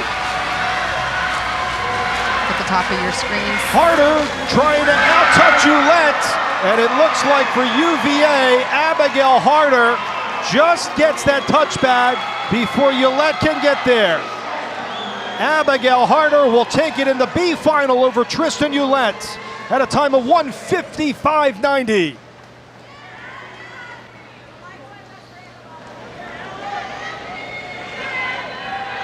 That was a great swim by Harder and good. You talk about finishing at the top of your heat. 9th place, great points there for UVA. Yeah, congratulations to Harder once again. How about Nina Kucherin storming back for Florida State to take bronze in this B final, surpassing Crush and Muzzy in 4th and 5, respectively. And here come the swimmers for the women's 200 IMA final. Meet record by UVA's Kate Douglas. This was won by Virginia's Alex Walsh. Not only took it here at the ACCs, she's the defending NCAA champion as well. An Olympic silver medalist in the 200 IM. So. Julia Poole is over in lane number 1 at a 5th year for North Carolina State, 4th best time out of all the swimmers coming into this 200 IM. She's over in lane number 1. Don't forget about Abigail Arends for North Carolina State. Strong in her right over in lane number 2 for Louisville. Abigail Hay will prove to be a formidable presence. We mentioned the Olympian Alex Walsh, the defending NCAA champion, at a time of 1:51.87. Walsh will be over in lane number 4. She beat Georgia's Zoe Harmon by nearly 2 minutes in the NCAAs last year to capture gold. Side by side with her will be Margaret Nelson, short for Ellie Nelson. She'll be over in lane number 5. And against her in lane number 6 will be Sarah Foley from Duke, a sophomore from Philadelphia. Swam her high school swimming at Penn Charter, strong in the NCAAs in the 100 and 200 breast, and of course the 200 IM.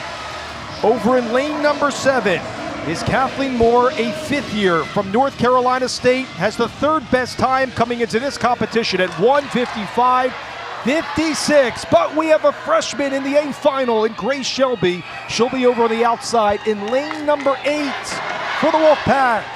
And here's Walsh, the defending NCAA champion. See if she can defend her crown.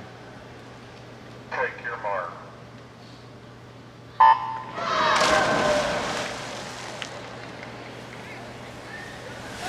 Big 32 points up for grabs, totaling those team standings here. Keep an eye on Walsh over in lane number 4 for UVA. Nelson is in lane number 5. Starting with the fly, featuring all 4 strokes, transitioning to the back after this turn. Nice 2 turns there by Walsh in the fly, timing those strokes perfectly as she goes into the backstroke. Walsh has the lead right now, just behind her. Hay and Nelson tracking. Here's the turn on the back. Closing it at 41 seconds there on that turn. It's going to be a good split here for Walsh. Side by side with her again is Abigail Hay, a junior from Pittsburgh, Pennsylvania, one of the best IMers in Louisville history. But again, it's all Walsh. Walsh at 52 and change here going into the breaststroke.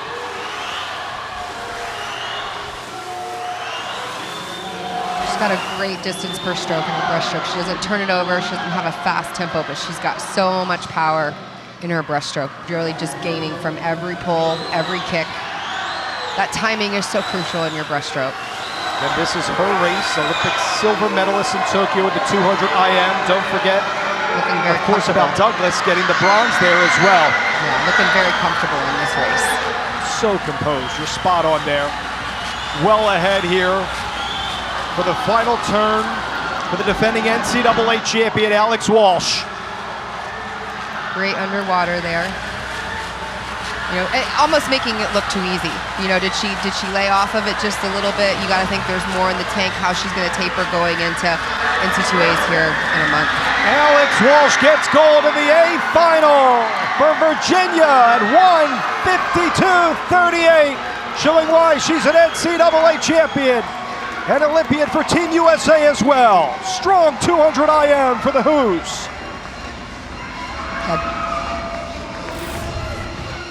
Here's Alex Walsh as she goes into the breaststroke. I talked about her distance per stroke. Really good turn, using that underwater pull out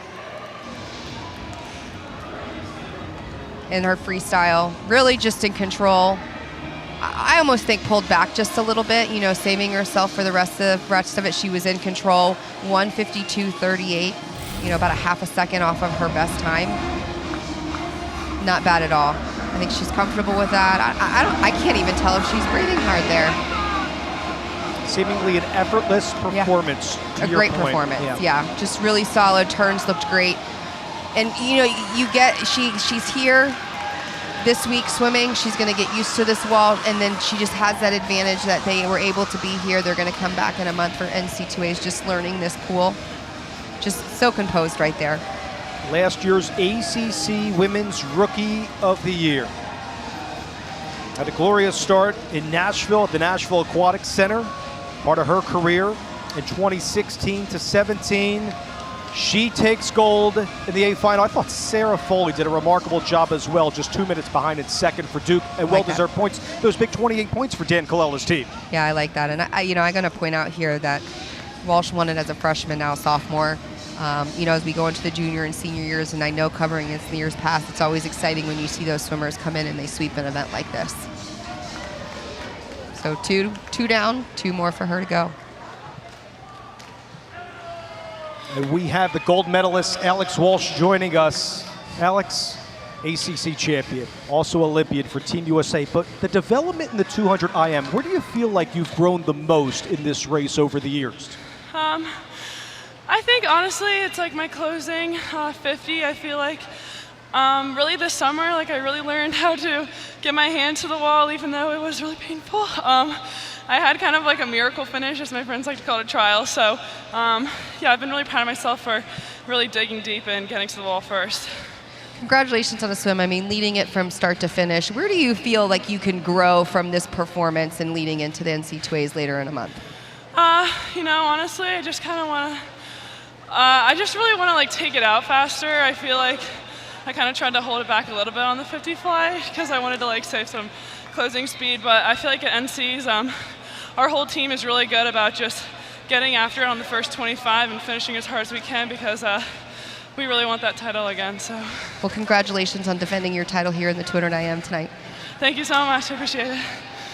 That's Alex Walsh for Todd DeSerbo's team, defending champions, not just of the ACC, but also of the NCAA. Coming up, the 200 men's IF.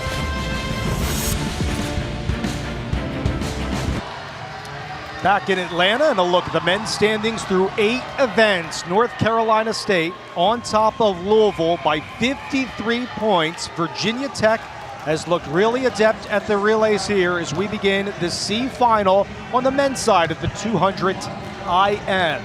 And look at all the Cavaliers in this C final in the middle lanes. Storch and Nichols, along with Fong, have been great for Todd DeSorbo's team. Pouch for Virginia Tech is over in lane number 7. Myberg over on lane number 1. They get 2 Okies in the race. Jack Doyle over in lane number 2 for the Eagles and Mike Stevens' team for Boston College. Virginia swimmers really continuing their prowess, not just on the women's side, but Todd DeSorbo in our conversations leading up to the ACC saying the men's program really strengthening their positioning as well. C final is about to get underway in the 200 IM.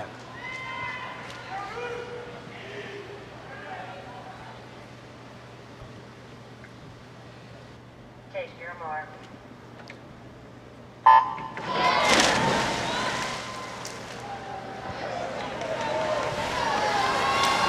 Some stalwarts out there for Virginia. Casey Storch, he's a senior for Todd DeSorbo's team. Noah Nichols is a promising swimmer as well, just a sophomore for Virginia. He's over in lane number 5 on this last length of the butterfly into the backstroke.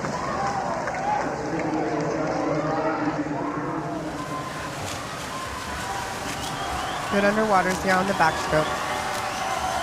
As we see them come off this wall, you'll notice we haven't talked about this yet. The 2 red markers on the lanes there, they have to be up before they come to this second red marker. If they're underwater, if their body passes that, that would be a DQ. And it's Storch with 2 strokes has the lead at 49.09. Good split there on the backstroke and now into the breaststroke here. But a strong surge by Jack Doyle over in lane number 2 for BC. That turn very important here for Brooke, here for Doyle over in lane number 2. Ida also charging on in lane number 3, a freshman for UVA too. It's nearly even. And here's where the field just kind of accordions in together and you have almost 4 guys turning at the same. 1:19.36 for Ida. Here we go to the final 50 in the freestyle. With Storch to count here on this final turn. UVA flipping there, 1, 2, 3. Yep, it's Ida, the freshman, who's out in front. Nichols proving strong over in lane number 5 and second, but in lane number 3, Max Ida, the freshman for Virginia, takes the C final here in Atlanta. 1:44.89 will be very pleased with that 200 IM here in the C final, and their fans love it for the Cavaliers.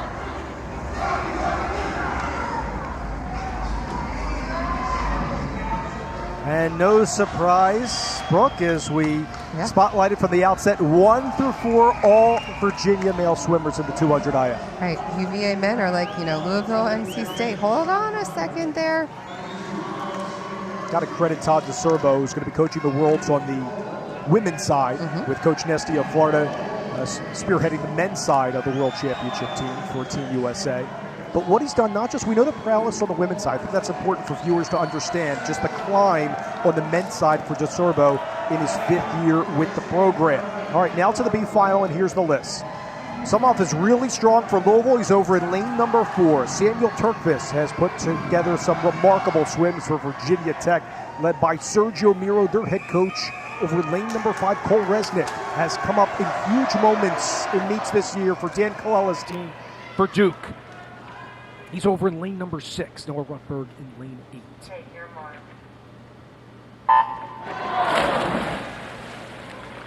And this B final, starting with the butterfly, is underway. Seats 9 for 16 in the prelims.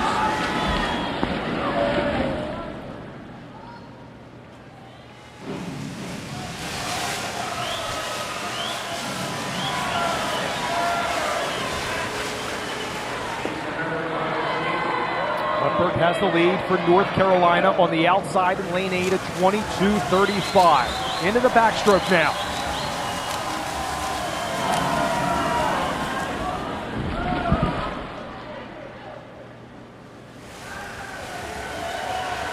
Big underwater there, Brooke, over for Hebert over in lane number 2 for Florida State. Lanes 1 and 2. A little bit of a race going on just between the two of them. Between Dean and Sean Conway, the junior for Virginia. Now the rest of that field comes up.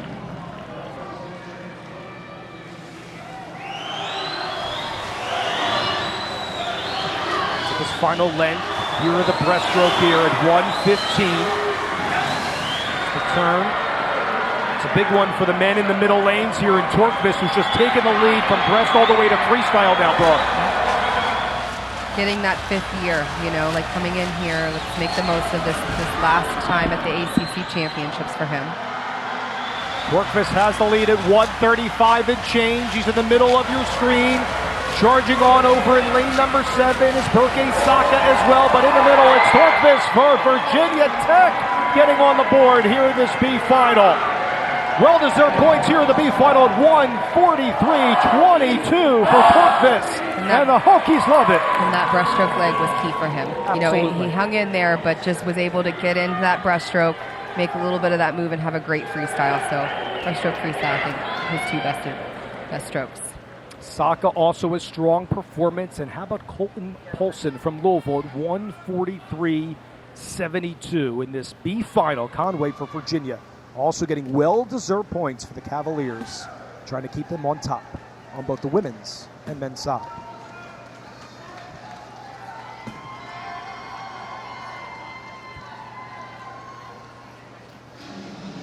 And here come the men's swimmers for the 200 IM men's final.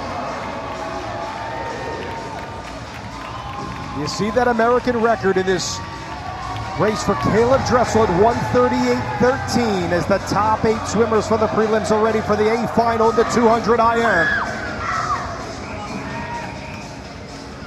Noah Bowers has put together strong performances this year for North Carolina State. The junior from Roanoke, Virginia, he's in lane number 1 here for the Wolfpack. We segue over to lane number 2, and his teammate Michael Moore with a 1:43.45 over in lane number 2.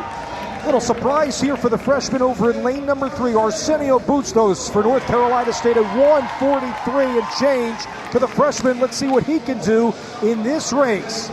Best time this year in the 200 IM at 1:42.14. Carlos Cole-Marti for Virginia Tech, a focal point in the 200 IM over in lane number 4. In lane number 5, Samuel Hoover has been huge for Holloway's team for North Carolina State. He's a 10-time All-American in high school and a valedictorian from Chapel Hill, North Carolina, now swimming collegiately over in lane number 5. Over in lane number 6, Daniel Soch, the senior from Louisville, is the 3rd best time coming into this 200 IM at 1:44.28. He's a grad student from Hungary. Right next to him is Kaio Paputis in lane number 8.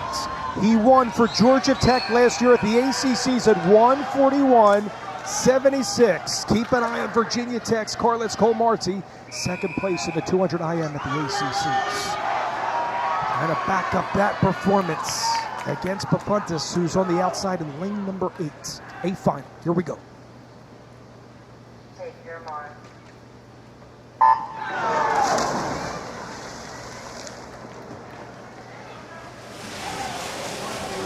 Into the fly here at a strong start in lane number 7 for Giovanni Izzo, the senior from North Carolina State, Italy. He's a 5-time All-American. Also an impeccable start for Noah Bowers as well, the junior from North Carolina State. Looks like he's in 2nd. Leading on that first split is Izzo for North Carolina State at 21:41. Watch the middle of the lane. I think this is the key. So we said that, you know, Carls was in there in the 2nd last year in the 200 IM. He finished 6th in the NCs in the 200 breaststroke last year. So that's going to be key to this race tonight, is what that breaststroke leg is going to be like. Still has the lead with that backstroke there by Izzo at 46.76. He'll like that split, Brooke. Now into the breaststroke here. You mentioned keep an eye on those middle lanes, though. Turning it on is Carlos Cole-Marti, the swimmer that we highlighted over in lane number 4. And a terrific turn by him on the breast, and he takes the lead here in the 8 final of the 200 IM.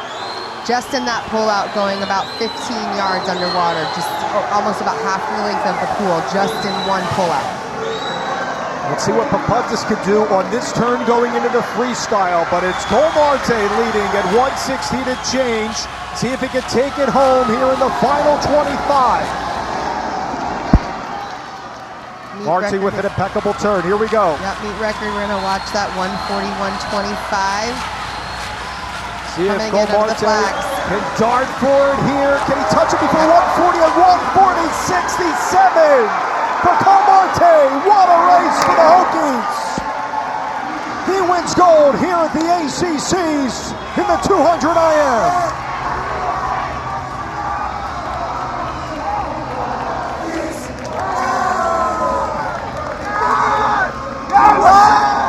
Swam a personal best this morning, and then comes in and drops it by a second and a half.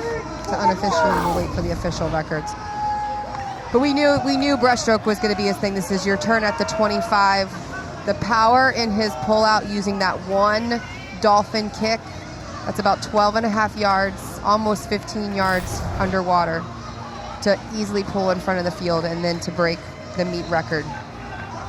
Congrats to Colmarte and their swimming and diving head coach Sergio Miro. Going to get a well-deserved 32 points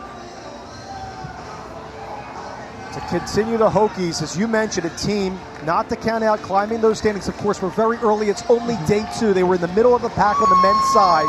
But we'll see that surge getting those big 32 points in this A final. And you can see that jubilation there for Virginia Tech. Outpaces Daniel Sosh for Louisville by nearly 2 minutes. Izzo, very respectable performance, Brooke, at 142.97 to take bronze in the A final.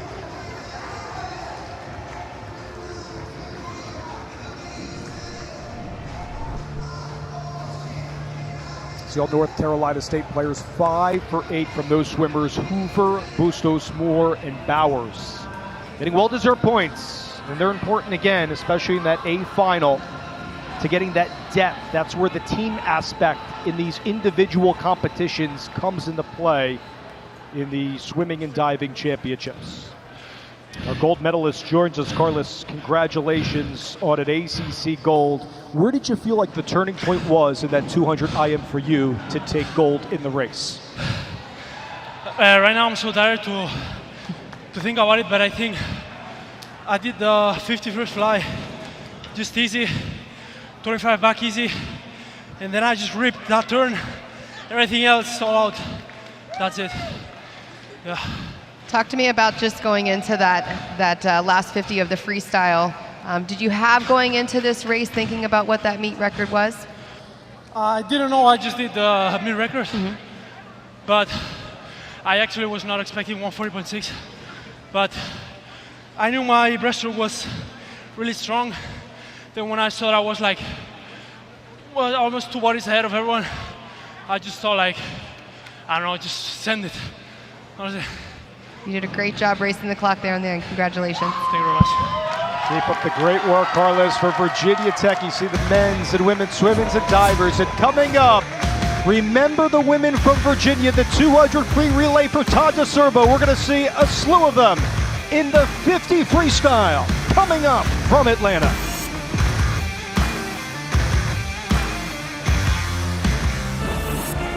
Day 2 of the ACC Swimming and Diving Championships rolling on. Take a look at the men's standings through 8 events. NC State still leading by 53 points over Louisville. Virginia Tech has been strong, getting some well-deserved points by Colmarte in our last event, the 200 men's IM. As we segue over to the women's 50 free and the C final. Alexis Wenger is over in lane number 4 for UVA. Jenny Halden over in lane number 5. Howdy Lowe has put together some strong performances for North Carolina over in lane number 7. Also in lane number 1, Sophie Yendell has been great for Coach Hargis's team and the Pitt Panthers. Shortest race, Brooke, that we've seen so far at the ACCs in the 50 free. Yep. Start counts, turn counts, number of breaths you take, and the finish. down and back. Boom, boom. Take your mark.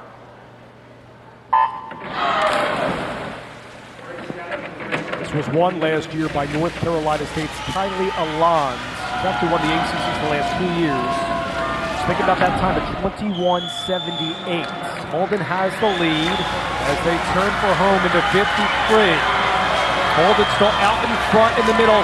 She gets the touch over Wenger here. It's going to be close over in lane number 5. Jenny Holden gets the touch pad for Florida State. She's going to capture this C final for the Seminoles. Have to see the official standings here for Holden. She's taking a look at that leaderboard. And Virginia, it looks like, is going to take it, though. And Alexis Wenger got that touch. Jessica Nava also in lane number 3 was strong. And they're going to give it to Nava in the 53C final. Wow, what a close race there in the 53 on the women's side. That's how it happens. Very tough to call that race. Just a lot of turned heads looking up at the scoreboard. So congratulations to Nava. And officially we'll get that C final. Now to the B. Sophie Hansen, we know what she could do in multiple events for North Carolina State. Moynihan has also looked big for Florida State as well. Obanisheva has come back from not swimming last year. She's over in lane number 5. Sarah Shackelford has started multiple events for Virginia Tech over in lane number 6. McCausland is situated in lane number 8 on that outside. Reagan Hours over in lane number 4 for Louisville, the junior.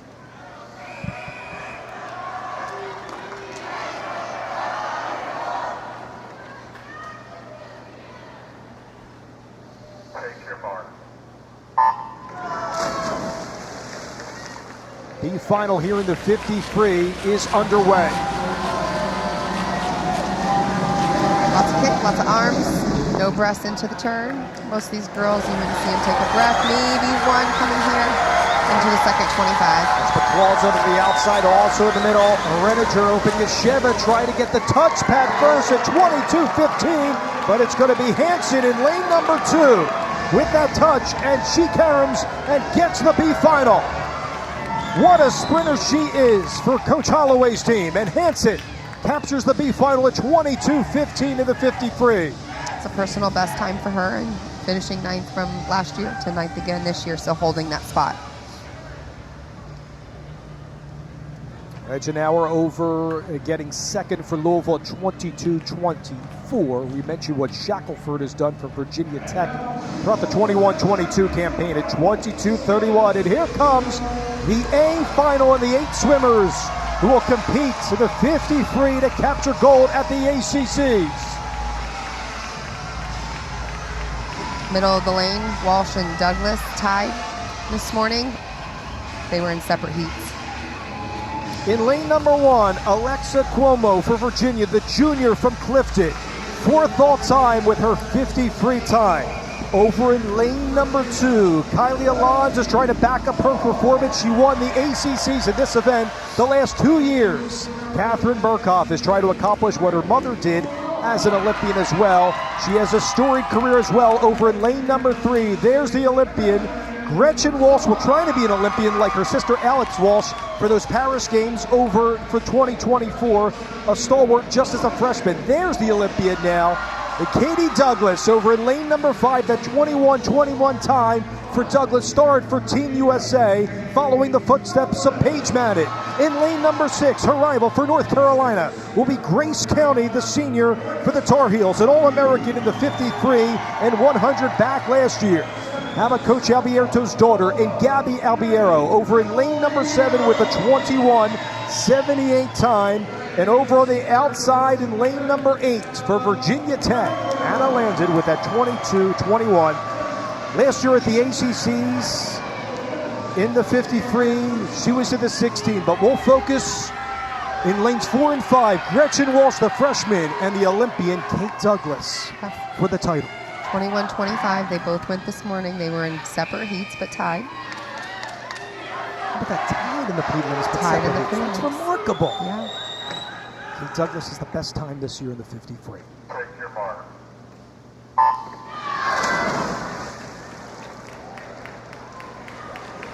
Douglas's time this year, 21:27. That's an A cut for the Olympian. The middle of your screen over in lane number 5, the freshman Walsh, who's going to start. Well, the international state is over in lane number 4. Douglas trying to beat Walsh. It's going to be close towards the touchpad here at 21 flat. It's Douglas who gets it done. Kate Douglas beats her A-cut time, gets 21 flat unofficially to take the A final of the 53 for Virginia. Unofficially a pool and meet record there by Douglas. She is the defending NCAA champion in the 53, and she shows why in that race, beating Alonzo also, who's won the ACCs in this event the last 2 years. It's a great swim by her. Really from start to finish. She had her dominance going into that turn. Yeah. Let's see this close finish, Brooke, here for Right Douglas, here. middle of your screen. Just still slightly, just like a half a stroke ahead of Walsh. That's Alex's younger sister. And Todd DeSorbo's Gretchen. things, the dream for Gretchen and Alex is to be on that 2024 U.S. team to go to Paris. But again, congratulations to Kate Douglas, capturing gold, 21 flat, 4/100ths of a second, beating the freshman Walsh. Grace County, great job for her for North Carolina, 21:45 to take bronze. I remember as covering Alex as her freshman and talking about Gretchen wanting to come in and kind of watching her sister and knowing she already knew she wanted to come in and swim at UVA with her sister. Congratulations to our gold medalist, Kate Douglas. Kate, what was it like side by side with Gretchen there in this A final? Yeah, that was a lot of fun. Tying this morning, we thought was super fun. So we were both just excited to try to go faster tonight.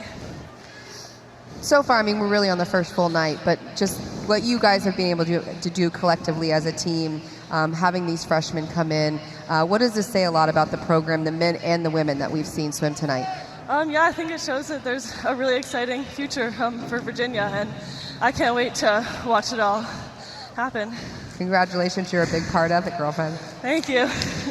Defending NCAA champion Kate Douglas gets it done collegiately. Also for Todd DeSorbo on the international stage as an assistant coach for Team USA. She captured bronze at the 200 IM2. On the horizon, the men's 50 freestyle when we return to Atlanta. McAuley Aquatic Center. Look at the men's standings through 8 events. North Carolina State under their head coach Braden Holloway still out in front by 53 points over Louisville. Georgia Tech and Florida State also ascending up the table as well. We go to the men's 50 free and the C final. Brad Sanford has put together a remarkable start to his career for Duke. He's over in lane number 1. Tomas Sangalia is a focal point over in lane number 4 this C final. Ian Cooper is over in lane number 5. Austin Daniel in his home pool for Georgia Tech over in lane number 8. 2 Florida State swimmers. There's a look at the man Austin Daniel at his home pool here at the McAuley Aquatic Center. So on that outside, Sangalia's produced some respectable performances for North Carolina this year under their head coach and Mark Gangloff. Climbing the Tar Heels up the standings. We know how much the diving program has done for UNC. You're also gaining that momentum on the men's side too for North Carolina. It's still big points here to rack up and to accumulate those totals to go into those team scores. Taking their mark, and we're getting set for the C final in the 50 free. Take your mark.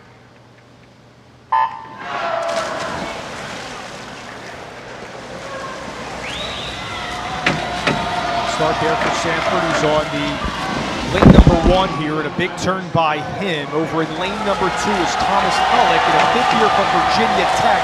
Pollock had the lead here. It's going to be close to the finish. Look at those outside lanes, the touch. It might be someone from the outside. to win this C final here in the 50 free. 87. Jacob Koziak will win this C final. Really stormed back, Brooke, on those last 12, 13 yards to take it on that outside, as we accurately pointed out. They're the senior from Florida State taking first place here in the C final at 19:56. Just 1/100th of a second over NC State. Ian Cooper is in third. Huge points, though, for Neil Studd's team for the Seminoles. Yeah, and they're holding strong in there with the points right now. And they've got swimmers coming up here in the B final. 2 more. Knowles here in the B final. Yeah, they're inside that top 6. You take a look at the set list for the B final. Matt King, the transfer from Alabama, is over lane number 4. We've seen what Augustus Lamb has done in the relays. He's carried over in lane number 5. Aiden Hayes in lane number 8. Giuliano has looked big from the outset of the ACCs for Notre Dame over in lane number 6. Marsaji, also a formidable swimmer over in lane number 1 for Florida State, has a B cut at 19:56.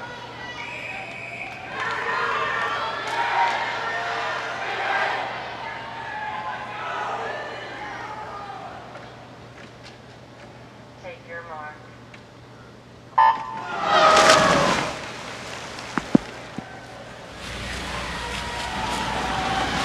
Strong start here for Marsaji, the junior from Florida State, over in lane 1 on the turn. But here come the swimmers on the inside from UVA, and King and Lamb.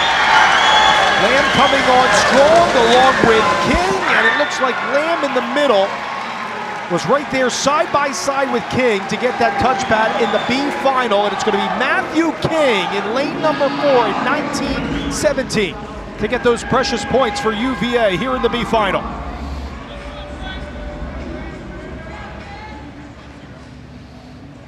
I mentioned what Matthew King has done for Alabama. Winning the SEC's 100 free, was a runner-up last year for Bama at the SECs in the 50 free. He takes first, Lamb in second, Notre Dame in third, in a very tight race as expected. Here come the swimmers for the men's 50 free A final.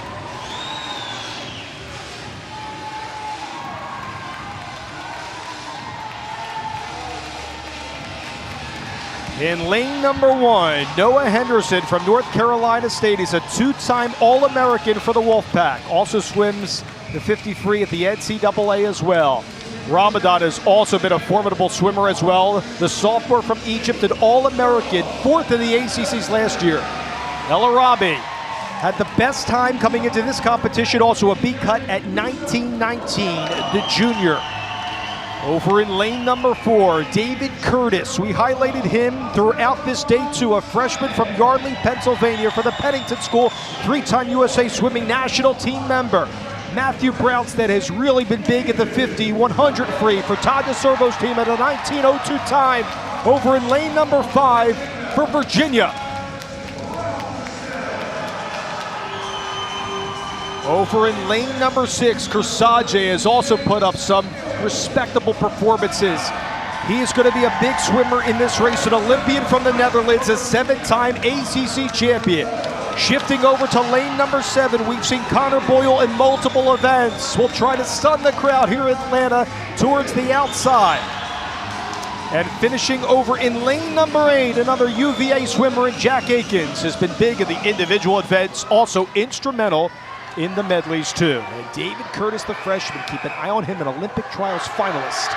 4th fastest time at the NCAAs as a freshman in the history of the 50 free. Swim a personal best this morning. Take your mark.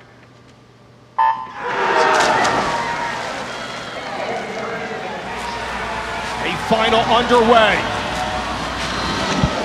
Curtis is in lane number 4, Brownstead in lane number 5. Curtis trying to stand his ground. El Arabi looks like he's out in front. Here comes Curtis. Will it be Curtis or El Arabi? Curtis gets the touch first. 1874. For the freshman from North Carolina State, David Curtis, an ACC gold, and he's loving it here in Atlanta. Freshman. A freshman. 1874. Well, it's the high school national record that he broke last year as a senior. That's the video I watched on YouTube. Not just outlasting Olympians, also last year's champion at Brownstead. Here's the finish. I mean, phenomenal finish for him. He almost kind of comes from behind in the 50. To come in as a freshman, you know, these guys, development-wise, strength-wise, scary to think what he can do in these next 4 years, swimming in 1874 in comparison to Caleb Dressel already. 1874, that is a time, to your point, he will always remember as just a freshman for North Carolina State. Louisville takes second. Ramadan for Virginia Tech takes third. Virginia's Brownstead again won this race last year at the ACCs, 1901. Very formidable performance by him to take fourth. And Virginia is at the bottom. Well, congratulations, David, on this race for North Carolina State. Just a freshman not swimming like one. What a test to the fortitude you have in the 50 free, and how has that developed over time in your young career? Coming to NC State, I came what I would say is unrefined, and Braden and the staff on NC State have helped me gather all of the technique and assets I need to go a time like that. So it's definitely a progress, and a lot of things wrong, but we're gonna keep working at it. David, how do you come into a field with this much experience? We're going to call out that you are a freshman. What does this say about your performance and just the swimmer that you'd like to see yourself become as you start here at the ACC Championships? To me, this is a good start. Not satisfied, still hungry, and there's a lot of things that I can improve on, and there's a lot of talented people I'm around. So just upward improvement here. Congratulations on another best time and performance tonight. Thank you. David Curtis, a name you will hear moving forward also on the international stage. But a look at the women's standings through 11 events. Virginia narrowly on top of NC State. And that separation there between the Wolfpack and the Cardinals in second and third. Very important to note. To gain more points, we go from the swimming portion over to the men's 1 meter diving finals. Exciting action on the 1 meter springboard on the men's side coming up.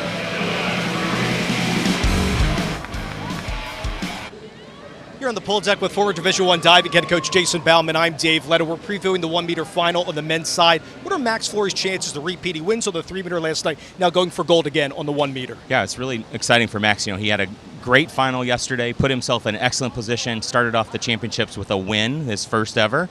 Now he's down to the 1 meter. He does a very hard list. He's got the second hardest list in the contest for degree of difficulty.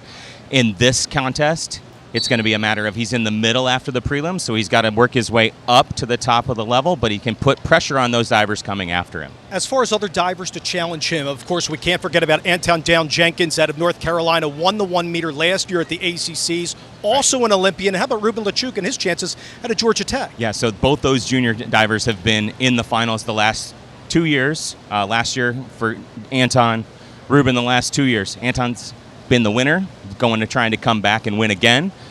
With Ruben, he was second and third. He's looking to try and move up the podium and get there that one more time.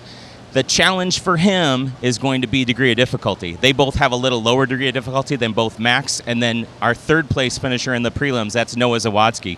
He's got the hardest degree of difficulty list in there. He's got to get all those dives down really well and execute them. If he does that, he's got a chance to be the champion. But anything can happen. Everybody starts over with 0. So it could be one of the other 4 people in the finals, too. There's an exciting freshman from Louisville, Chase Stevens. He's got a chance to come in and do something really special in his first time. Here's the start list for the 1 meter men's final. Congratulations to Pitt getting 2 finalists. First-time finalists in Dylan Reed and Cameron Cash. Remember, Max Flory won the 3 meter on the springboard. And, of course, Anton Down Jenkins out of North Carolina won this event last year. Now let's look at the judges' scales. Jason, take us through this. Very important for the viewers to understand the scoring system. You're right. So when the divers go, you see they do their dive, the judges come up and they give this scale. And so they're looking at the overall impression of the dive, and they would kind of put it, for me, when I sit down and judge, I actually look at what category am I going to put that in? What's it going to look like? Is that a very good dive? Is it a good dive? And those scales you see, Those are the scores that they're going to keep. And then when you get to the elements of the dive, you're looking at these individual pieces, the starting position, the approach and the takeoff, the flight through the air, the entry into the water, and then that overall impression kind of is that wrap it up and put it into the right position. So you really got to do a good job of those things so that you can get those scores for the execution scores to total with the degree of difficulty over 60 to 70 points. And we will start this 1 meter men's final with Dylan Reed. So Dylan has increased his degree of difficulty from the prelims earlier today. So he's starting with a 405C. It's an inward 2.5 somersaults tuck, so facing backwards and rotating forward to the board 2.5 times.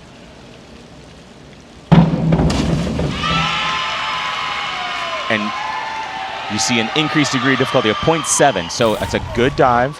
It's just a tiny bit short, but again, maybe that wasn't when he was super confident that he could score those kind of points on there. Probably going to get the 6.5 range, somewhere in there, 5.5 maybe.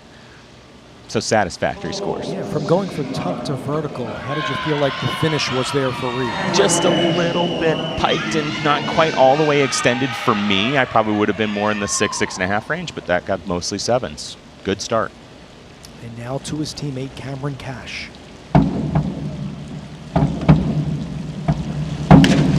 Cameron's first dive is a forward 2.5 somersault pike. So you watch him do his hurdle. He lands a little bit back on the end of the diving board, but still jumps really high. Nice pike position.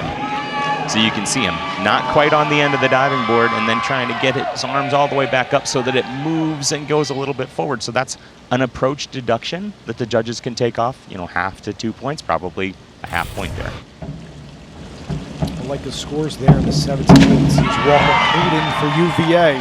And that's a nice start for him. Same dive we just saw, so that front 2.5 pike comes out. I think it's a very good dive, probably going to get 7.5s. Nice balance there in his hurdle, good position, out early, nice lineup, 7.5s. Good, maybe a little better feet. Another freshman in Chase Stevens out of Louisville. And he's really powerful and jumps very high. What I like about this dive is that he's got the style to come out early and then still line it up vertical. Exemplify the amplitude here on that powerful approach there, and he finally gets up on the end board and finishes vertical. It's one of those things is that we're looking for them to show really good height and finish it, but you also have to control it and then go in the water very vertical. It was nice. ACC champion on the 3 meter. Trying to back up that performance here on the 1 meter, Max Flory from Miami.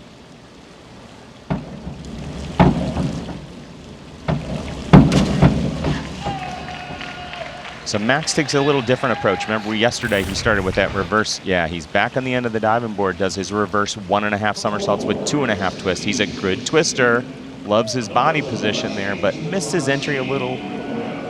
Pretty good there for that start though, just not quite on the end of the diving board. So we've seen back-to-back divers with their feet further back. How do they adjust mid-flight there, trying to get as vertical as they can? You kind of got to just ride it out. I think it's about composure, right? Noah Sawatsky finished 7th on the 3 meter board yesterday. So here's an example of Noah does a back 2.5 somersault tuck at 3.0 degree of difficulty. It's one of the harder backs you'll see in the contest. It's moving well, and he's a little bit early coming out and then arches his back and tries to pull it in, but he ends up not quite vertical, so you see those entry scores coming down in that 5.5 range. Still a satisfactory dive, but not going to get the 60 points. Ruben Lechuga Gonzalez, a solid performance for him yesterday on the 3 meter. So you're going to see another front 2.5 somersault pike there. Again, 2.6, that's a little lower degree of difficulty. It's probably one of the easier dives these guys do. You watch, his hurdle is very balanced and nice and pretty. He's got good style, and he's up, 4 meters in the air to come out and drill the entry. I like the scores there at 63.70 for Lechuga Gonzalez, and over to the Olympian from New Zealand. Finished 8th at Tokyo on the 3 meter. Anton Down Jenkins won this event last year at the ACCs. So his start is, again, an inward 2.5 somersault tuck, starting backwards, rotating forwards. And it's a good dive. I think the judges maybe could look at it and say it could finish higher, but it's super vertical. see him come out and get really tight and finish with a great clean entry. Some fantastic scores there for Down Jenkins at 77-50. Back for round 2 from the McAuley Aquatic Center after this timeout. Starting round 2 with Dylan Reed, and a slew of divers have changed their dives here in the final. Yeah, so Dylan starting with a forward 3.5 somersault tuck. He's upgraded from this front 2.5 pike, so gets an extra 0.4 degree of difficulty here. See how that works out for him.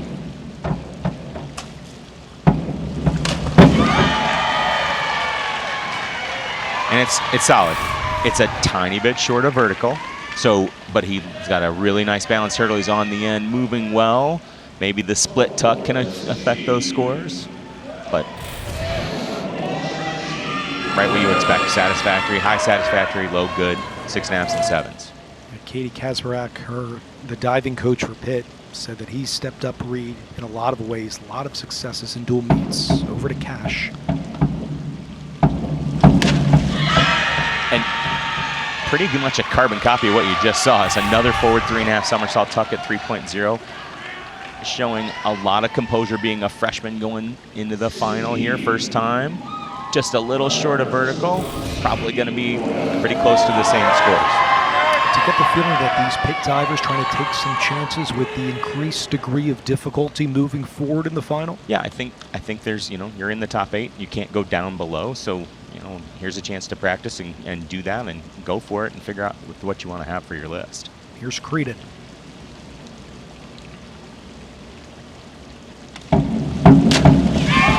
Walker's doing a back 2.5 somersault tuck there, so he's starting facing backwards, rotating backwards. He's got his arms through, and he gets his head back a little bit in the tuck and just ends up a hair short, which is going to bring those scores down closer to that 5.5 range. You mentioned this yesterday. How important is where the arms are located throughout the dive? It's important in your takeoff position to get the maximum compression on the board, to hold your arms by your ears and then squat down deep and fast arms through to the top and be bent knees, legs bent, arms all the way up before you extend off the diving board. So this is an interesting one, right? His dive finishes higher, but he comes out still a little bit early. He's up there and just leaves it short because he's a little too early. Remember, you're using your visual cues of when to come out, and he comes out a touch early and leaves it a hair short. So again, the 5.5 and 6s, if he gets to vertical, 7, 7.5. And so he came out of the tuck a little too soon right there. Yeah, he was a little bit anxious to come out instead of putting his feet a little higher, more at that 10 o'clock spot so that he can get in vertical. Second dive here for Max Flory. Max goes with inward 2.5 somersaults tuck here, so backward, facing backwards, rotating toward the board. So solid. I think it's a little bit throwing kind of short water on the finish because it's not quite all the way to vertical, but it's pretty solid. 6.5, 7 probably, somewhere in that range. So you get those scores in there for 60 points. He's been the most improved diver with this Miami program, led by the veteran in Randy Abelman, now Zawadski, for a 3.0 degree of difficulty.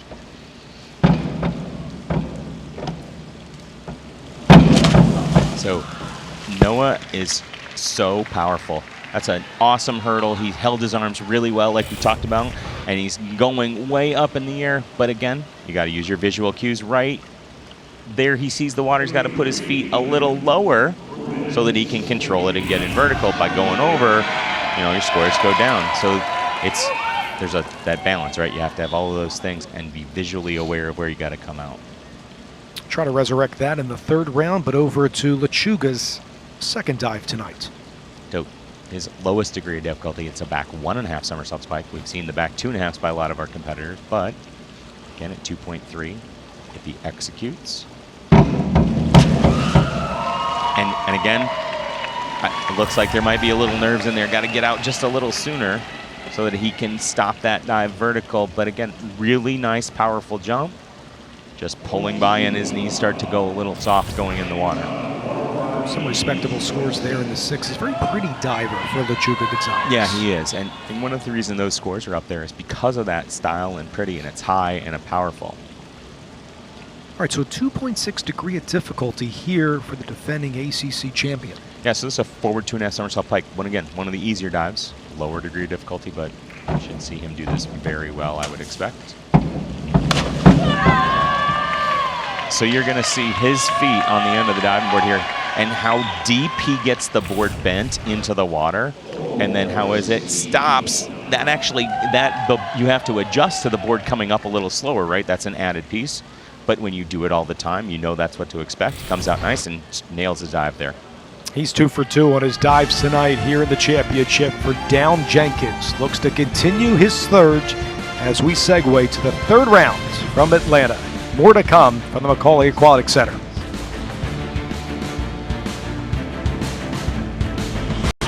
Starting round number 3 in the men's 1 meter final here with Dylan Reed. Slowly climbing the ranks, according to the staff at Pitt. Freshman to sophomore, put a lot of work in the weight room, according to the Pitt coaching staff.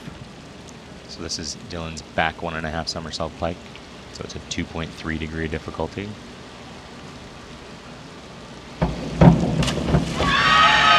Good, that's solid. He does a great job of holding his arms at the top and getting in connection with the diving board so it goes up nice and high. Does a nice job of coming out and stopping it at vertical, and then you see that knee save underwater.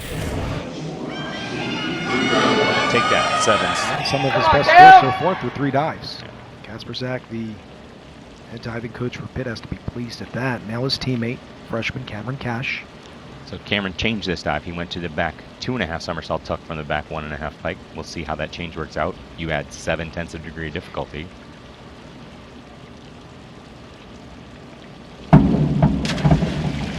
And again, good chance to do it. Maybe a little anxious on the out. I love his takeoff here. He's high enough to get to vertical, just comes a little early and then drops his feet a touch. 4-time top 3 state finalist for Cash from Spring, Texas. Told very solid on the platform, but a lot of experience on all 3 boards. Now we segue to Creedon for Virginia. So Walker's going to be doing a reverse 2.5 somersault tuck. So facing forwards, but then rotating backwards 2.5 times towards the board.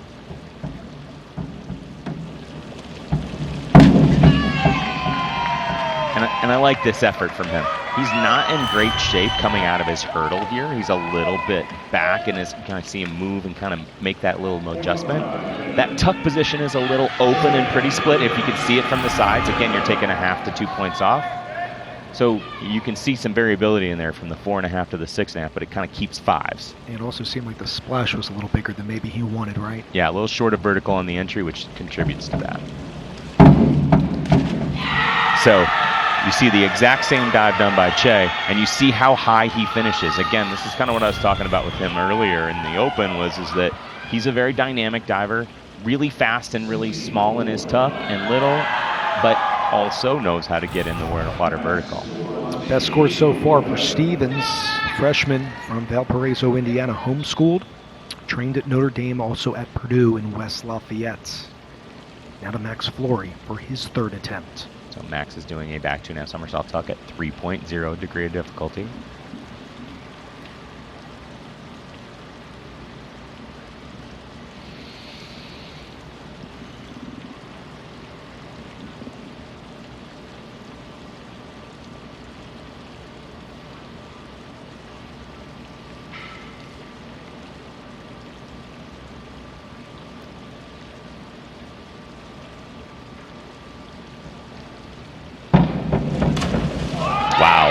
I like that.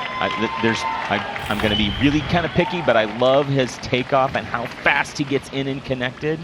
And right as he goes in the water, I see those feet flex just a minuscule that is keeping that score out of 8.5s across, in my opinion. Took a ton of time towards the end of that board before he went into his dive. You know, and you almost heard something drop in here, and he did a really good job to maintain his composure. I know he was talking about yesterday that he was working with a sports psychologist and how to block some of those things out.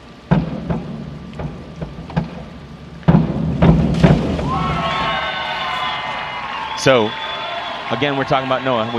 I love that he's powerful and aggressive. But again, watch him drop his arms a little bit in his hurdle here where he's coming down and he starts to adjust just a little bit. Those elbows bend and then kind of crosses his feet in there. It's a nice dive. It's really high. but it's got those little kind of form deductions because it's supposed to look pretty and effortless. I think a lot of the fans here admire the amplitude by Zawadzki tonight and also yesterday. He's a monster. Yeah. Chuga Gonzalez. And he did, again, we talk about composure, right? He does a fantastic job with that. On the end, you're going to see his feet are a little bit off to the corner, and he's a little bit over the end. Does a great job to wait for the board and get it moving. That's what you call home cooking a little bit. This is my pool, this is my board, and I can still do that dive for a very good score. And to your point about the home pool, that's his best scores yet. Getting a 9 from Judge 6 over the defending champ, Anton Down Jenkins. How can he answer that great dive by Lechuga? Well, you're going to get to see a direct comparison. Yep. He's doing the same dive. Thing. With a 3.2 degree of difficulty. And you see Anton's got a ton of power. Again, you watch his feet go into the water and that diving board come down. And you have to wait. That takes a little bit of time because you see it's kind of, the board kind of stops. But that's how high he jumps in his hurdle. He's way up there, comes out nice and tight. And he's got great body lines. And that entry into the water is really nice too. Yeah, it's a really good forward 2.5 with a full twist. It's the second consecutive time that happens for the Olympian Down Jenkins. Some great results, still creating that separation between he against Flory and Lechuga Gonzalez in 2 and 3. But look at Lechuga Gonzalez climbing those standings. 3 rounds in the books. 4th round is on deck. Starting round number 4 here in Atlanta, the men's 1 meter. Back to Dylan Reed, lower degree of difficulty, go to end of the pike. Yeah, he actually upped his degree of difficulty from the beginning. This is another change, so he's going to do the same dive we just saw at the end of the round for the other 2 guys, but it's a 3.2 degree of difficulty. From a 2.3. His other one he was doing was a 2.6 for his other twister, so he picks up 0.6 degree of difficulty, and that was good, right? Again, you and I were talking the other day off camera kind of about, you know, kind of some comparisons. You can lay up, you can hit the 3-wood, right? And what are the outcomes going to be?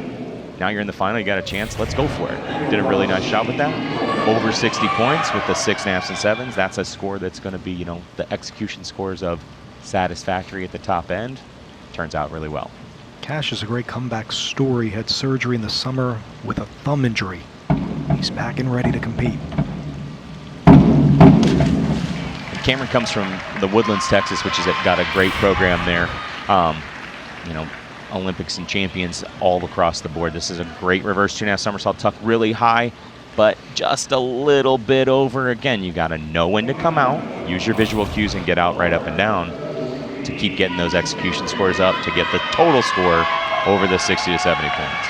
Came out too quick from the tuck position there. Walker Creedon, what have you made of him as he starts his 4th round attempt? You know, so this is Walker's probably more known for platform, but first springboard final, and his scores today in the prelims was right on what his personal best has been. So he had a really good day getting in the final. That's awesome. And it contributes to those UVA team points that we were talking about over there. So this is an number 1.5 somersault pike. 2.4, little easier degree of difficulty, but again, executed well. 7, 7.5. In that 50-point range, somewhere like that. You're spot on there. That total score, 204.60. Stevens now. So this is a forward 2.5 somersaults with 1 twist free. In the pike position, just a little bit short of vertical. You know, that's a dive that takes a little more patience and balance. I think he's just back on the end of the diving board a little bit. It doesn't quite get all the way to vertical. He does his good job to work it down. And that's why you get the scores like that, but it could have been really a lot shorter. How arduous is the transition to go to the twist in the midst of that dive there? Well, you have to throw harder so that you have time to come out and get your body straight because you do 1 full rotation in a straight position. So, I mean, you almost have to throw like you're going to do a forward 3.5 somersault pike to come out and make that change.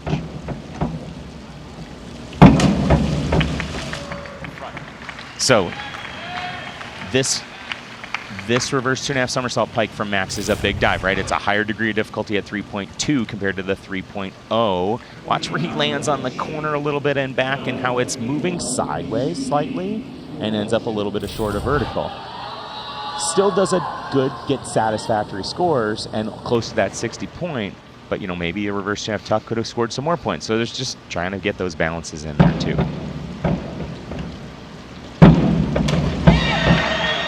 And I don't want to give Noah a hard time, but I love the fact that he is big and powerful. I just wish he would hold his arms and not start getting out of balance there. But it's amazing that he can make that dive without doing an arm swing. Most people couldn't. It's a forward 2.5 with one twist, and he ends up in the fives and sixes. Is that just repetition, keeping that arms down? Because you saw it got kind of topsy-turvy right there. It's commitment a little bit, too, and practice in that way. He's been in third right now.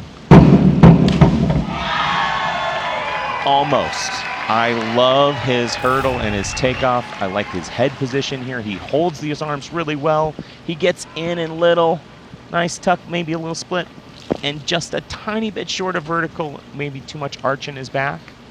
But still a very, I'd say, solid dive, 7.5, something along those ranges. From Tijuana, Mexico, made the NCAA's last year, turned the 6th best score in Georgia Tech history. Now to Anton Down Jenkins. See, he seems to have been right on in these very good execution, the 8.5 to 9.5. See if he can continue again. Another same dive, reverse 2.5 somersaults tuck.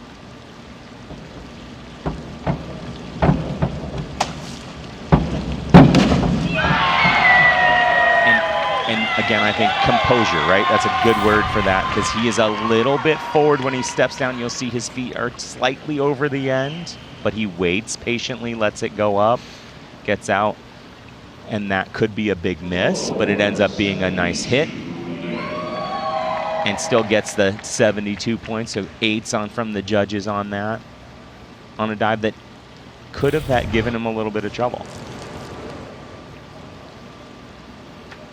Phenomenal scores throughout 4 rounds for Anton Down Jenkins. Has led from the outset. 4 done, 2 rounds to go in the men's 1-meter finals. Jump starting round 5.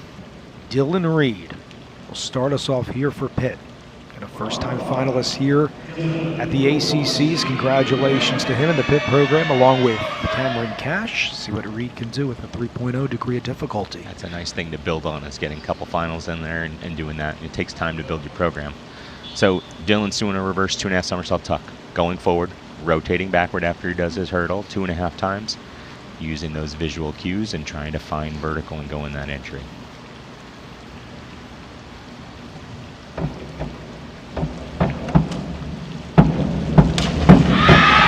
Good, so we can walk through that, even those elements of the dive. Good starting position, nice approach and takeoff right on the end. Yep, he's a tiny bit back on the board, not too much. Does a nice job to wait and move it to the right direction. Pretty good tuck, and nice kick out, and stops right at vertical. Now the judges can see that tuck from the side, maybe a little bit of the split. If they think his feet or knees are outside of his shoulders, there's a deduction in there. And maybe his best dive through 5 attempts. Now they got, so you get an 8 from Judge 3 right there. And you see Katie's excited about that too. She liked that, and superb for Reed. It's a good effort, yeah. For someone that you've mentioned already, has changed multiple dives. Yeah. So here, Cameron's got his inward 2.5 somersault tuck, 3.1 degree of difficulty, so hardest dive he's doing. Facing backwards, going forward toward the board. So, that was better than his prelim effort. Now I think his arm swing could be a little more balanced and all the way through on that, but does a nice job to work to get it to vertical, stay in his pike position, and lift his hips up so he's just rolling through the water a little bit. And that's why you kind of see that 6.5, 7.5, depending on if you thought he was all the way out if you're a judge. What did you make of his knees on that tuck position? Were they too wide again? It wasn't too bad. It was, and it's harder to see that from the side. I mean, we're at a different angle, but when you're looking at it there, and depending on where you're sitting on the judging panel, it looks different. Here's Creedon.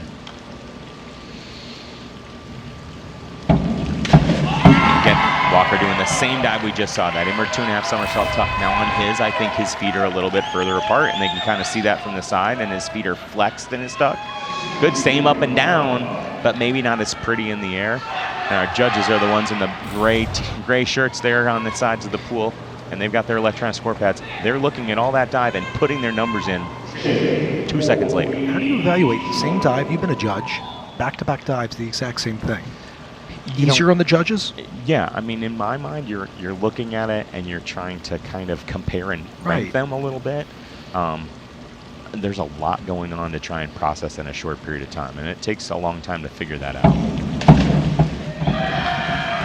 Jay does an inward 1.5 pike, so he does one less somersault than these other guys and does it in the pike position, but again, finishes high, nice and solid, nice pike save. Execution scores in the 7.5 range probably, and you're talking about 55 plus points. As far as guys who get highest in the air, Stevens, Zawadski, Lechuga Gonzalez, do they stand out to you as far as amplitude goes? All these guys jump really, really well, and to be a good 1 meter diver, you have to, right? Because you're trying to get, I'd say on average, you're in the air 3/4 of a second on 1 meter, and you have to get 3.5 rotations done or 2.5 somersaults and full twist. Yeah, no problem. So, he's got 7.5 on that. It's 54 points, right? But the inward 2.5 tuck at 3.1, you got to try and max that out. So what are the adjustments for the next 4 divers going from the 3 meter side to the 1 meter, starting with Flory? A lot of times the dives you're doing on 1 meter are preparatory skills for what you're doing on 3 meter 2. Whereas you see Max is going to do a forward 3.5 somersault tuck. That leads to a forward 4.5 somersault tuck on 3 meter, right? And that's good. It's a little short because he's got to be a little bit deeper in his pike out and get his hips all the way to vertical. I like his balance and his hurdle here better. Maybe a little wide in the tuck, depending if you can see that. But 6.5, 7 probably for the scores. Talking about 63 points. How tight do those knees have to be? Because we've seen a theme for how wide a lot of the divers are at the top. According to the standard for judges is the knees have to be inside the shoulders, right? And that's hard to judge from the side, and your feet should be together, not apart. So it should kind of look like a V almost, and pulling in. And what I tell my kids is they're diving and they're learning that. So you see Noah do an inward 2.5 somersault in the pike position. He gets 2 extra tenths of degree of difficulty. That was phenomenal. Really deep pike position. He's very explosive. Does a nice job with that. Maybe just a pinch short of vertical, but again, big dive. But when I tell them about their tuck is that the shorter your radius is, the shorter distance you have to travel around. So you want to try and get your feet as close to your butt, your knees as close to your chest, and your head in between your knees so that you're as compact as possible in those tucks. And now let's see if Ruben can leapfrog and get from 3 to 2 behind Down Jenkins with his 5th dive. Yeah, so you're going to see him do the same dive except for in the tuck position. Again, 3/10 lower degree of difficulty for 3.1. And it's a good dive. It's a little bit over on the finish, needs to stop it just a little sooner in pike save, but again, maybe a little bit too amped up there. Didn't quite see that finish exactly where it wanted to be. And his scores, Jason, have been right there. Stevens, I see that 6.5, but again, you throw out the top 2 and the bottom 2 scores. Multiply that by the degree of difficulty, and now to Anton Down Jenkins to culminate round 5. Yeah. So we've got the back 2.5 somersault tuck, 3.0. He did a back 1.5 pike in the prelim. So again, going up in degree of difficulty by 3/7 tenths. That's a big change. See if he capitalizes.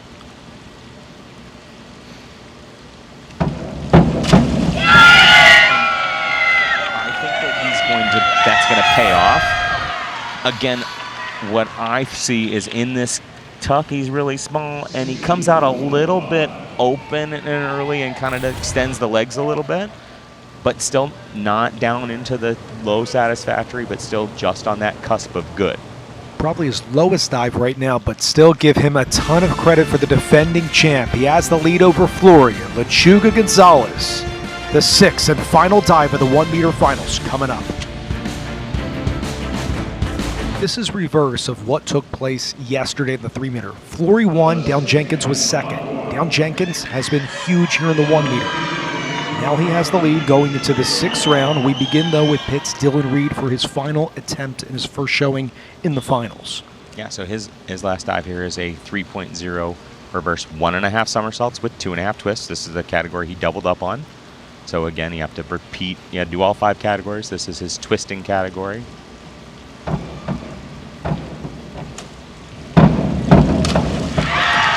Solid. He's got a little bit of drop of his arms in the hurdle, so it moves a little forward, but does a nice job to wait and be patient. You see that left arm bend in the hurdle. Nice feet, a little crossed in the middle, straight up and down. Could it be cleaner? Sure, but solid effort, 7.5 in my mind. Yeah, we touched on the pressure that all these divers are facing here as they go to the 5th and 6th rounds. I think Reed has to really feel pleased with his performances around 5 and 6, where the pressure mounted the most, getting a slew of 7s there. You know, fantastic showcase. Well, that 367 score for him is, 50 points, 60 points more than he scored in the prelim. Deservingly so. Yeah, so he did a great job. See if Cash can do the same thing for Pitt. So his final dive is a forward 1.5 with 2 twists. Choose the direction you want, a somersault and twist. So here's the thing, right? You're going to see him hurdle, and remember we talked about holding your arms. Watch him go sideways here and then drop his arms trying to get back in the middle, and he is traveling at the judges. So you're going to see those scores be fairly low. I would guess that that's probably taking the maximum deduction in there, so maybe 4, 4.5. But the fact that he made that dive off of basically 1 foot is pretty impressive. But he's awful close to the side there, which is not so good. We mentioned this last night off air. Do you continue the trajectory towards the side, or do you work your way back towards the middle when you're off to the edge of the board? If you can, you try to get back to the middle, but you're in that spot, you're in trouble that way. Here's Walker Creedon's last attempt. Again, congrats to Reed and Cash making the finals. Great showcase. So Walker's last dive is a back 1.5 somersaults with 1.5 twist. Again, we've just seen 3 different directions for somersaulting with your twisting. So you've got a lot of options there. This one's at 2.5.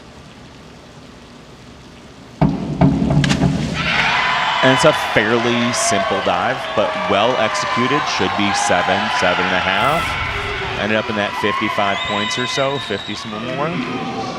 That'll work. And that'll add to Virginia's team points too, right? Like that's a big thing. They had 3 people score in the top 24 and 1 in the top 8, and NC State over there had 1 scorer and none in the top 8. Yeah, Drew Livingston, their diving head coach for Virginia, doing a remarkable job with the Cavaliers. Now to Stevens for his last attempt. So his last dive is an inward 2.5 somersault tuck. Again, what I liked about Che's takeoff is he is big and powerful. You see a little fist pump there. He liked it. Could point his feet in the tuck. They could be a little bit closer together, but again, solid, straight up and down, 7, 7.5-ish, somewhere in that range. Maybe an 8 here and there. Good scores. It's going to pay off. Get the feeling that he's going to have a bright future for Louisville. I think, he obviously having to train in other places. He's from Valparaiso, had to go find other places to train.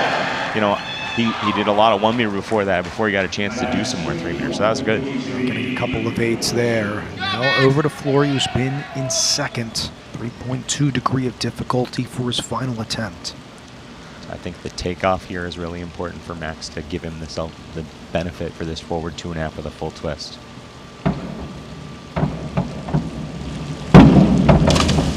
So a little bit of what we saw yesterday, where he steps back on the end of the diving board a touch and he does the twist in. So he does a full twisting 1.5 here, and then he pikes down and he doesn't quite get all the way to vertical and ends up leaving it a little bit short. Again, those scores are in the 4.5 range, so that's in the deficient category, 3.5, 4.5. And that's a hard way to finish. Probably not going to like that, but he's a good platform diver as well, so he's not done yet. Can't wait to see him on platform to finish out at the ACCs, but he'd want that dive back. Nonetheless, here's Sawatsky. So we've seen everybody else do a forward 3.5 somersault tuck. This is a forward 3.5 somersault pike. And again, what I like about that, better holding his arms in his hurdle, better balance. It's a little bit forward, but he's in the pike position and deep. You see no space between his chest and his legs in there, and he comes out and still knows where vertical is and does a good job with that. It's a big dive with a 3.2 degree of difficulty, or 3.4 degree difficulty. You're 3. Going to get big scores. Back-to-back finals for Sawatsky on the 3 meter, backs up that performance on the 1 meter, showing his versatility. Yeah. All right, so now the door's open. We saw that dive, low scores from Flory. Let's see if Lechuga can go from 3 to perhaps 2 here behind Down Jenkins. Yeah, and try to put some pressure on there. He's got a forward 3.5 somersault tuck, so same dive Noah just did except for in tuck. So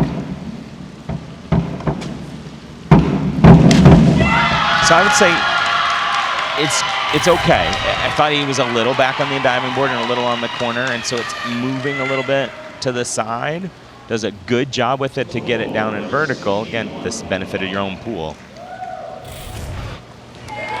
Looks like it's going to be a silver for him, but it puts the pressure on Down Jenkins, the Olympian, for the championship. And he's got he's a good twister. He's got reverse 1.5 somersaults with 2.5 twists, so he's giving up 1/10 degree of difficulty to what Ruben just did at 3.0. But he's got a healthy lead, so now he just needs to do a very confident dive and worry about, you can only control him.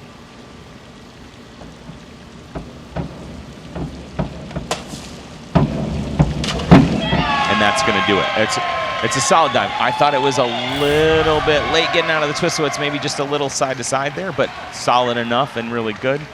Again, but you got to handle that pressure. Did a great job with that. Look at him come out of those twists there. It's going to be all Anton Down Jenkins. New Zealand Olympian. Takeoff position again. You see that board dip into the water. Remember, that's 1 meter off the water, so it's a little over 3 feet, and he's pushing it all the way down to get that piece. So at 4:19.40 to win gold, just shy of his scores last year, 4:25.85, but he repeats for North Carolina. Yeah, that's exciting. And a nice hug with his teammates there, and some excitement there for North Carolina. I think he'll be pretty happy with that, kind of coming back from yesterday's performance. Yeah, Coach Gamboa has to be pleased with that effort of Down Jenkins. And you're right, to come back from yesterday on the 3 meter to the 1 meter, leapfrogs Flory and company a little bit of trouble on the 6th and final dive. It's Down Jenkins, Lechuga Gonzalez, and Reed on the other side. We'll talk to our champion, Down Jenkins. More to come from beautiful Atlanta.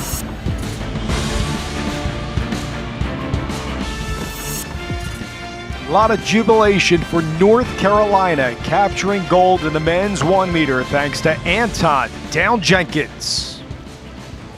Anton is joining us. Congratulations again on capturing gold. It felt like the first 3 dives set the tone. How impressive were they in your eyes moving forward to back up your performance from last year, getting it done again as a repeat champion? Yeah, to start off the competition strong with 3 solid dives really helps you relax and just ease into things. So yeah, I was really, really happy to hit those and set the tone for the rest of the competition and just build momentum and stay steady. Yeah. Anton, congratulations. What a great performance. Obviously, you're repeating as a champion. I saw you changed your back 1.5 from this morning in the prelims to the back 2.5. I think you did a nice job with that. How did you feel about that? Was that like a little nerve-wracking, kind of put it in that spot where it's 5th, where you've got that nice solid start, and then finishing up on those last couple of dives? It was a little bit, yeah. Me and my coach talked, and we thought going into finals, you might as well go all out or nothing. So we decided to throw it in, and it paid off. And yeah, it was a big relief. I'm not gonna lie, big relief. Fair. That sounds about right. I know that happens sometimes. That was a really good chance to do it. Next month, you're going to be back here for NCAA zones, qualifying for the NCAAs, hopefully, right? And got that part first, and then back to the NCAAs. What's the chance that the help of being here and being in that same facility and getting a chance to do it multiple times over the next month? It's definitely gives you a little bit of confidence, get used to the pool, used to the boards, but when you get to NCAAs, it's a whole nother group of competitors. So yeah, got to stay humble and prepare for what's to come. Yeah, I'm really happy with my performance, and I'm looking forward to keep building on it into the rest of the season. That's awesome. Thank you very much, and congratulations again. Thank you. Awesome job. Back-to-back champion of the men's 1 meter, Anton Down Jenkins, the Olympian. When we return, we'll rack up our exciting Day 2 coverage from the McAuley Aquatic Center.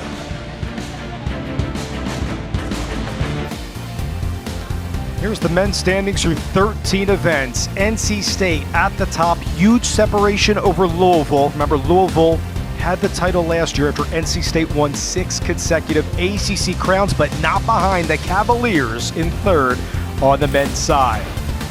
However, on the women's side, it's been all Virginia, their dominance, not just in the relays, but on the individual events as well. They're in first, just ahead of NC State. The Wolfpack are marching forward. Louisville finds themselves in third. Have some exciting action coming up tomorrow on day 3. We're going to get into the medley relays here at the ACC Championships, the 400 IM as well. The fly freestyle will culminate back with Jason on the women's 3-meter diving championship. For our terrific crew, led by our producer, Jack Graham, our director, Will Dalkey, Jason Ballman, Brooke Bennett, and our entire ACC crew, this is Dave Leto saying thanks so much for watching. Exciting action here at the ACC. So on day 2, Emma Wyatt started the 500 free. Kate Douglas, David Curtis shined in the 50 free. Virginia was superb on the relays. Day 2 in the books. Day 3 coming up from the McAuley Aquatic Center tomorrow. Thanks so much for watching.